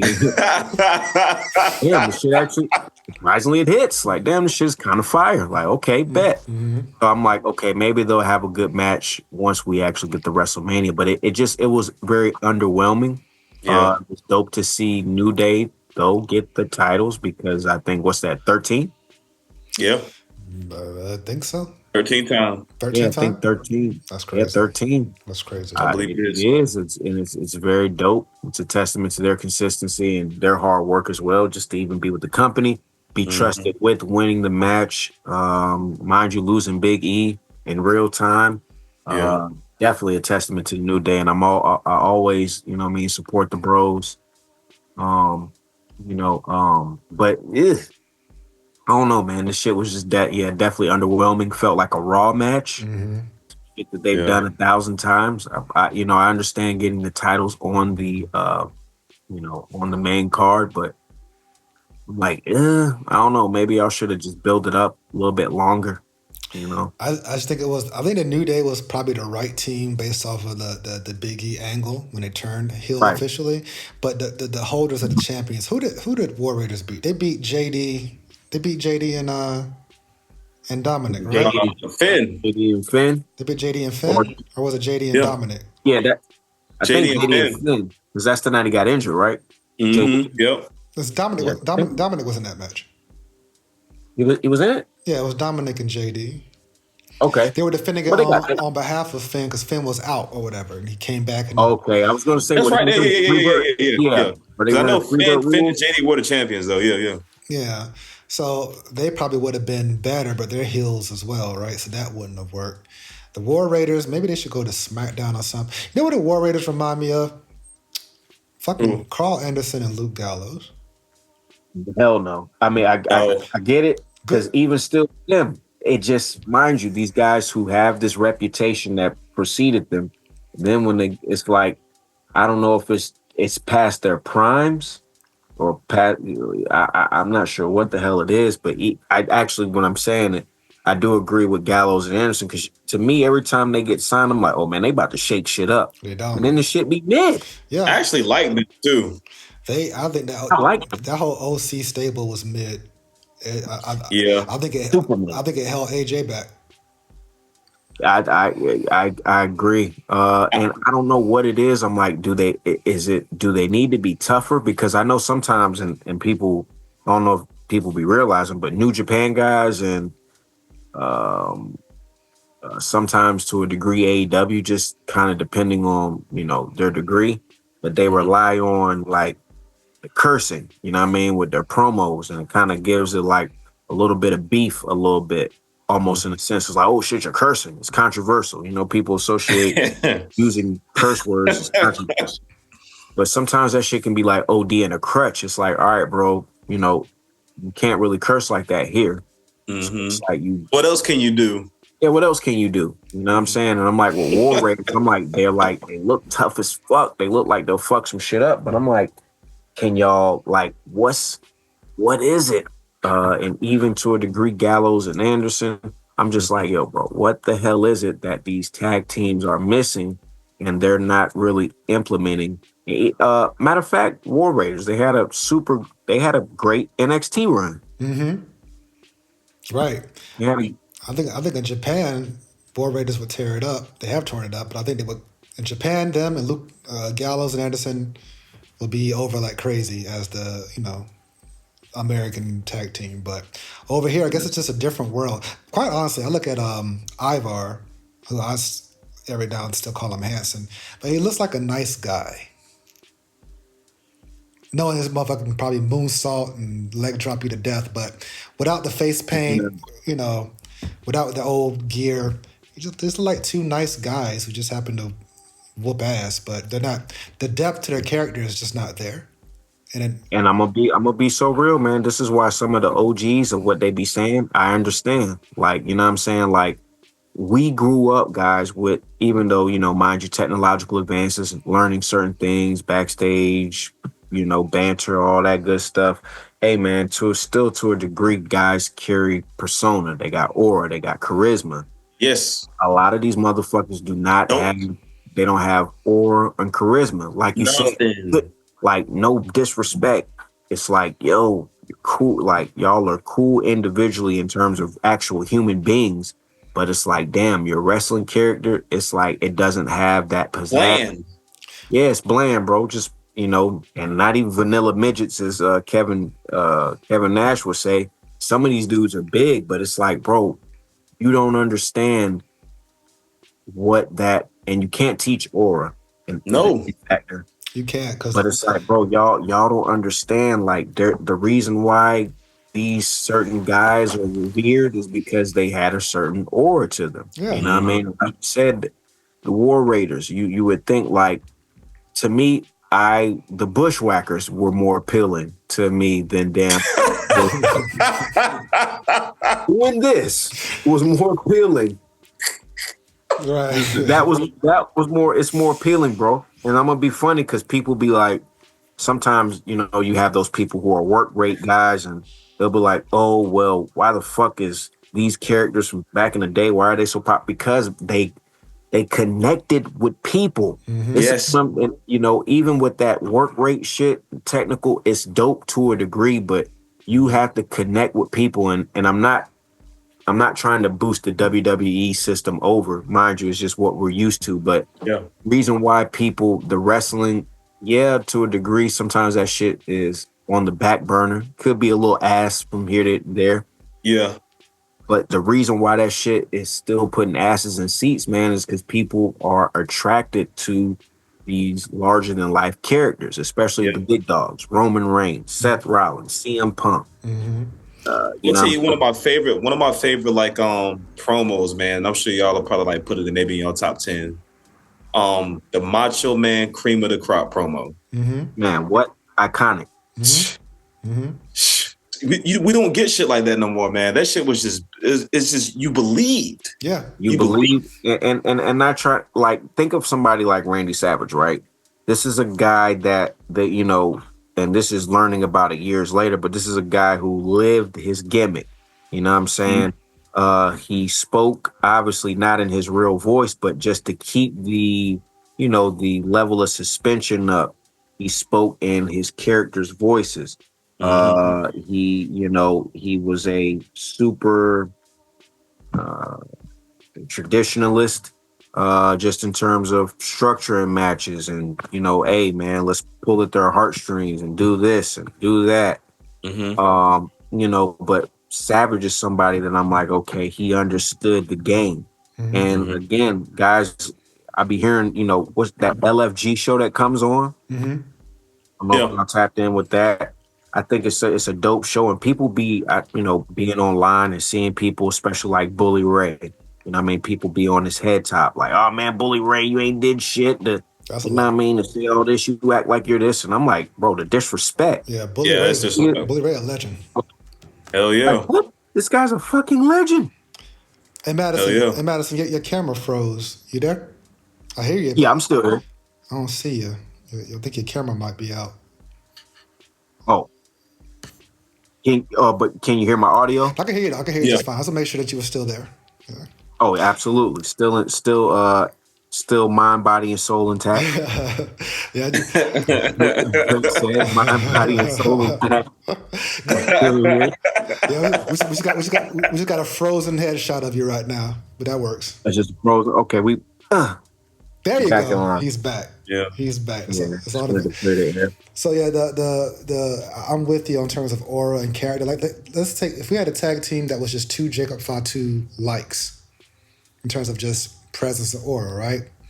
Presence and aura. Yeah. Like and a lot of guys, unfortunately, they lack in that department, and I think that's something that with characters, like people be like, oh, wrestling is sometimes it's the characters in wrestling, they're mid, they're a little boring, they're not appealing, and when you run into those rare characters like Jacob Fatu, especially in this era, and I think I commend wrestlers, women and men, who are able to grab the attention and kind of keep that level of suspension still to a degree, to a high degree in this time, this day and age, because of all the social we're able to deconstruct people into real, actual, who they are.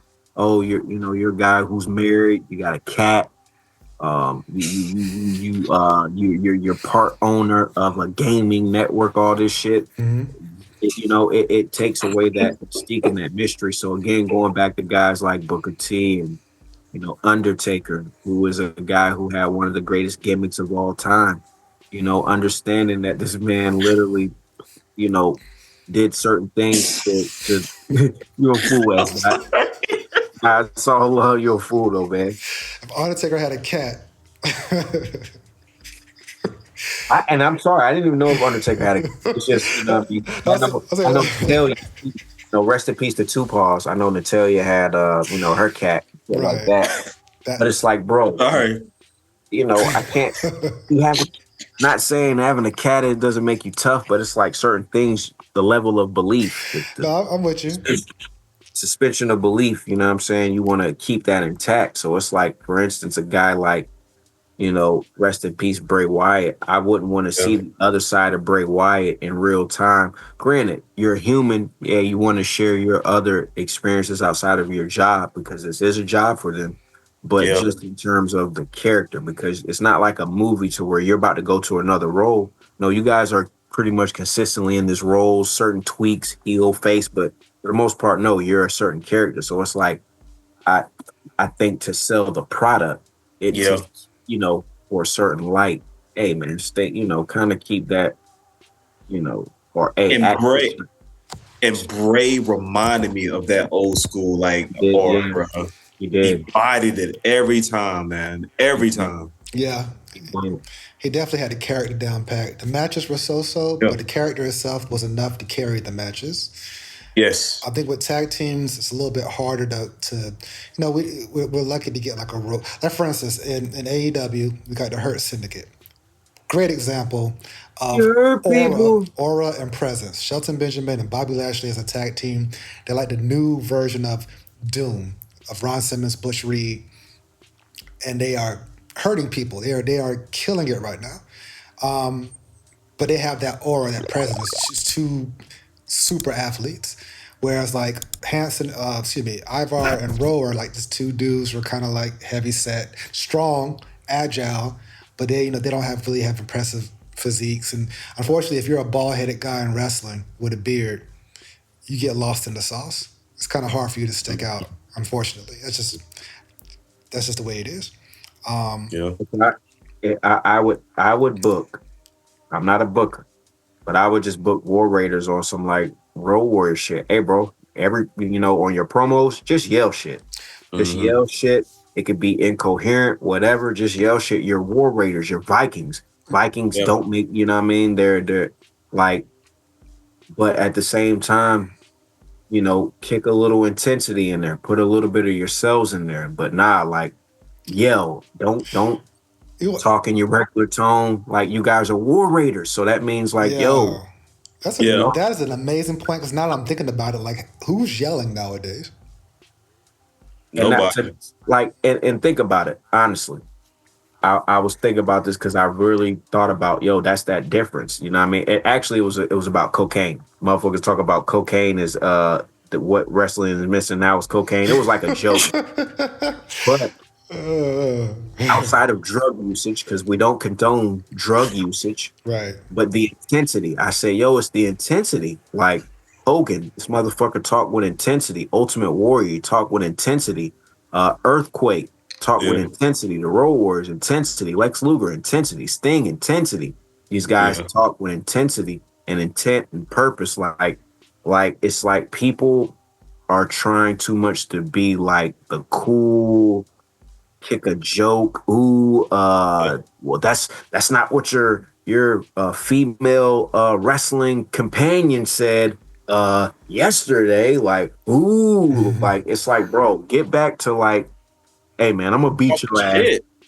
Yeah, bro. Like, hey, on SmackDown next week, I'm gonna, like, just keep it short and sweet. It's like too much dialogue sometimes, which it is. Yeah, like, especially for certain characters. If you don't need to be talking super long, excuse me, don't talk super long. Like, if you're a monster, have the monster qualities. If you're someone who's a slick talker, talks, you know what I mean? Like, I just miss those. Well, I won't say I miss, but I'm looking for wrestlers to embrace more of the character aspect outside of you just kind of, I don't know how to say it, regular. Just motherfuckers being regular, degular. Like, the whole reason that wrestling is compelling, it's not because, I might see a piece of myself in you, but you're a larger than life person. If I saw myself compared to you, then damn it, I'm larger than life too. Right. You know what I mean? So it's like, no, I look to you for that. Like, so you're the escape, you're the vessel for me to like, oh my God, like this, yo, you know what I'm saying? I would want to do the same thing. I would want to have a hardcore match if somebody did that to me, or I would want to, you know, damn, I would feel this way if my tag team partner betrayed me and all. Like, you know, these things happen in real life to a degree, but no, this is an extreme version of real life. So long story short, short story long, I want to see more characters tap into that you know, the inner self and really bring out the best of themselves and not this mediocre shit that we seeing, because you know, it's a lot of guys that are just super dull. They're extremely talented in wrestling, but it's like, bro, that shit is kind of boring, because it's like, who are you as a character? You know what I mean? And not closing, because I could go all day, but it's kind of like with rap. It's like, yo, you could be super lyrical and all that, but the aura, the it factor. That's why, like, honestly, I'm balanced with, I like a little bit of, you know what I mean, some ignorant shit, and then I like a level of lyricism. I don't like super lyricism, and I don't like super ignorant, you know what I mean, trap. Balance. You know what I'm saying? I like that balance of artists and just even with myself. But I like that balance of where it's like, okay, I just can't stand the super ignorant of both, because it's like, damn, like, it's almost like a caricature. You know what I mean? Like, but yeah. Anyway, make characters great again in 2025. I am with you on that. The War Raiders they need to be rehabbed. Again. They need to be rehabbed. They need to, I think they need to go watch a bunch of Hawk and Animal promos. Because Hawk and the promo, they weren't saying shit prophetic at all. They were just, wow, and just cut into their shit. I'm going to tell you what I'm going to do. Right. I'm going to walk in the ring, and I'm going to... Exactly. Tell them, Hawk.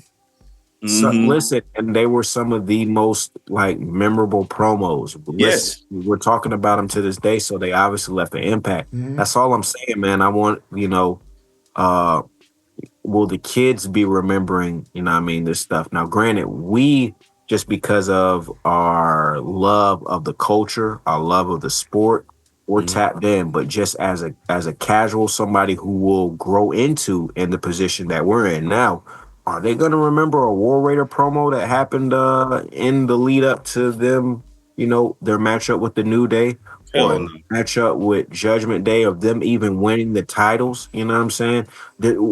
Like, again, I think about this stuff because I love wrestling so much. So it's like, damn, I see War Raiders and I'm like, bro, they're prime. I see Arthur's of Pain. I'm like, damn, they're prime. And mind you, we're past the days now when it was like, okay, we used to be scared to see NXT call-ups because it's like they get treated like gods in NXT. And then when they get up to the main roster, they're treated like mortal men. We're past that because now we have Sean and Trips in there, and they're the guys who were orchestrating that. But still, now it's like, okay, what the fuck is going on? Like, what are you guys teaching motherfuckers in NXT? Right. Yeah, they could use some fire. Fucking the LWO, they could use some fire. Berto and Garcia, Berto and Angel. Is it Angel? Angel Garcia? Yep. See, Angel Garza. See, that's Garza. See, that's the problem. I gotta say, is it such and such? That's what's the other the motherfuckers that fuck with Santos? It's them. Damn. Let you know. That's a different thing. I guess are they called Garza? Los Garza. Yeah, exactly. Them. Yeah. It's like, see. Here's the thing: is that the writers, Trips, they control this. Right. They can change this. They can turn this around. Everything up to Travis Scott having that long ass interest. Everything is controlled. They make us. They feed it to us. We decide if we want to eat it.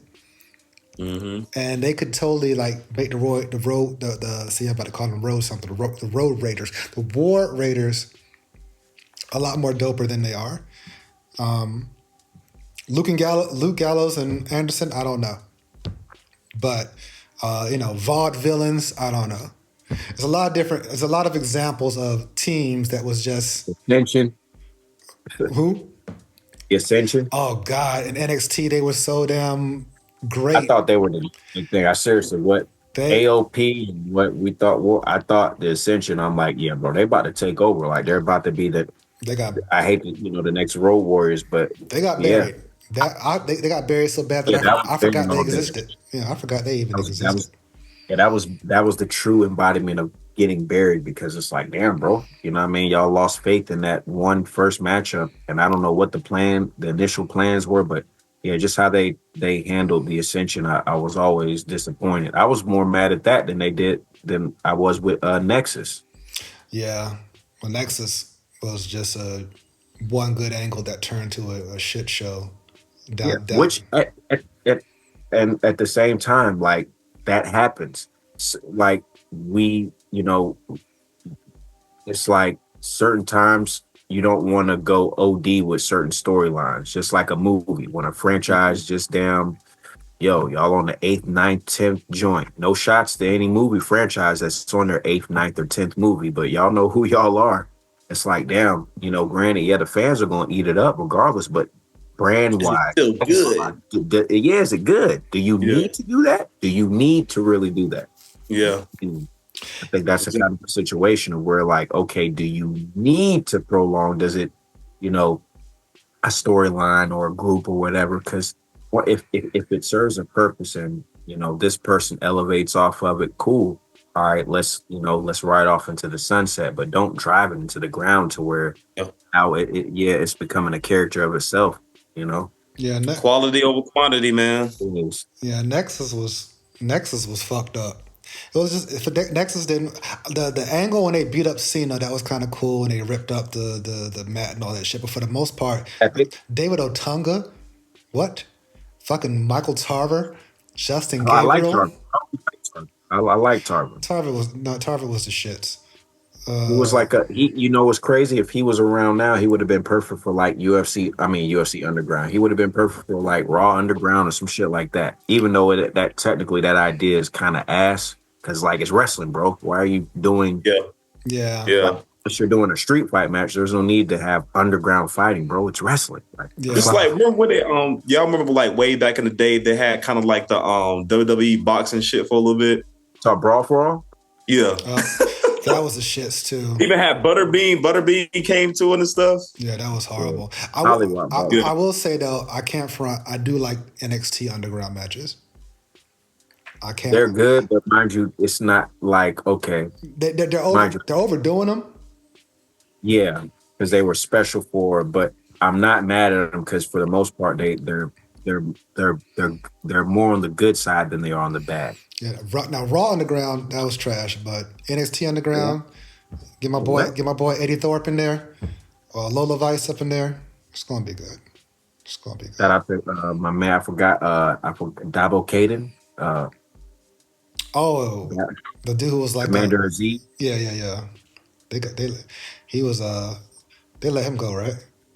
Yeah, they got him up out of here, but he was bodying shit on Raw Underground. Yeah, he was bodying shit. I thought that was dope, especially for the COVID. Yeah, I thought it was kind of dope a little bit, but nah, I think it's getting a little overused. Yeah, limited a little bit, make it a special attraction. It needs to be like a blood feud ender. It needs to be agreed. And only for those who can really like fight in that style. Like when Shayna Baszler went down to NXT to do it, I was like, that makes sense. You know what I mean? Mm-hmm. That's her. That's her. That's her thing. Like if Ronda Rousey was still here, she could totally do those underground matches. That would be her. Right. Absolutely. But don't send fucking BFAB down there. No. Please don't. And Rusev. And last but not least, of all of my slides, I'm just making sure. Hold on, because I got so many damn slides. I think this is my last one, but let me just look at the preview of. Oops, sorry. I got multiple windows open. I want to make sure I don't. Yeah, this is the last slide I got. So, last but not least, the return Rusev. of Rusev Crush. Now, I really appreciated him as Miro. I thought Miro, he came into his own in terms of a talker. Of course, as a wrestler, he got leaner, so he's more chiseled and cut. And he had some good feuds with like the likes of Eddie Kingston. He was a TNT champion. His run was good there. But he disappeared for a while, and I think it was just creative differences between him and Tony Khan. It didn't work out. He was on the shelf for a very long time. Matter of fact, his last match that I recall was probably 2023 against Powerhouse Hobbs, where they started chanting meat every time they hit each other, the meat match. Powerhouse. And that was a classic. It was in Chicago, All In. Yeah. All Out. Wow, All Out, excuse me. All Out. All Out, okay, yeah. Chicago All Out. Yeah, so 2023 was the last time I saw Miro on TV. But now he's here, back as Rusev, which is perfectly fine. You know, it's one of those things where the name change doesn't necessarily bother me. You know, it's still 2 syllables, whatever. And the WWE crowd ain't really going to know him as Miro, per se. Right. The majority will know him as Rusev, hence him getting the pop when he came out. The Bulgarian brute, whatever. Right. But he beat up Otis. Okay, Tozawa, that's a given. But Otis is getting geeked out on a regular basis. Is there no hope for Otis? Is he done? Is he washed? Apparently not. And I'm a little tight because I thought they were at least going to maximize the opportunity and do it at a PLE. Because I'm like, okay, we need to have the blow off. You know what I mean? With him and Gable? Yeah, I'm like, why didn't they have a proper single? And even with him losing, because I'm like, all right, just the fact of him getting an opportunity, him losing, of course, in some type of chicanery, some shenanigans. I'm cool with that. Protect Otis, all right, bet. Him getting his comeuppance at some point over Chad Gable, bet. Then that, he can go and do some shit from there. But damn, I'm like, I don't know, again, a lot of things factor in as well,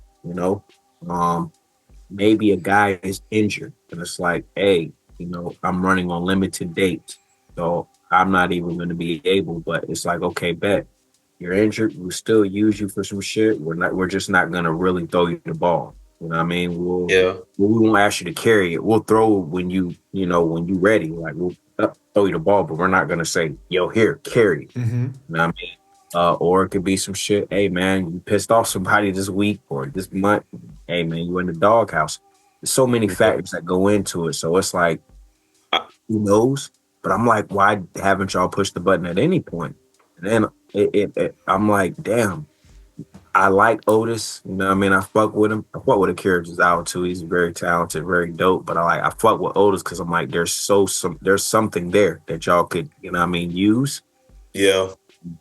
But I'm like, damn, y'all ain't have some dudes from the city that y'all could have used to sacrifice. Like, damn, you had to you had to use Otis and right characters. Yeah, it sucks, man. Because I like them too, man. And it's just like it sucks. They kind of getting the short end of the stick every time, right? And it's like it's like to push a new monster. We got to have him beat up somebody who should be a monster. Like, like when Big Show was starting to get a little bit older and longer in the tooth, they would have someone come beat Big Show. Now, eventually, someone's going to be beating Braun Strowman, and now they got somebody, on the come up. But Rusev could have just came and beat 3 local geeks and been done with it. But OT still has potential, and as Madison mentioned, the blow off with him and Chad, I think it's too late for that. Oh, it's definitely too late because Chad is 2 feuds in. He's 2 feuds past that now. Yeah, they should have struck when Otis finally fought back. When he finally fought back and said enough of this bullying, that's when the match should have ended up happening, but it didn't. That's just, I think they just dropped the ball on that one. Dropped the ball because then okay, again, I'm not a booker, but off the strength of that, because it would have been contradictory, but just for the storyline purposes, hey, we're running an anti-bully campaign, and this nigga Otis is about to be the face of that anti-bullying, and we're going to use the whole strength of, him getting bullied essentially by, Chad Gable and American Made. We're running that into people, again, feel even more sympathy for Otis. Until again he gets his comeuppance, and hey, everybody rejoice. The big guy beat the bully. The athletic jock bully. You can even take it that route. You know what I mean? The motherfuckers can be some jocks and bullying them around, but ultimately the thing is, you want Otis to win, get his. People want to see Chad lose and get his shit, but I also, hey, maybe some storylines just were more important to run. It's just crazy how you actually, how these things just, but. Something, did y'all hear about, I'm sorry. Oh, no, go ahead, go. There's a show on Netflix, and it's going to talk about the writing about WWE. Did y'all see that? Yeah, I don't even want that look. They pulling the curtain back too much, and I think that's still going to be scripted. They ain't gonna give us. Yeah, it all got to, because it got to have some kind of like entertainment aspect to it. So they're gonna like don't break kayfabe completely. You're already fucking it up with social media. Unless it would be dope if they did like some shit like The Office. I'm pretty sure it's going to be documentary style, but it would definitely be dope if it was like on some Office shit. You would just have these random people pretending to be certain people in WWE, and then you'll have random pop-ups from actual WWE superstars and just kind of showing you the quote-unquote backstage type shit that at least we have the access to, but not everything. Like you said, I don't want like the whole veil thrown back. Like, and I agree with you, VS. I didn't even think about it that way. It's kind of like motherfuckers already don't like, I mean, we're fans of it, but the outside world, they're kind of like, man, y'all watch that shit. So it's like, that's going to make it even worse. Yeah, like they got a whole show and talking about who they're going to have win and the storylines and y'all still like it? It's like, yeah, we still fucking like it. Listen, when the show starts and the bell rings, I completely switch into just fan mode. I suspend my disbelief and I watch for what it is. Me too. When the show's off, I'm on inside baseball mode. I like to know what's going on in the business, but still to a certain extent, right? Yeah. Back in the day, they couldn't even ride in the same car together. Now these motherfuckers recording a TikTok dancing with each other. Like, what are you doing? Stop it. Yep.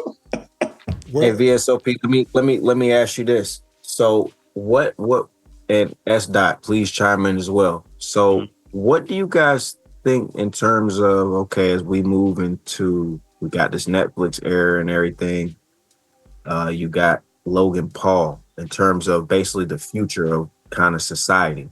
Do you think that pro wrestling is, what do you think the future? I mean, it's a bold statement to ask, but what do you think in terms of at least the believability in the next 10 years? So we're talking 2035. What are we looking at in terms of wrestling? If you have a show that's like that, then you have someone, a guy like, I'm not tuned in with Logan Paul, his streams. I don't know how much he's showing his fan base, his, inner work. I don't know if he's showing him training for matches and WWE matches and whatnot. I don't know, but 10 years, what are we looking at? Not necessarily the state of it, the companies, but in terms of just the product, or is it going to be an increase in fans? Yeah. Yeah, I think I think wrestling will continue to grow. It's not. Yeah, it will. It's been it's like one of the longest running primetime slots in my entire life. Like it's not going anywhere. It's not going to go out of styles. It's not going the way of roller derby.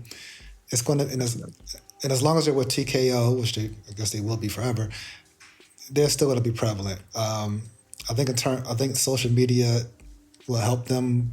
I personally, and I don't follow wrestlers on social media. I don't want to know shit about you outside of the entertainment piece of it. Does that make sense? Like even Roman, Yeah, yeah, yeah. even Roman Reigns as of late has spoke about some things which I ain't gonna talk about it here, but I was like surprised to hear what side of the field he plays on, and I was like, damn it, I don't want to know this about you, Roman, but Yeah. but now it's out there, so it's kind of like, all right, because everybody got their own. Like we see what we see on TV. I don't necessarily want to know much about you as the human. I respect you as a human being, but I don't want to know much about. I don't want to know your political views. I don't want to know your religious I know what views. you mean. I Yeah. don't want to know these things about you, right? Because Mm-hmm. that will change my opinion on you. And unfortunately, there's a reason why I don't fuck with Kanye anymore. You know what I'm saying? So Oh man, I don't know who fucks with that motherfucker, bro. Honestly, if anybody, it's right. So, but you see what I'm saying? So it's like yeah, I don't want the curtain pulled back too much. But at the same time, I grew up off the dirt sheets. I still pay for the Wrestling Observer, and I'm still subscribed to PW Insider. And once upon a time, I was subscribed to the Pro Wrestling Torch, all three of them, back when I would listen to nothing but nonstop wrestling, and then these podcasts over here. So I still listen to those things. I still read dirt sheets every now and then, but I still know how to cut it off and separate myself to enjoy the product, right? yeah, yeah. So there's still some level of separation. Sometimes I ask myself, will I enjoy wrestling a lot more if I just remove myself from podcasts and the internet for 90 days? What is it like to be genuinely surprised? Because it doesn't happen often. But when it Yeah. does, I love it. You know what I'm saying? Yeah. But also wrestling is the same, probably saying it's the same formula. It's the same thing getting done over and over again by different people. From the way that the match is put together, from the finishes, from the setups. I can look and be like, yeah, they're getting ready to do a triple threat. Oh, he stood over him, but the belt, he's losing. Yeah, there's little things that I can tell, but it still doesn't get old. It doesn't get old to where I'm like, I don't want to see it. If anything, I want to see how you do it. Like what Nas say, ain't nothing new under the sun. Yes. It's not how you do it, it's how it's done. So that's how I look at wrestling.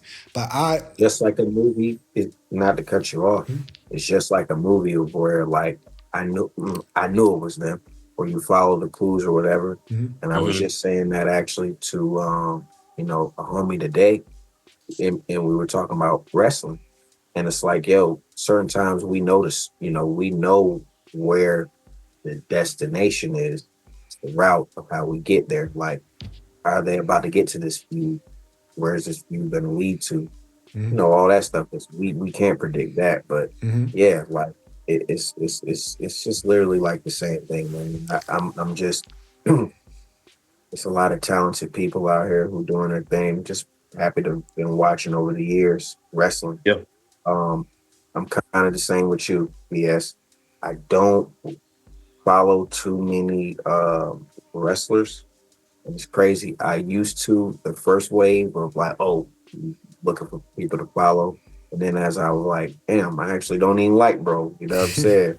Or just on some shit like, I don't really care to follow you because it's like, you're just I just don't really care to follow you. So but I think as technology continues to grow and the business is, I think it's exposed to where, okay, once people know that it's fake, that was it right there. There's nothing else you can really do. That's out the way. That elephant in the room has been cleared. Everything else now it's just kind of like it's up. There's nowhere else to go outside of just run out of money. right. They're printing this shit. They're printing it in abundance, signing new deals. Obviously they're signing new talent, so that lets us know right there. But really, as that ain't gonna hold you. The reason why I even just asked that was just off of you saying about that show, because now I'm intrigued. Like, what the hell are y'all about the show? Right. Yeah. Right. Like sometimes, and when you have a lot of exposure like this, it opens up people to feel like they can do it. Yeah. So you're thinking that it might open the door for Yep. for more Logan Paul types or Nah, because actually that's kind of cool. Mhm. Because it's still all right. At the end of the day, even if it's just somebody who's degular, like yo, I like wrestling and I want to. It's a regular person, you know what I mean? So if it's a social media influencer, somebody who's an astronaut, regardless of what your walk of life is, just coming into wrestling is just a challenge in itself. You know Yeah. what I mean? So you could have a family of wrestlers, whatever. Regardless, like everybody got to put the pain in. You know what I mean? Yeah, they still got to go and improve themselves. Some Logan level. Paul went and improved himself. yeah, Some level. yeah, You're gonna be Eric Watts or David Flair out here. You know what I'm saying? You're gonna be looking crazy. right. So it's gonna be sink or swim. Yeah. If anything, I just think that the top companies will just be a lot more. They'll vet their talent more, or they'll see the potential and run them through their system. Because like I say, I'm older now. So now when I was watching the WWE version of Evolve or that Legends and Future Greats show, it's a bunch of kids to me, and I'm having a hard time seeing who out of these kids is going to be the next one, right? Yeah. But somebody in there will be. It's just I can't see it now, right? This is kid on AEW, Nick Wayne. He's a prodigy. His future is bright, but he's only 19 years old. As a matter of fact, he just won the Ring of Honor television title. Did you see that? But he's still a kid. You know what I mean? So it's hard to see who that where you'll see someone like a Bron Breakker or MJF. You're like, oh yeah, I see it right away. These other people got to get older. They got to grow into their bodies. So I think it's going to be great for the business going forward because eventually Randy Orton's going to be on his farewell tour. Eventually Roman Reigns said himself, he probably got 1 year, 2 years left before he goes into like full-time acting. Like all the OGs are going to go, and now the Braun Breakers or the Rhea Ripley's it's not even 30 yet, but as soon in a couple more years she's going to be the OG. You know what I mean? For this new for this new crop, I think wrestling's going to continue to grow and evolve. Which is good because more people who dream to be that, whether you're being a wrestler or a referee or announcer or a ring announcer, if you dream it, you want to do it, you can at least try. You can try to go for it, but you still got to show and prove. You still got to have the talent. You still got to have the tools. Because there's certain things that just can't be learned, right? Exactly. So I don't see the business running into any problems, especially with AEW growing. If I worry about anything, it's WWE consuming more companies and limiting the playing field to where other people can go and grow. I don't necessarily want everyone to come up in the WWE system. I like the journeyman wrestler who's been around, who's been to Japan, who's been to Mexico, who's been to Europe, and now I'm in WWE. You know what I'm saying? If all you know is a WWE system, and for some reason you get fired, it might be a hard adjustment for you to go somewhere like an AEW and hang with that style, or learn Lucha Libre. I don't know if they're teaching you Lucha Libre in NXT, stuff like that. You know what I'm saying? Versus like a Chris Jericho who's been all over the world, who's wrestled every style. Bryan Danielson. It's less and less of that. Even Sami Zayn and Kevin Owens, they was in it on Ring of Honor, killing their bodies before they got to this. I mean, actually, they still kill their bodies, but they were killing it even more back when they were having ladder wars and shit like that in Ring of Honor. And we still need the smaller, what did it say? Rising tides raise all boats. We need more of the other companies to shine and grow. We need TNA to grow. We need ROH to get a better TV deal. We need NWA Power and House of Glory and Combat Zone Wrestling and all these other groups to bring up new talent. Like again, Jacob Fatu was floating around MLW for the longest, and he was a star then. You know what I'm saying? Now he's in his mid-30s, not getting a shot, which is kind of the way it is. LA Knight's 40 years old, just now at the height of his career, which leads to another thing. If you blow up in your 20s, you are something special because for the most part, a lot of people, including Cody Rhodes, didn't really hit the start of their peak until like their mid-30s. And then once you get to your 40s, that's actually when you really learn how to work. Raps like wrestling.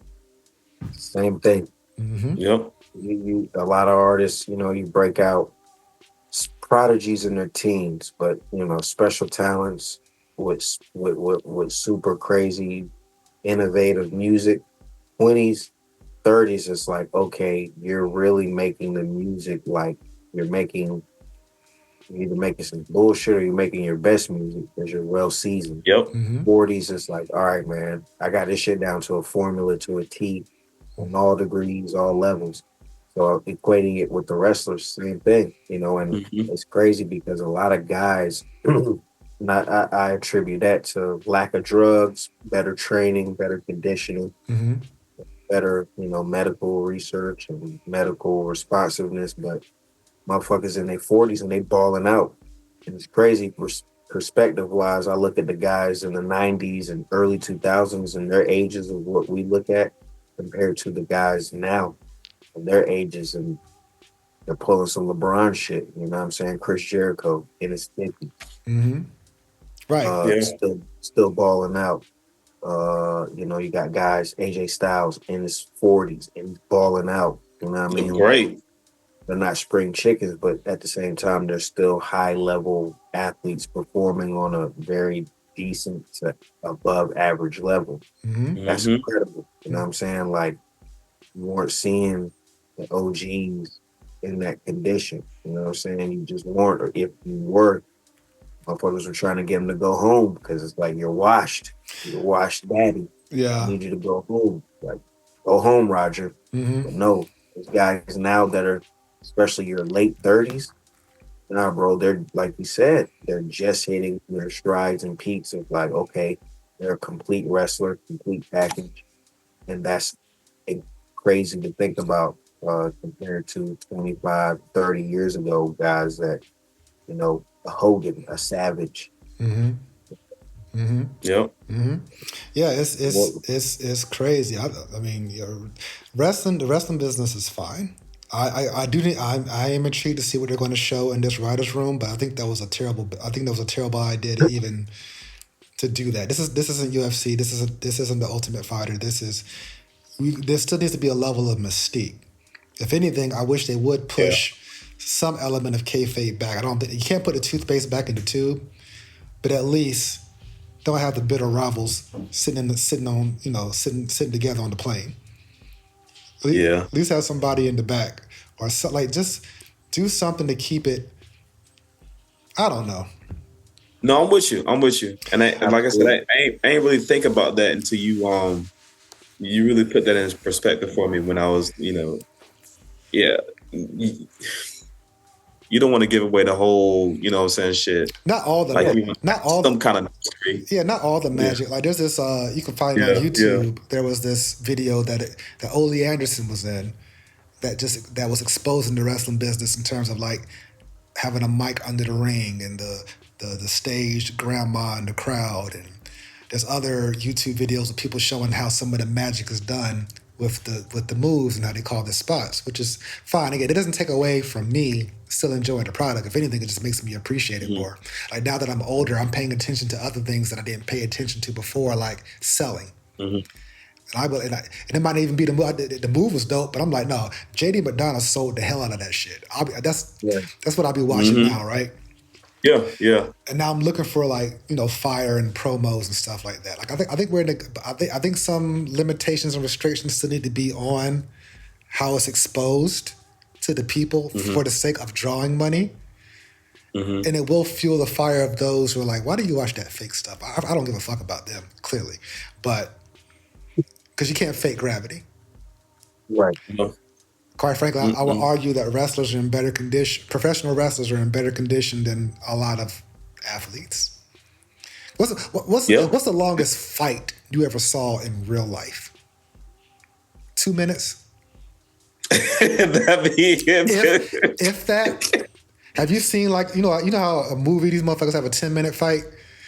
That shit don't happen in real life. Maybe in a boxing ring or MMA, if we're lucky, they might go to full 25 minutes. But in real life, it was a train to go that. Yeah, the average person doesn't. So you got to understand, like when someone calls it fake, like you ain't supposed to fall down like that, and not that many times. Every bump, the bump card they call it. Every bump is like people injure themselves on the simplest shit. Not Yeah. not even that not that crazy ass dive into 2 tables to the floor. No. It was a baseball slide that caused me to break my leg. Shit like that. You know what I mean? But I think who was it talking? They was talking about when they was training, and they was just going back and forth on the ropes, and they had fucking bruises. yeah, I remember Bouncing off the ropes. on Tough Enough. I remember seeing that they was running the ropes and all the bruises were under their arms. So I like Tough Enough. I like seeing how wrestlers train. And it gives me a newfound appreciation watching them bump. Yeah. Watching them learn how to like, think about it. How did you learn how to moonsault? What did you experiment on? Right? Now you're doing moonsaults to the floor. Yeah. I want to see, like, what was that first moonsault experience like from someone who's never like done a flip, right? So that's kind of Probably scares a motherfucker, yo. right, because who you landed on? Logan Paul's pulverizer. Who did he test that shit out on? He test that on. Wait a minute. So you want to jump off? The Canadian Destroyer? The first time I saw that, Petey Williams, TNA. I'll never forget. Matter of fact, Petey Williams is an agent. He's an agent. He's one of the geeks that come out the back all the time. That's the guy who invented the Destroyer. When I first saw that move, that was the craziest shit I've ever seen in my life. I couldn't figure out how the physics worked in that. And now that shit gets thrown around like it ain't nothing. Actually, I'm actually surprised to see it on WWE TV because of pile drivers in general. But now motherfuckers will do 4, 5, 6 of those shits in one match. And I'm like, the shit still looks amazing to me. And I have not, and I don't want to bother to see someone show me, well, this is how you do a Canadian Destroyer. I never want to see it. It's just like, nope, let's keep that magic in the bag because it looks crazy every time I see it. You know what I'm saying? Mm-hmm. Shout out to the Canadian Destroyer. Same sentiments. Probably still one of the most incredible moves I ever saw. First time I saw it, same fashion, TNA, blown the fuck away. I was like, yo, how? And I think I had to take some wrestling men to kind of just like actually like show me, because I don't think it wasn't YouTube, and I didn't have TNA on tape. So like I literally, all I could just remember was seeing that move, and I'm like, oh my God, this thing is incredible. How's that person not dead? Literally. Right. And I'm like, again, like you said, the physics. I was like, how the fuck is this move even physically possible? Like, it just blew my mind. And even like you said, it's just spam now. And I'm like, it's such a glorious and incredible move. And I hate that it's spam because I'm like, I mean, it irks me. So I guess one thing to, I've been ranting. You asked a simple question, but I've been ranting for the past 10 minutes, so my bad. But I think that's one thing we will see with the evolution of the wrestling business in 10 years is the transition spots are going to get even more ridiculous. I appreciate a good old school power driver. Old school power bomb, which used to be my favorite move, not so much. I like Gunther's sloppy bomb because it looks like he's killing you with it, but for the most part, certain moves are not revered like they used to be.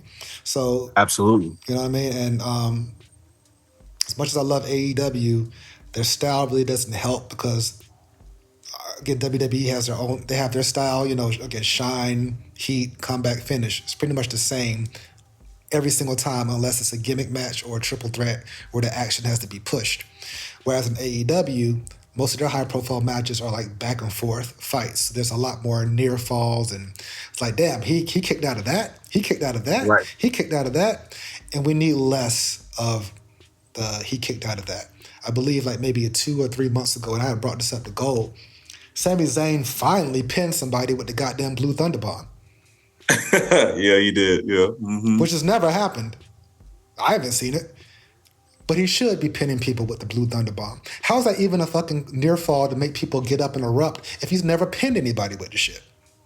Don't make sense to me. But I think every wrestler should have 2 finishers and 1 submission. And you never know which one you're going to hit. Will Ospreay's kind of like that. He has like 3 different finishers. You never know what he's going to beat you with. And that's how it was in Japan. Fucking Misawa and Kawada and all them, they got moves, but they might just beat you with a clothesline. A hard-ass clothesline at that. I miss that shit, and I wish they would kind of bring that back. And like, there's other ways to make it work with good pacing, a good match structure. You know, ring psychology still means something to me. And maybe my only fear is that in 10 years we might lose some of that with less OGs, and maybe more injuries, and I mean, you know, shit like that. I don't know. I'm going off on a tangent. I can talk about this shit all day too, Madison. We know we've been talking for fucking 4 hours and 30 minutes. Don't even feel like it. Yeah. I don't know. What do you think? Where do you think the business? Where do you think the business is going? Same question back to you, Madison. I definitely think definitely bright. All the signs, obviously, you know, companies are growing, companies are expanding. I think for the most part, like I said, you can't expose the industry anymore than, hey, this shit is fake, you know, or it's predetermined.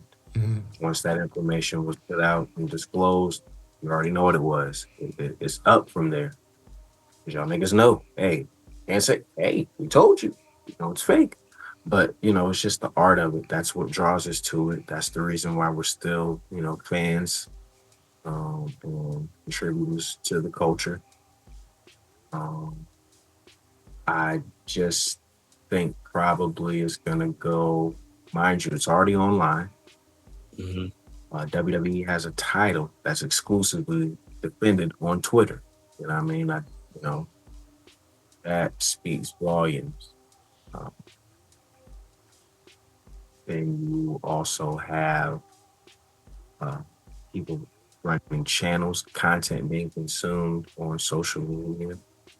So that's only going to open the door up for just people being more social media content creators. And wrestling going in the content route, you know, continuing to push that takeover on social media for the most part. The business is going to thrive, but it's going to change in some capacity. It's going to change in some capacity. Whether it is a period of dryness, like, this shit just not really. And I think it'll be from us in terms of lifelong fans. Then it's going to be a renaissance period of where, oh shit, this is beautiful. This is what we've been looking for. This is what we've been asking for. Everybody rejoice type shit. But yeah, I think in this decade, those things are going to go down. They will occur.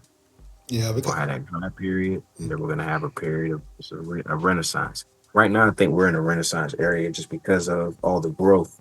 Having a competitor or an alternative, to WWE.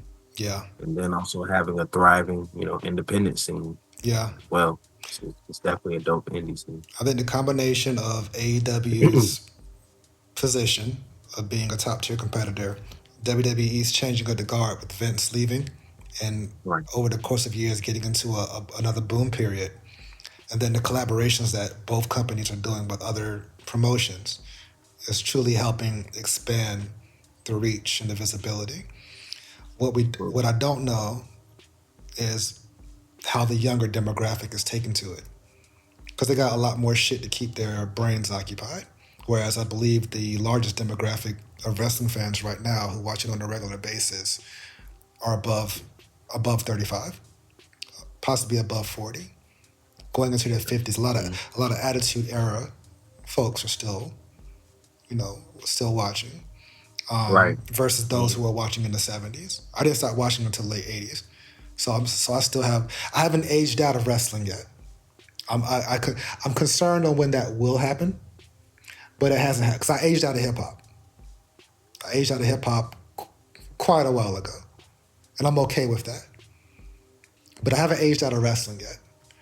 And so I'm curious to the people who are like 10 years older than me, who would like hate the thought of a Young Bucks. Well, I love the Young Bucks, but someone 10 years older than me may not like the Young Bucks. I'm talking about the tag team, the Young Bucks Gold, not Yeah, not, AEW. not YNs. Yeah. I know what you mean. I know what they are. Yeah. So, because he's like a Jim Cornette. Can't stand Kenny Omega. I love Kenny Omega. I like Kenny Omega too. Jim Cornette can't stand it, but I understand it when he says it because of where he came from. Because Jim Cornette did used to book Ring of Honor, which was a more fast-paced style, but it had old school principles in terms of how the stories and characters were put together. So I'm interested. I'm interested in when the older wrestling fans start to age out, and the younger fans tuning up, because there's just so much variety and other things for them to watch versus, at some point maybe the NFL numbers might decline. Who knows? But there might be something to take into account as a demographic and how they choose to appeal to it. And maybe they need to tap into more Travis Scott's show speeds, and things of that nature. You took it right out of my head, and I was gonna say maybe that is exactly why they're doing that. They know Travis Scott has the ears of the youth, so that's why they collaborate with him, or the show speeds, or they at the fucking Royal Rumble they got Casanat sitting up front. You know what I'm saying? Because they have the ears of the youth. So that's why I don't think it's I think it's gonna continue to get bigger. I think it's going to continue to get bigger. It is going to change. It's going to change somehow at some capacity. But I don't think wrestling is ever going to go away either. It's just so many different things that are doing, and TKO wouldn't have bought them if they didn't think it was a good investment. Yeah, that's amazing. So hell yeah. So it's just going to keep getting bigger, and even with when Logan, his entrance, when he was kind of had the drone that was following him and shit, I'm like, oh, this is different. We never seen no shit like that. You know what I'm saying? So it's just gonna keep fucking evolving, man. Like you said though, when the OGs leave, that's what I'm afraid too, because that's kind of how the NBA is too. Like the NBA, we got LeBron and KD. I haven't even watched this season because now again, when you guys get my age, you'll understand your eyes get older. So young people look really, really young. They look like babies to me, right? They do. So I have a hard time watching all these kids play basketball. I'm not hip. By all means, do your thing and let this generation enjoy it. Same thing with hip hop. I can't watch little young. Because that's not for me. It's not for me. These are kids to me. We can't relate in any way. If anything, I just don't want them to put themselves in danger. You know what I'm saying? I'm on Unc status now, and so you guys are still significantly younger than me. So you're not there yet. But at some point, listen to me now. Believe me later on. No, I believe you. You know why? Because I fucking I have some young servers that I manage, and the way they be talking, I'm like what the fuck are y'all talking about? You know what I'm saying? Yeah. So I just. But it's they're kids. Like right. So I'm letting kids be kids because I was a kid once. I know how. You know what I'm saying? Yep. I don't hate. But at some point, I don't know. Madison, do you have any concerns about aging out when it comes to wrestling, or do you think you're going to be a fan for life? I'm a fan for life because I thought I aged out like during my college years. So this is like 2005, 2006. College year. I kind of had stopped because I'm like, oh man, I gotta cut that wrestling shit out. I'm in college and motherfuckers ain't really gonna be fucking with that shit. And it's crazy because it actually turned my level of wrestling up even more. Because it's like motherfuckers like, living Attitude Era. We having wrestling matches in the dorms, watching, wrestling DVDs. So my fandom actually kind of kicked back up once I left because literally, like I said, like 04 through 06, I wasn't really fucking with wrestling. And then I came back, when I was all in, merch, I'm working. So it's like, shit, I'm copping merch, my own discretion. I'm just doing, going to events here and there, all of that. So I saw wrestling, mind you, that period was a little dark. I saw wrestling, like at that point, I'm like, okay, cool. I just I'm like, it is what it is. You know, I just grew up with this shit. I see it for what it is. Mm-hmm. You know, and then also the confidence is I'm not gonna let anybody downplay me. You know what I'm saying? Just for being a wrestling fan. Oh yeah, never that. Never that. Yeah, you know, regardless of, you know, but not saying because you know, So when I say age out, I don't mean Coach like B. I don't I don't Yeah. I mean like it just doesn't appeal to you anymore. Not necessarily what. Not it's saying like you're never too old. I see old people in the front row. The other day singing the Roman Reigns song. This old lady on SmackDown. So yeah, I mean aged out in terms of like you watch it, it don't hit the same anymore because all the people that you loved are no longer there, and now it's a new all the generation. people that all the people that I grew up with watching, they're definitely not here. You know, they've been out of here. So Mm-hmm. it's always just about new people and, Mm-hmm. you know, Yeah. Just getting pushing it adapted forward. to, yeah, Mm-hmm. it absolutely pushing forward. Mm-hmm. You know, many decades of just being a wrestling fan. I've been, watching wrestling since 91, 92. Mm-hmm. So it's just like I've, seen a lot of people come, seen a lot of people go. Mm-hmm. And it's just something that I'm like, over these years, it's like now I'm more cemented in my wrestling veteranship as a viewer and conveying that through, whether it's with you guys, which I love. Mind you, here we are talking on damn near almost to 2 in the morning. Mm-hmm. 2 in the morning. It's crazy. It's got to be love because, the old lady ain't popped in and said nothing. So, um, Yeah. just for us to be talking about this, this is what we do it for, this Mm-hmm. wrestling thing. I started recollecting those guys right there Mm-hmm. older. You know what I mean? Like, I already told myself, like, bro, this shit is for life. You know what I'm saying? This is something that's captured me. This captured me before music did. Mm-hmm. You know what I mean? Like, just real talk, Same wrestling. here. Mm-hmm. Yeah, it captured me before music. And the Yeah. same way I already know I'm, music for life, all levels, but in particular hip hop. It's just for life, regardless. 70-year-old, I'm listening to fucking hip hop. Mm-hmm. Same thing with wrestling. I'm gonna be God willing, I'll be an 80-year-old man, making sure that I'm in tune with Raw and SmackDown, Mm-hmm. whatever wrestling organization is going on, or whatever the hell is going on. I'm in tune with it because it's just, it's a lifelong commitment now.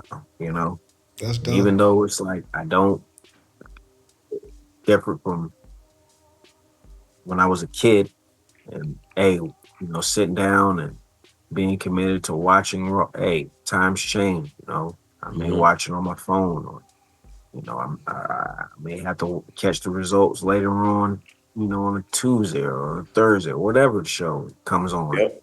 Like it just, regardless, I'm in tune. It is what it is.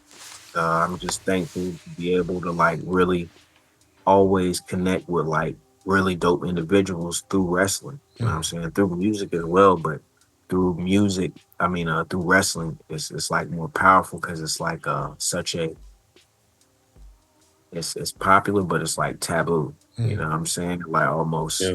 like, oh, where you fuck with wrestling? Because like anytime I see somebody with a wrestling shirt, hey man, I like your shirt. Mm-hmm. And they'll be like, "Oh Yep. yeah, you like such and such." I like, yeah, they cool, but I just, hey, you got on a wrestling shirt. I'm gonna salute you. You know what I'm saying? Mm-hmm. Because I already know, like, for you to wear a wrestling shirt, you gotta have a You're a level. fucking fan. You know what I'm saying? Listen, I had my AEW hoodie on the other day when my furniture was, I just moved to a new crib, so furniture was being delivered. The delivery guy saw my AEW hoodie. Next thing you know, we're talking about our WrestleMania predictions right there.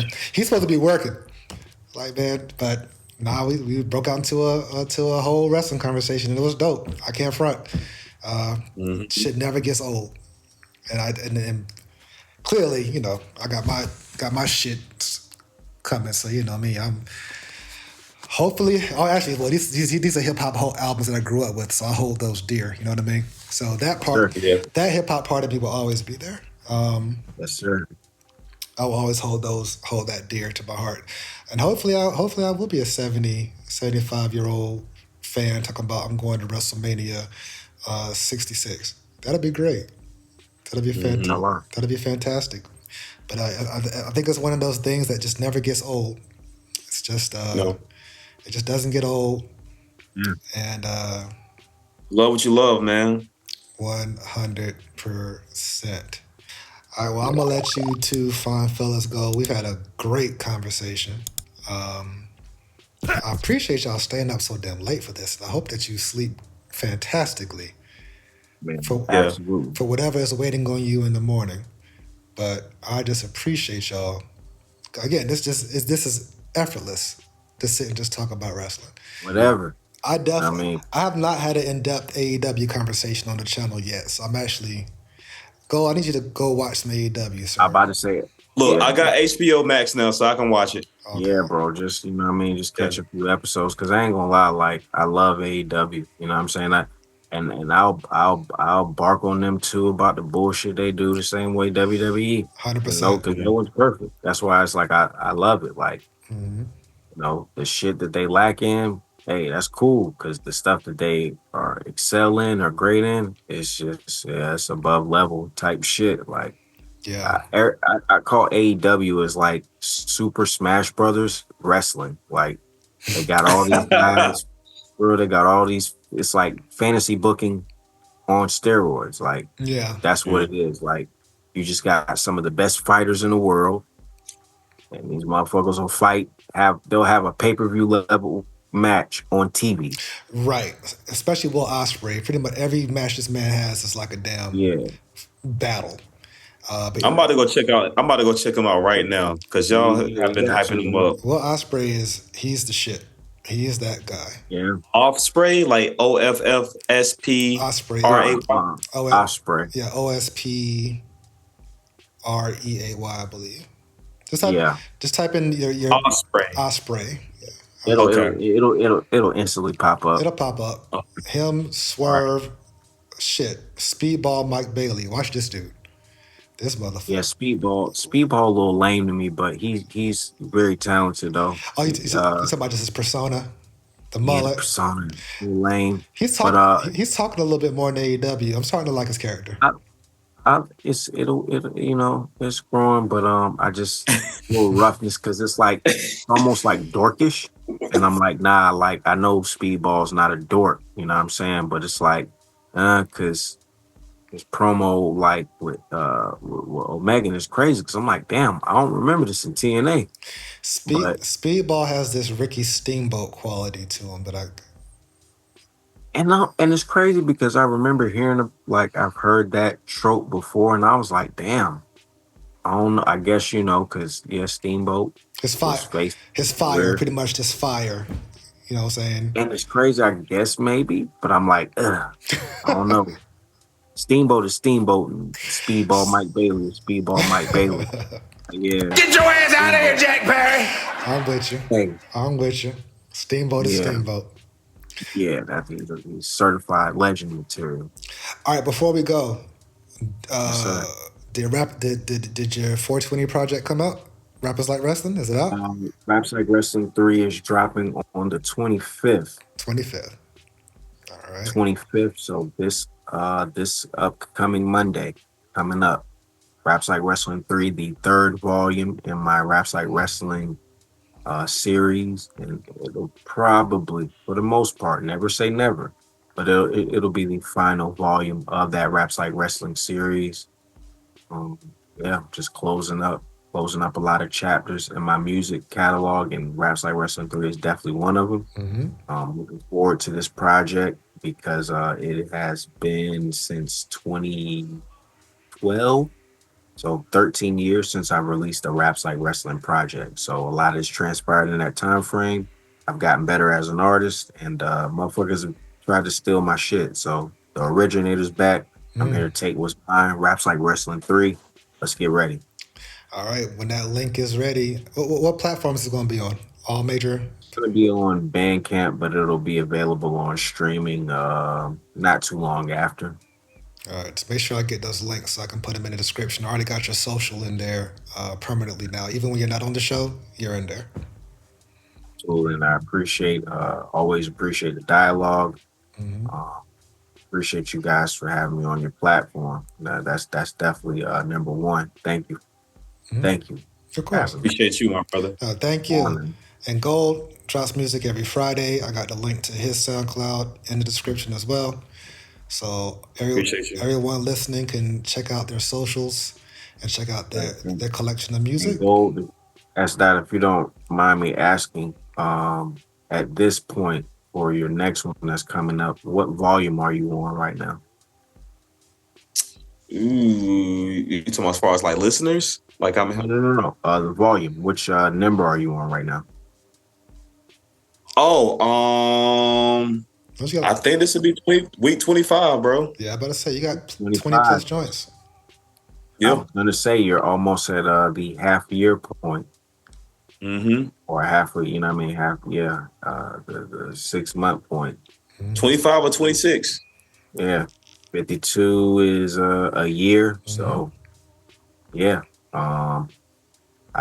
Just shout out to you for the consistency. You know what I'm saying? It takes a lot to for one to have a creative output and put out, just that much, material. I'm having fun, bro. I'm having so much fun, man. And Friday already ready too. The one for this Friday, it's already ready. There you go. Much respect to the consistency on Gold. Much respect to a long-awaited project from Mr. Madison J. County. So I'm looking forward to not only myself hearing them, but more people hearing them as well. Because a lot of good shit coming out of this camp. And hopefully by the end of this week, I'll have my final studio set up, so I can get back into the groove of my creative things. And I'm very, very excited. And while I still have this love and interest in wrestling, I'm gonna keep doing this thing as much as possible. And can't wait to launch more. I hate the word content. To launch more videos in the foreseeable future.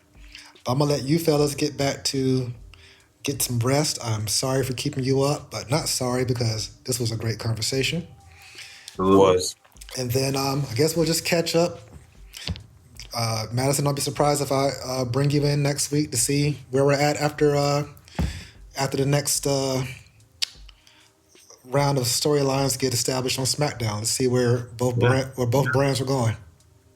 Yeah. We I think also next week is an important talk piece as well, as we're setting the foundation for where we're about to head to for the most part in the summer. And like I said, it's going to be a hot summer, figuratively and literally. So absolutely looking forward, fellas, to next week as well. We dance again.